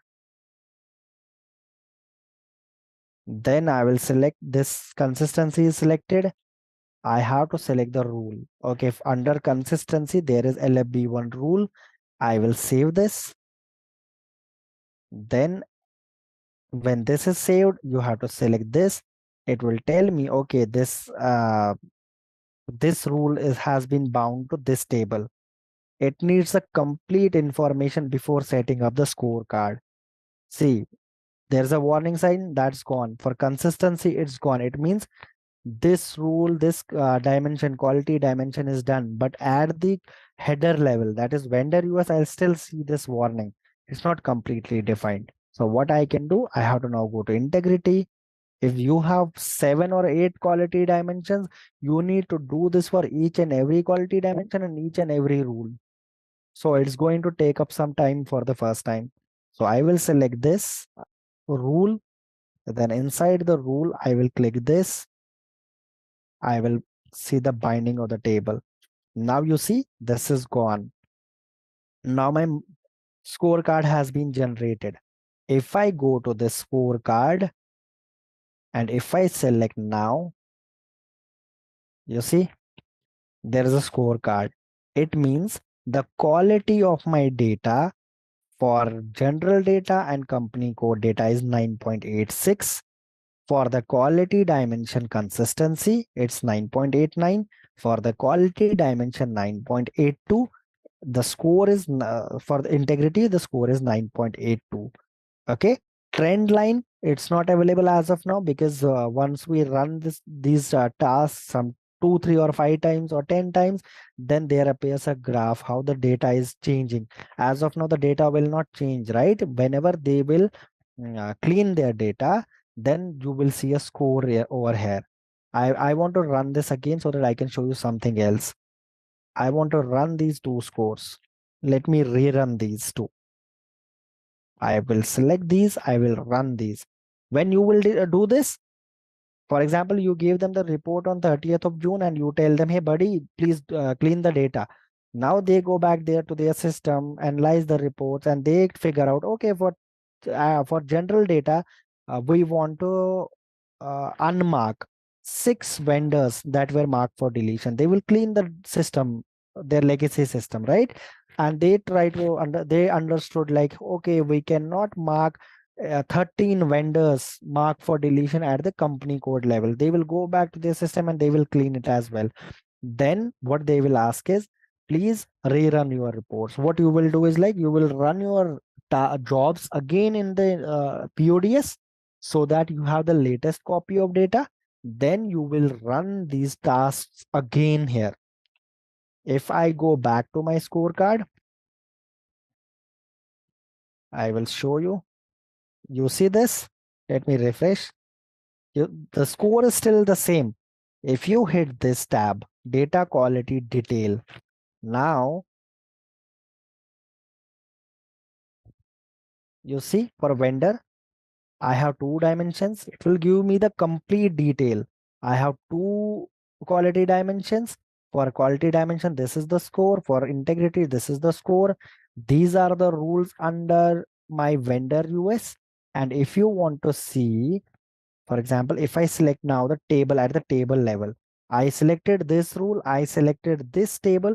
Now it will tell me in the real time how my data is looking. So my score was what? On the X line, there's a date.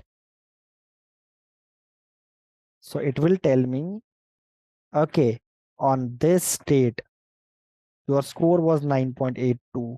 If I run it after 10 days, it might give me a score like this. Okay, now the data quality has improved. Or if the data quality is not improving, it might be like the point is 9.8. Sometime later, it will be 9.7. Somebody else marked some more 20 records marked for deletion, right? So then you can analyze it over here, how your data is looking like. But usually, whenever we go through the discovery phase, it is like 60% of the data is passing these rules, or 60% of the data is looking good. They go ahead and go for the data migration. If the data is looking like, no, this is not looking good to us, we need to clean up the system before we can go ahead with the data migration, then they will stop that particular pilot. They will focus on some other pilot, or they can ask you to do the profiling for UK.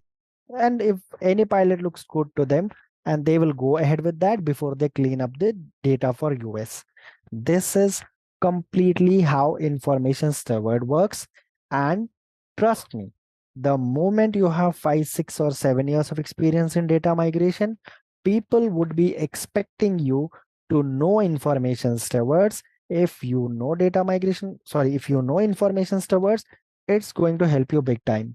Because mostly what senior managers do is they want their resources to know this, because they do not want to hire information stewards guy for doing the discovery phase. They want their data migration consultants to know this, so that just maybe to save the cost, right? Because one person can do this.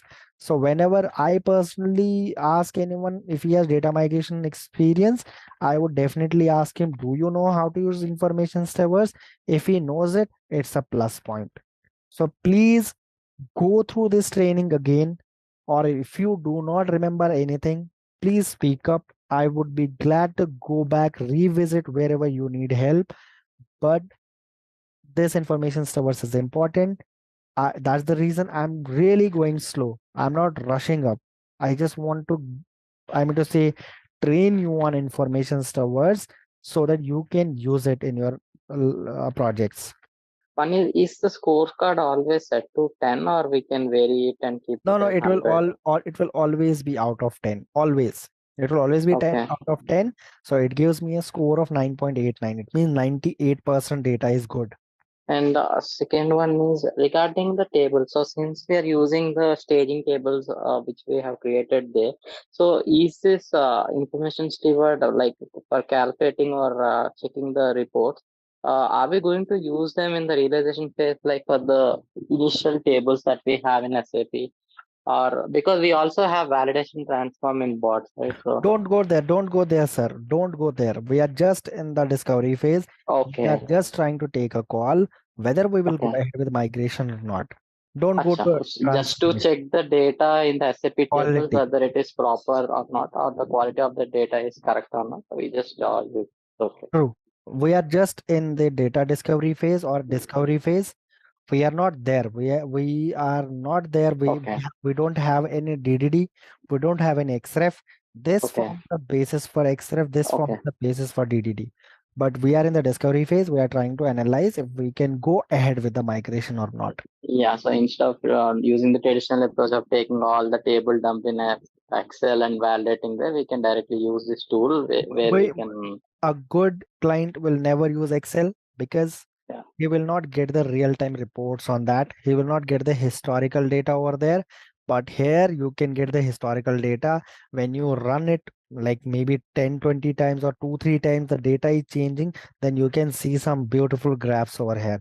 Even you go here, you can see some great graphs over here. You see, it's taking time to load, but yeah, it will. So you can see. So even if I want to see the graph for this, it's telling me, okay, it will help the client to keep a track. Okay, my data was looking 98% correct maybe on 3rd of June. Now it's looking 95% is looking correct. Now 80% is looking correct. And the third one is, do we have any sample document for this? Like, what are all the initial set of rules that we need in the integrity or consistency? If I you have any, will design a document and I will show you the maybe a couple of rules in the next session, how the document look like.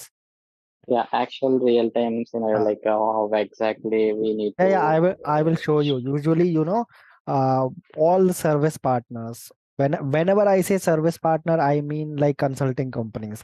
They have these, I mean to say pre-formatted, or they have these rules. They have these sheets, and they just send these sheets to the clients, and they ask them, okay, which of these rules you want us to implement. So every service partner has this Excel sheet or these profiling rules. I will show you a couple in the next session.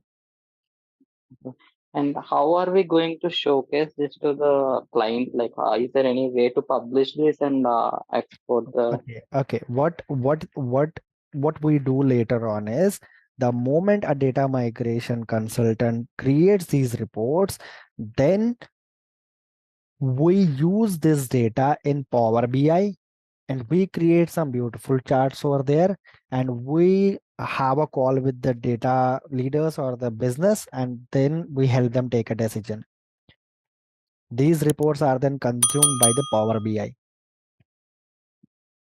Okay. So again, we need to. I mean, we have to integrate information steward to Power BI, and we have to put this. Nothing like that. See, what happens is, like, for example, in one of my project or in some project, we did the data profiling. Then what we did is, like, against each rule, we wrote down, okay, for example, against each object, I have this vendor object, right? I do not write vendor US over there. I'm writing it for the sake of testing over here. So what I will do, I will write vendor over there as an object. Then I will write the quality dimensions. Then I will maintain the quality in an Excel sheet. I'm saying I will maintain this quality score 9.89, 9.82. Then under each quality dimension, I will have a rule number 1, rule number 2, I will write the score. Then I will consume that Excel sheet in my Power BI to get some sort of a presentation report, PPT or something. And then I will showcase it to my client. I will just give them the reports in a presentable way. I will not straight away give them. This is understood by data migration consultants, business owners, but to the heads, to the big guys, they do not consume these things. They will simply consume those PPTs, and we will use this data to create those PPTs using the Power BI. Okay. So we need to manually take this output or into Excel and then. No, buddy. See, for example, if you tell me how I need to now tell my maybe the PepsiCo head. I need to tell them, hey, would you go ahead with the data migration or not? I will not go to IS and I will show him all these reports. What if my server breaks down in the middle of a business meeting? So the best way is, I will just create a report using Power BI using these scores, and then I will showcase it to my business heads. I never go to my IS and open IS or any system for that case, or BODS in front of in the meetings. It never happens. We will always use these reports and create beautiful presentations. But that's not in our scope. That's what maybe the senior managers and above do. We don't do that. We will just create the rules, and we will help them with the scores. We will help them understand if they can go ahead with the data migration or not. That's our purpose. That's the reason we use information stewards. For data migration consultants, what do you call that? The expectation is, we should be able to create rules. We should be able to bind, calculate scores in information stewards. How do we do it how do we consume these reports in the Power BI? Then it's a different thing altogether. We don't do it. When I was a junior, I used to believe, like, My seniors don't do anything. When I grew up, I know now what they are doing all days, They will always be there creating some beautiful reports, making it picture perfect to showcase it to the client, because client, they do not understand anything when they are new to SAP. You have to literally make them understand like a kid. So that's what our leaders do. And for example, you are having a project for, say, pilot 1. If you are getting a project for pilot 2, always thank your leaders, because they are the ones who put in sweat, blood and sweat to get these projects. And we always work, and ultimately we earn. But we should be thankful to our seniors, or our partners, or whosoever is at the head level. You mentioned information steward can process only 500 records at a time. So what happens when there are 10,000 materials in a plant and it need to be analyzed? No, I did not say it can have only 500 records. I said when you want to analyze the data, for example, when I will go back there. When, for example, I am here, right? I want to analyze this data. Okay, I can. This is like the limitation of information stewards. You can only have 500 records. Now, if you want to get all these 1000 records into some Excel straight away, you cannot do that. Then what basis team does, they will create a profiler repository. There's a repository called profiler repository. They will create it. And when you are creating your tasks here, when, for example, let me edit it. When you are creating a task, save all failed data. I'm not selecting anything. I will use that profiler repository over here. Then that when I'm trying to export to Excel, I can get more than 500 records. This is a limitation of information servers, and you cannot do anything about it. And just for a project, just to get an idea, how many objects do you actually analyze? You say how many objects? Let's say now you showed us for vendors. So you will have for master data, you will have for transactional objects. It depends on an object to object. Usually most of the clients want to finish this in 1 month. So mostly in 1 month, you can profile maybe 20 objects at max, because it's not like you will go and each object will be having 20-30 rules. yeah, Create these 20-30 rules and create those PPTs and update those scores. It takes a lot of time, trust me. Then usually what clients do is like they will analyze the master data, they will analyze some big objects. For example, I need to take a call on bill of materials, I need to take a call on pricing, I need to take a call on pricing, purchase contract, sales contract. Big objects they will cover, and then they will analyze data. They will not do it for all the 154 objects. Okay. And whenever we decide the scope of any project, even before bidding, what our data leaders or what our leaders do, they will set up the expectations accordingly. If the client is not willing to spend money, no service partner is going to give money from his pockets. So he will shorten this scope. For example, I'm telling them, hey buddy, why don't you do the profiling for 50 objects and it's going to take you 3 months?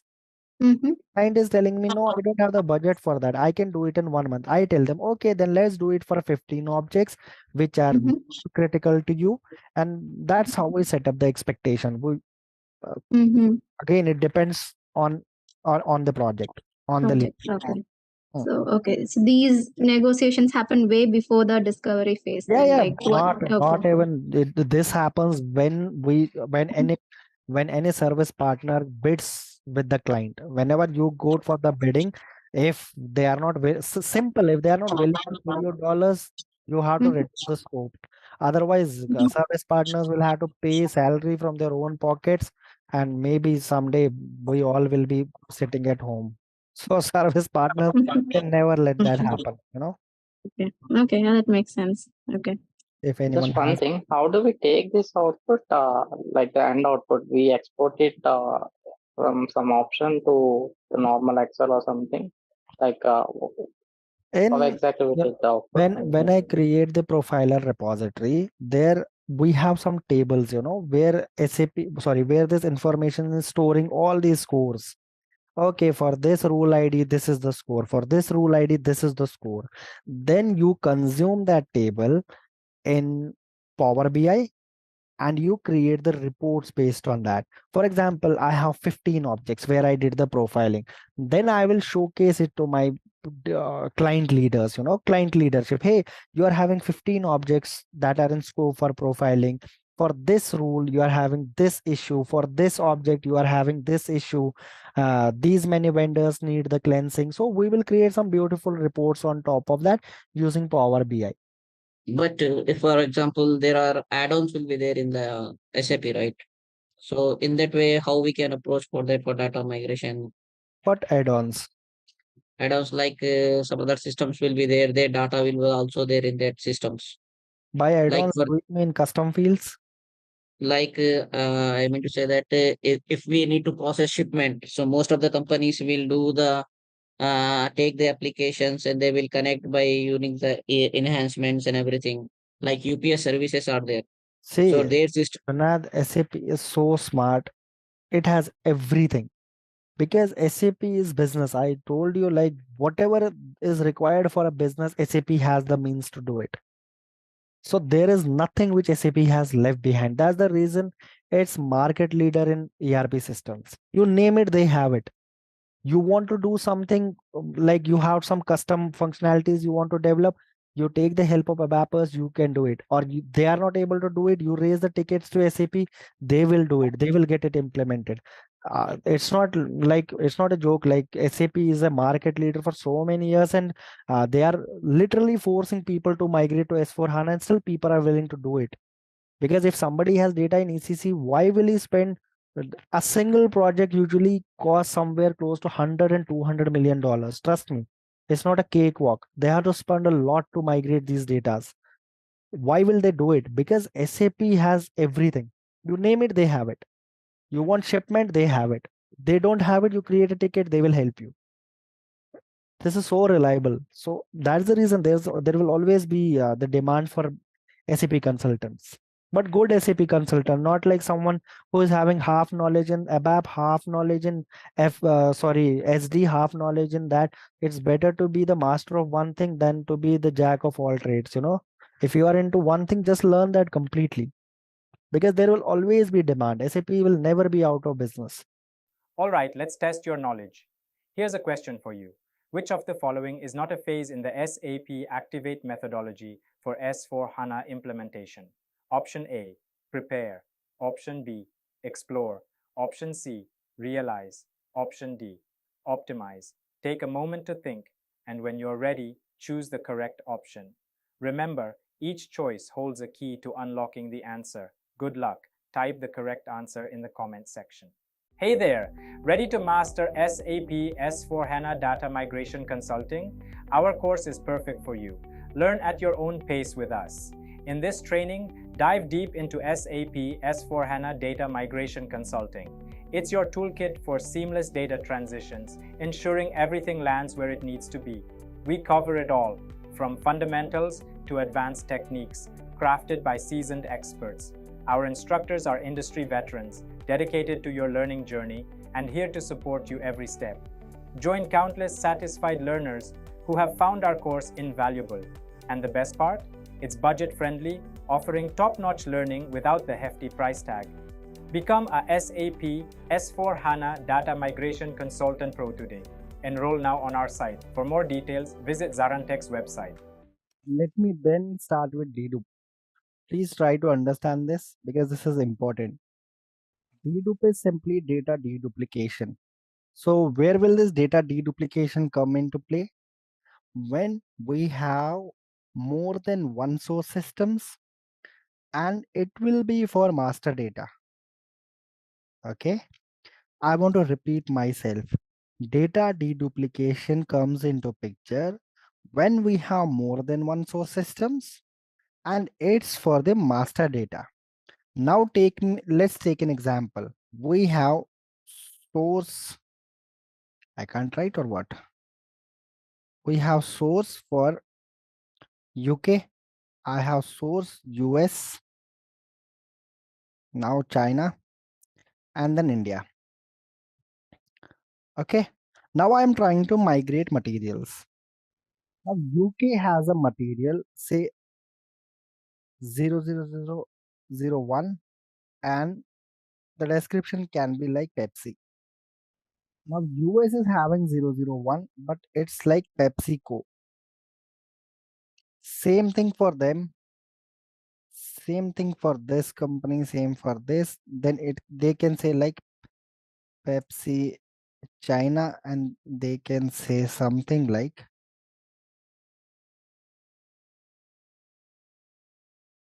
and these guys can say Pepsi underscore India Limited. Okay. Now I know this material, this is a duplicate, right? Or it's not important, like this is one, this is one, this is one, this can be two, this can be three, this can be four, anything. This can be material number 100, this can be material number 200. But ultimately what's happening is I have my source data in 4 different legacy systems. Now I want to migrate my data to S4 HANA system. The issue over here is I have duplicate materials.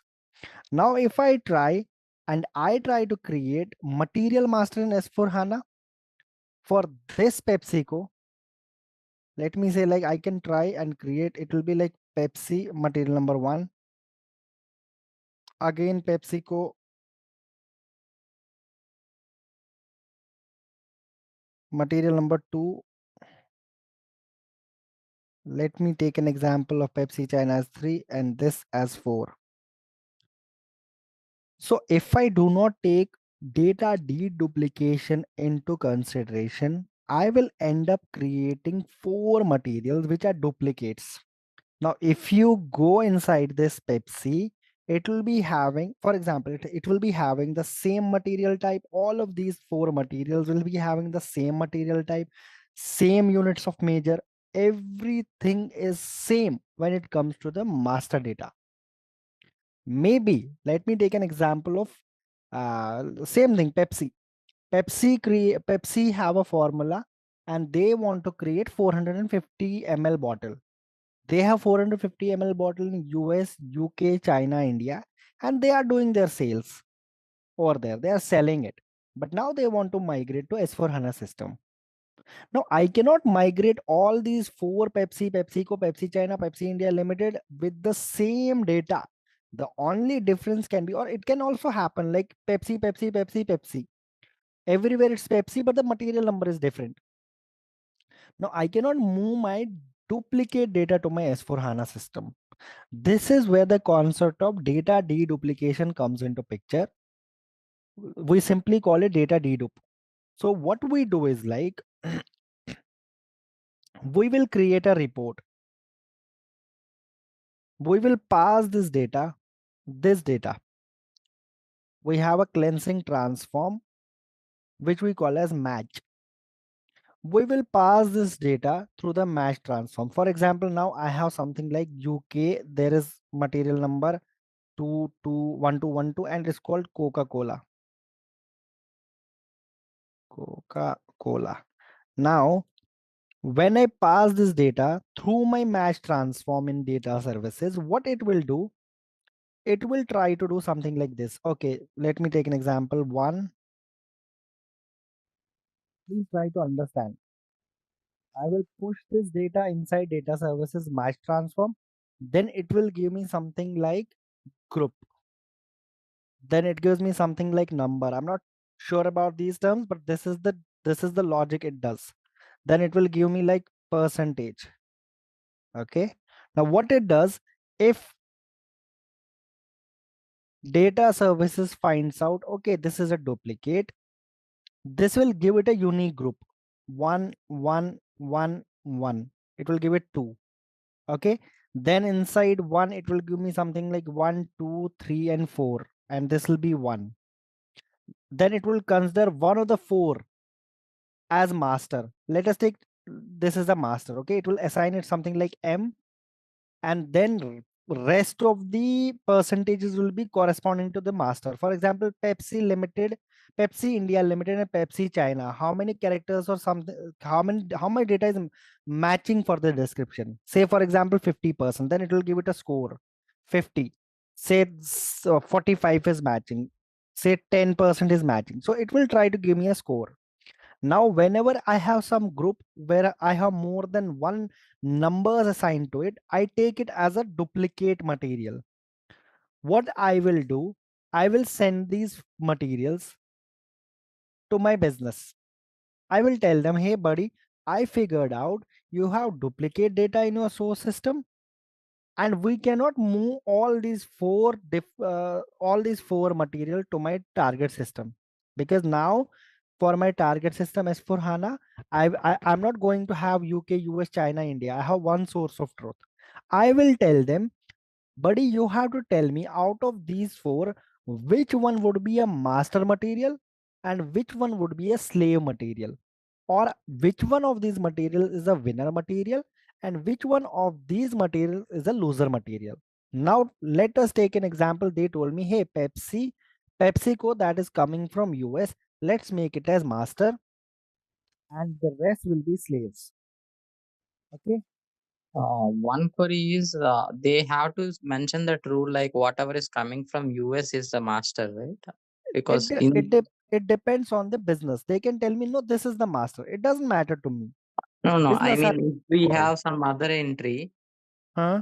apart from this material one, we might have some other entry with description, not Pepsi, but with Coca-Cola, which are having different entries, like with different countries. No, this cannot be Pepsi Limited and Coca-Cola cannot be duplicate, No. right? I'm just saying, like, we have row number 13, right? We will have 3 more rows, 14, 15, 16.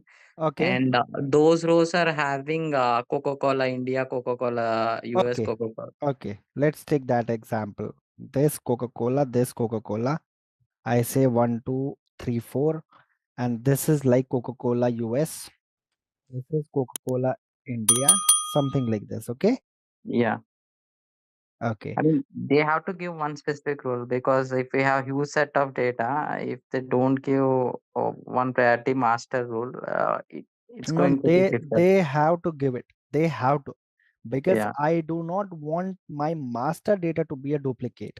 Yes. Again, earlier when I was not having a duplicate here, I was not about to send them this data.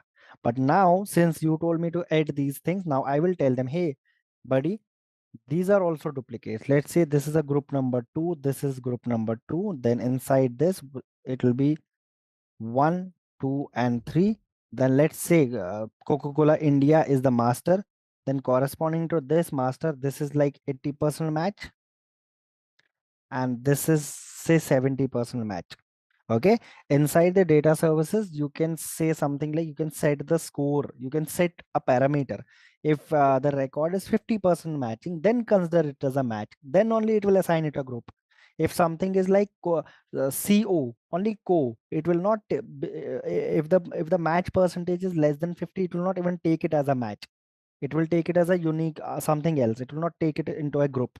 We have to set the parameter inside the data services.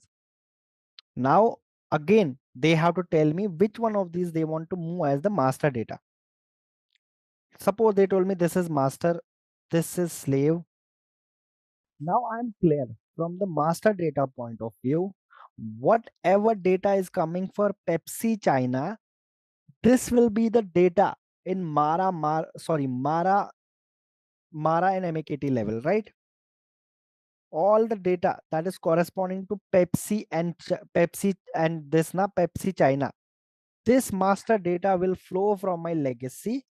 This Coca-Cola US will flow from my legacy, and it will be there at the master data level. I am done and dusted here. I will not be migrating these records. Whichever has been mentioned as a slave, I will not be migrating them at the master data level. But what about the sales data? What about the pricing conditions? What about the downstream objects? Now, if I have some, maybe some, I'm selling this Pepsi now. This Pepsi will not be there in the target system now, right?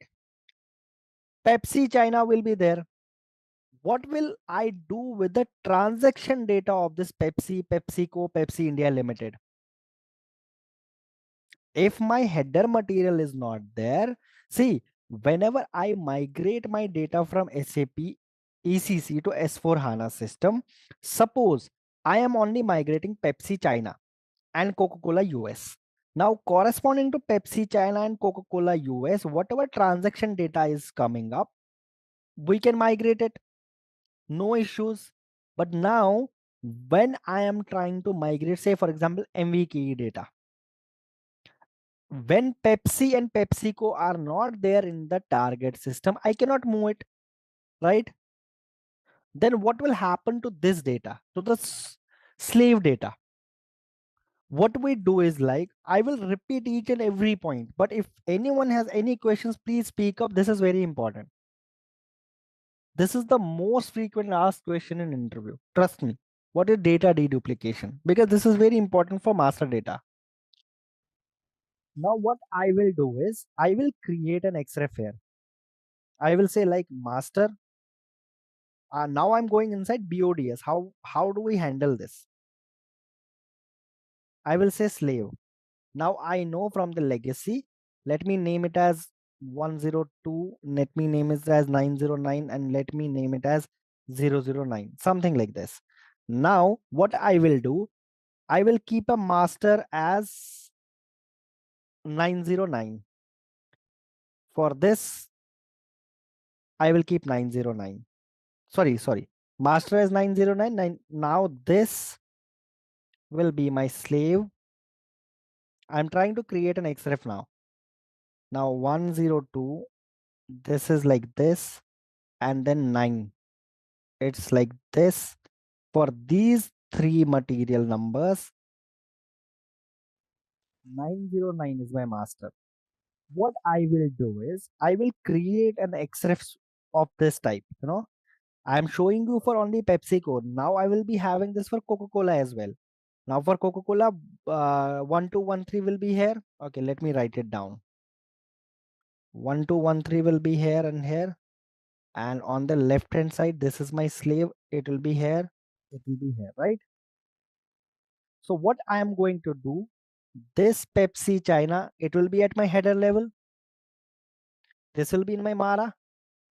This Coca-Cola US, it will be at my header level in my S4 HANA system. But now what will I do to my MVKE data, to my sales data? If I am using a pricing condition, I am moving bombs. How do I create a bomb? For example, let me take an example of bomb. In my legacy system, I had a bomb for this material. Now this material does not exist in the target system. How will I create this bomb now for this material? So what I will do, whenever I am trying to create data for the downstream objects or the dependent objects, I will chain the slave with the master. If in my legacy system, my bomb was created, my header material for the bomb was 001, I will change this to 909 in the target, because 0001 does not exist in the target system now, right? What exists is 9019. I do not want my transactional data to fail. For that reason, when I am doing the transformations, I will change these slaves to master and then load it into S4 HANA system. Let me take the case of a vendor. For example, I am trying to load business partners. I will again give you one more example for business partners. Now my business tells me, okay, this business partner is a master, and the second business one is master, two is loser or slave. So what I will do, one will go to my BOT 000 table or BOT 100 and something else tables. The moment I come down to my LFB1 table, I come to, let me take an example. This business partner is a vendor. The moment I go to my LFB1, I go to my LFBK, I go to my LFM1 tables, I will not be having two over there because two is a slave, right? I cannot have this two. Then what I will do, I will assign one to the legacy of, I will replace this two with one and attach it to one. Am I am I clear, or you guys are getting lost over here? I will Repeat once again. Yeah. Okay. Now see, for example, I am trying to load Mara. then I am trying to load MVK. Okay, in my legacy, this is my legacy, this is my S4. In my legacy, my material number was 1, 2, 3, and 4.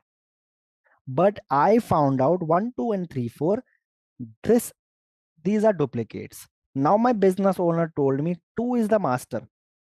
So at the header level, Mara level, I will only be having 2, right? Now let me take an example. 1, 2, and 3 is having the sales data now in the legacy. If I'm trying to move sales data for 1, 2, 3, it would expect 1, 2, and 3 at S4.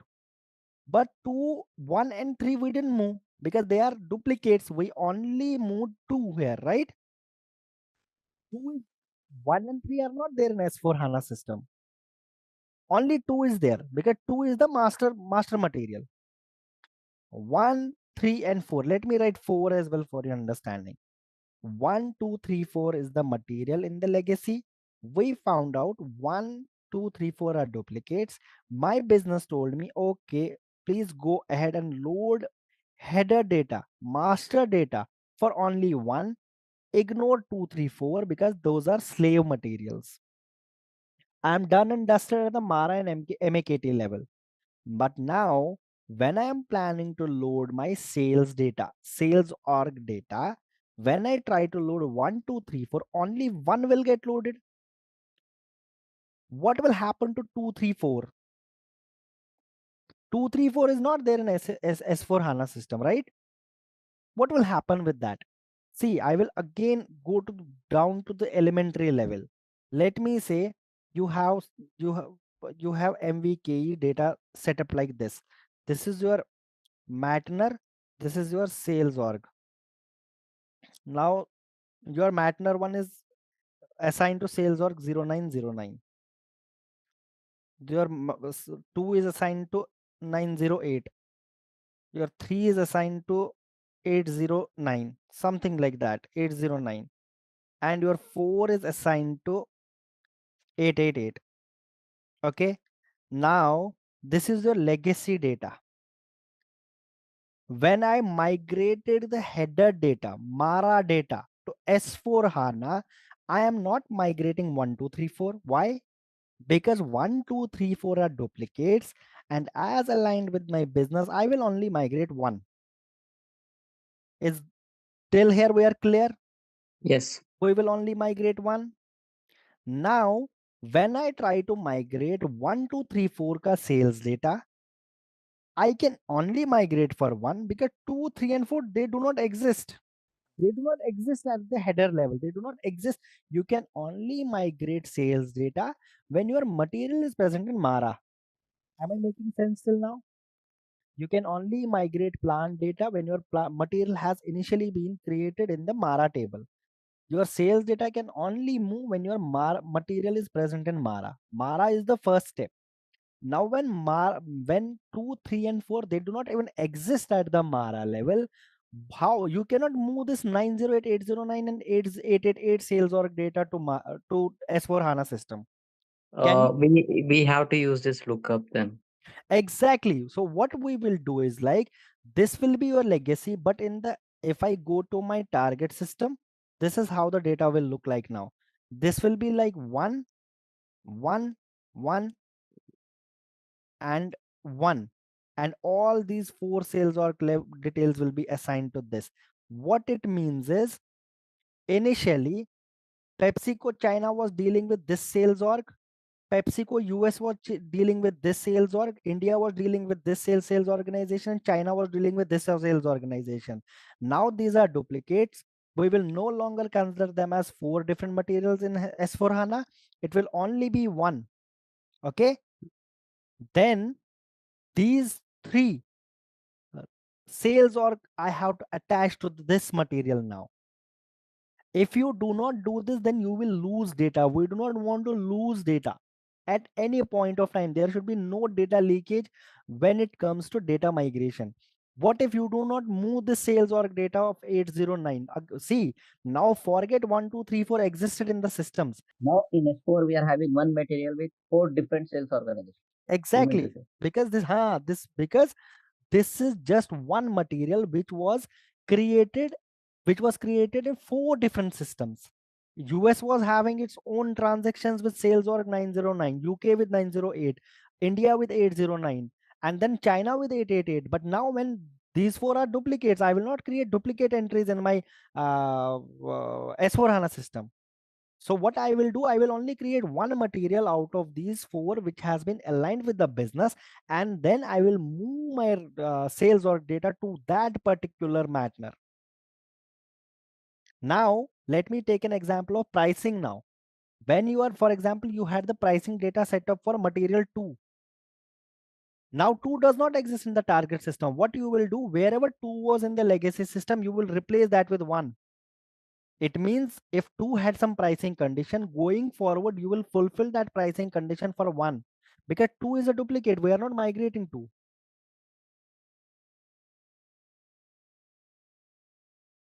Is it clear, or you want me to go from scratch? I can explain this 500 times because this is important.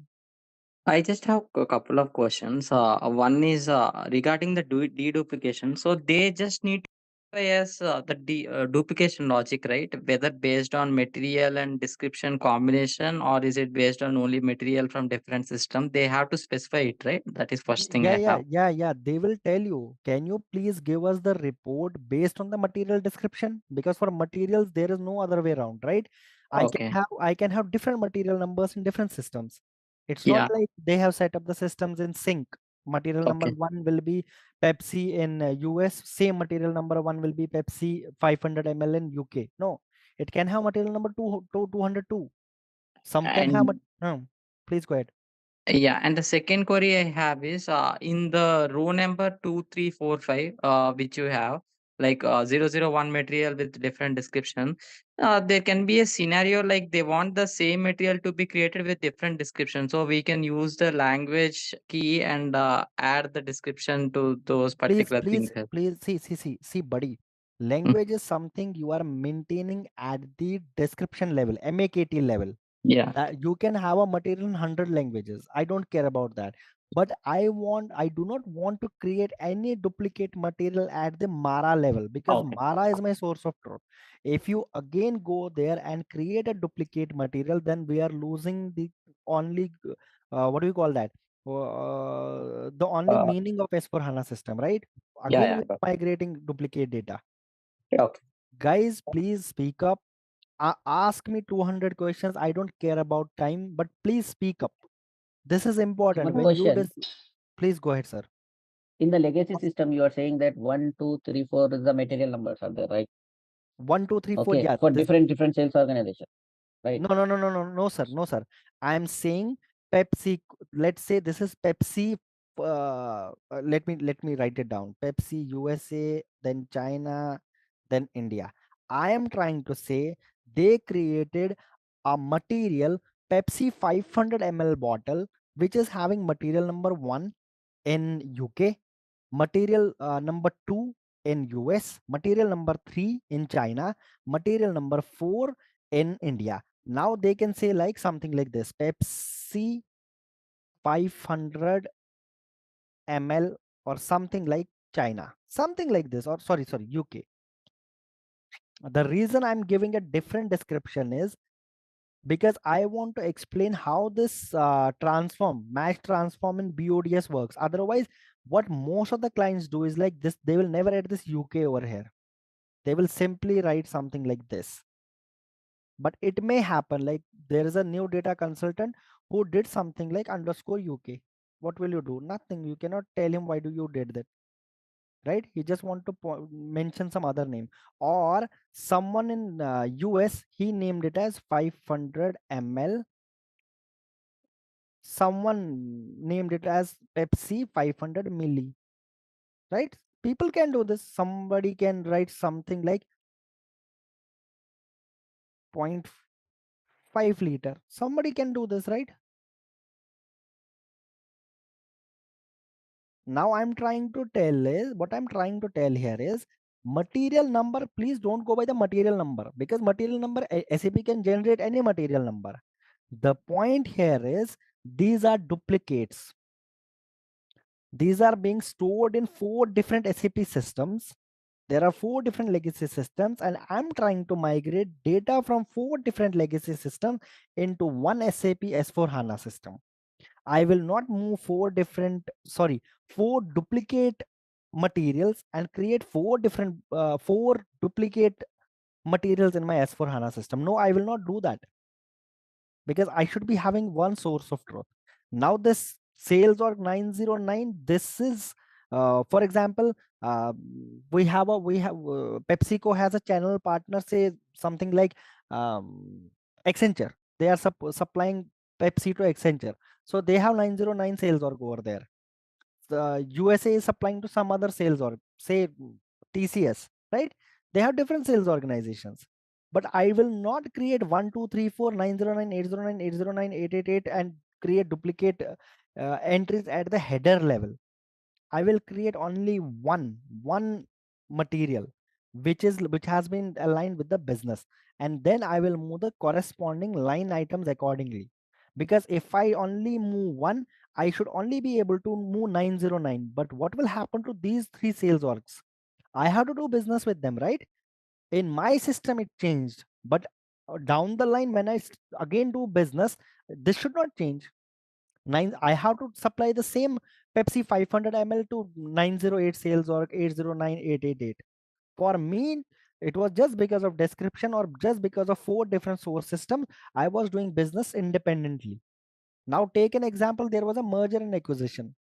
I was doing my business independently. UK was doing his business independently. Now we figured out, hey, these are the duplicates. Why will I have duplicate items in my S4 HANA system? I will create one material and I will supply to all these sales organizations. This is very important topic in master data. And it's very important not to have the duplicate items in your S4 HANA system.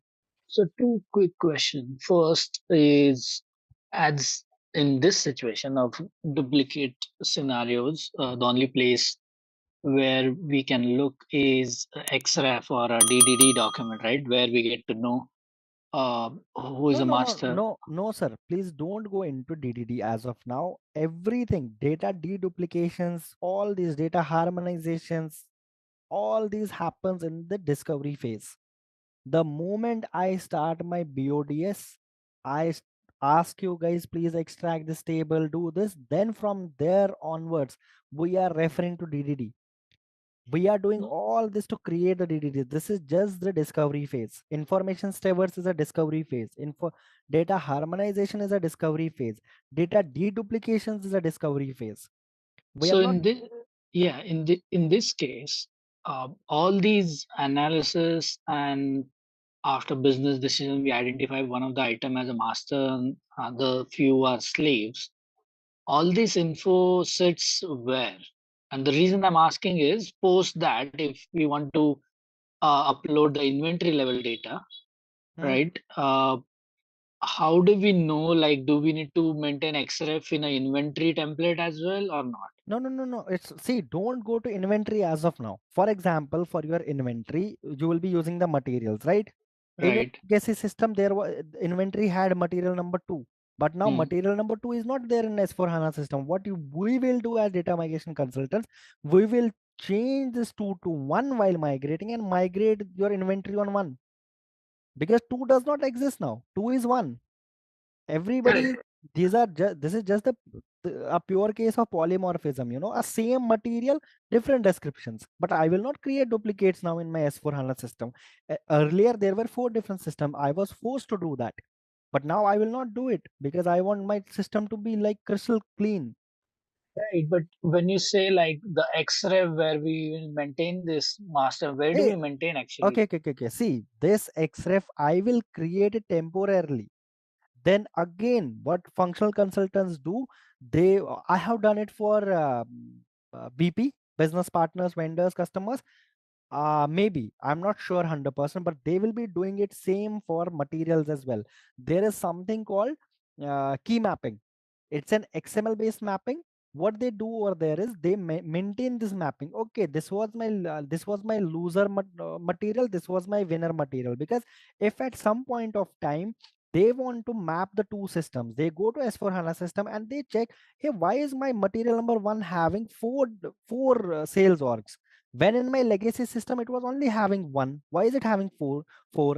They go back to the key mapping, then they check, okay, one is a master of 2, 3 and 4. They will go back to their legacy systems and then they can relate to this. They can check like if the data is getting moved correctly. This xref I will temporarily create it in my HANA Studio. I will use it to migrate data. But what SAP functional consultants do, they will create key mapping for this, just to make sure we are aligned. Like this is the master, this is the slave. For this particular master record, this is the material number that should be there in the legacy if they want to backtrack it. Inside the ETL process, inside data services, when before migrating, after extracting, when we are doing the intermediate tasks like transformations, I will replace this material 2 with 1. How do I replace this 2 with 1? I will refer to my temporarily created table, which will tell me, hey, 1 is a slave. Okay, it exists in the slave column, right? Okay, what is the master for that? I will just replace this 2 with 1, and then when I'm creating my sales order data for a material, I will post this 908 to 1. Same goes for this 909. I will post it to 1. I will post 8881 to 888 to 1, because 2, 3 and 4 do not exist. This xref, any xref that is temporarily maintained in the HANA Studio, just for the sake of helping me to migrate my data, it will not be there in S4 HANA system. In S4 HANA system, they maintain the key mapping pairs. They have an object called key mapping. They maintain it over there, like, hey, this is the master, this is the slave for this particular material. This was the material that was maintained in my legacy system. They maintain all these details. All this replacement will happen in HANA Studio. Yes, we will And replace. but is there any auto lookup? Because let's say when we run this activity at a material master level and we decided, okay, this is a master, this is a slave, but that can have replication on, like you mentioned, sales org data. It can have replication on inventory. So how do we get to? I mean, is it not easy to miss out this xref? No.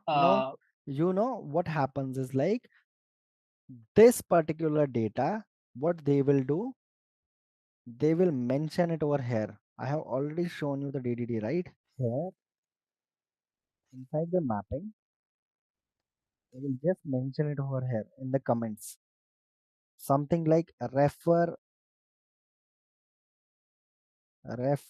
to Matner xref. Then inside this xref, they can give me one more xref. For example, xref for material number. Then inside this, they can give me something like legacy, not legacy.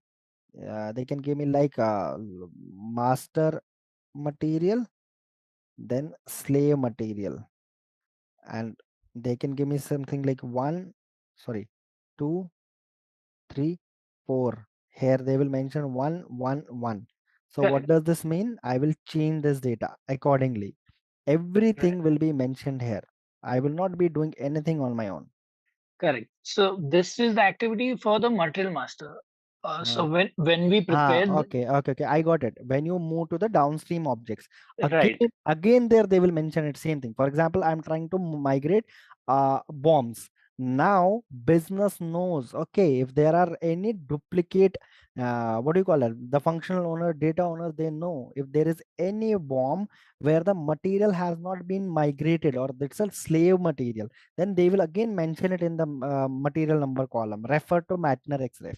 They will give me the same xref there in that particular DDD. So they will Is there mention. not a tool for that? Because that's going to be like humongous task. Like No, this is not humongous task, sir. It's not like humongous. They have to mention it, because how will we come to know inside pricing, inside BOM, inside equipment, inside inventory, like how this material number 2 does not exist. So they will, it's not like we have to prepare this xref every time. We will always have a master job for lookup tables, and we will always have a master job for XRF tables. Before any pilot migration, we will always keep this data handy, and inside our codes for BOM, pricing, inventory, equipment, we will have this logic setup. We don't need to worry later on, because inside the DDT they will be mentioning it. Hey, use the XRF for this. Oh, so you mean in a HANA Studio, once we have the X-ray for material master, that, and when we go to the downstream system automatically consider this X-ray. Exactly. I will not create XRF for material type for material. Then if I am intending to use XRF for material type in some other object, I will not create it twice. No, this is something one-time activity per pilot, per mock. So we already have the code developed, and what we do is like we create this data in Excel files. We use those Excel files as source, and we dump it to our HANA Studio. For example, now I'm running in HANA Studio, maybe staging 4. Let's name like staging 4 is for my mock 1. I will run this data, and this data will be in my HANA Studio now. The moment I run my code for BOM, pricing, anything, equipment, anything, the XREF will take care of this. The code will take care of this. I don't need to worry. Yeah, that's what I was getting at. Okay, now I guess once we will reach there, I guess that will be more clear. I will show you. Yeah, I will definitely show you. Okay, but thank you. Here, no problem. But here, what I want you guys to understand is what is data deduplication, why do we do data deduplication, and what happens to the line items. Master data, everybody knows. Okay, I will move the master, I will drop off the slave. But how do we migrate this line items for that slave later on? That we need to take care.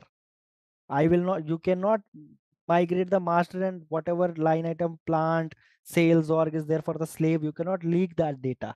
If you leak any data, you are losing dollars, euros, and that's not what a client expects us to do. All right, let's test your knowledge. Here's a question for you. What is the function of the SAP S/4HANA Migration Object Modeler? Option A, to create custom migration objects. Option B, to design user interfaces. Option C, to generate ABAP code. Option D, to manage database tables. Take a moment to think, and when you're ready, choose the correct option. Remember, each choice holds a key to unlocking the answer. Good luck. Type the correct answer in the comment section. Hey there! Ready to master SAP S/4HANA Data Migration Consulting? Our course is perfect for you. Learn at your own pace with us. In this training, dive deep into SAP S/4HANA Data Migration Consulting. It's your toolkit for seamless data transitions, ensuring everything lands where it needs to be. We cover it all, from fundamentals to advanced techniques, crafted by seasoned experts. Our instructors are industry veterans, dedicated to your learning journey and here to support you every step. Join countless satisfied learners who have found our course invaluable. And the best part? It's budget-friendly, offering top-notch learning without the hefty price tag. Become a SAP S/4HANA Data Migration Consultant Pro today. Enroll now on our site. For more details, visit ZaranTech's website.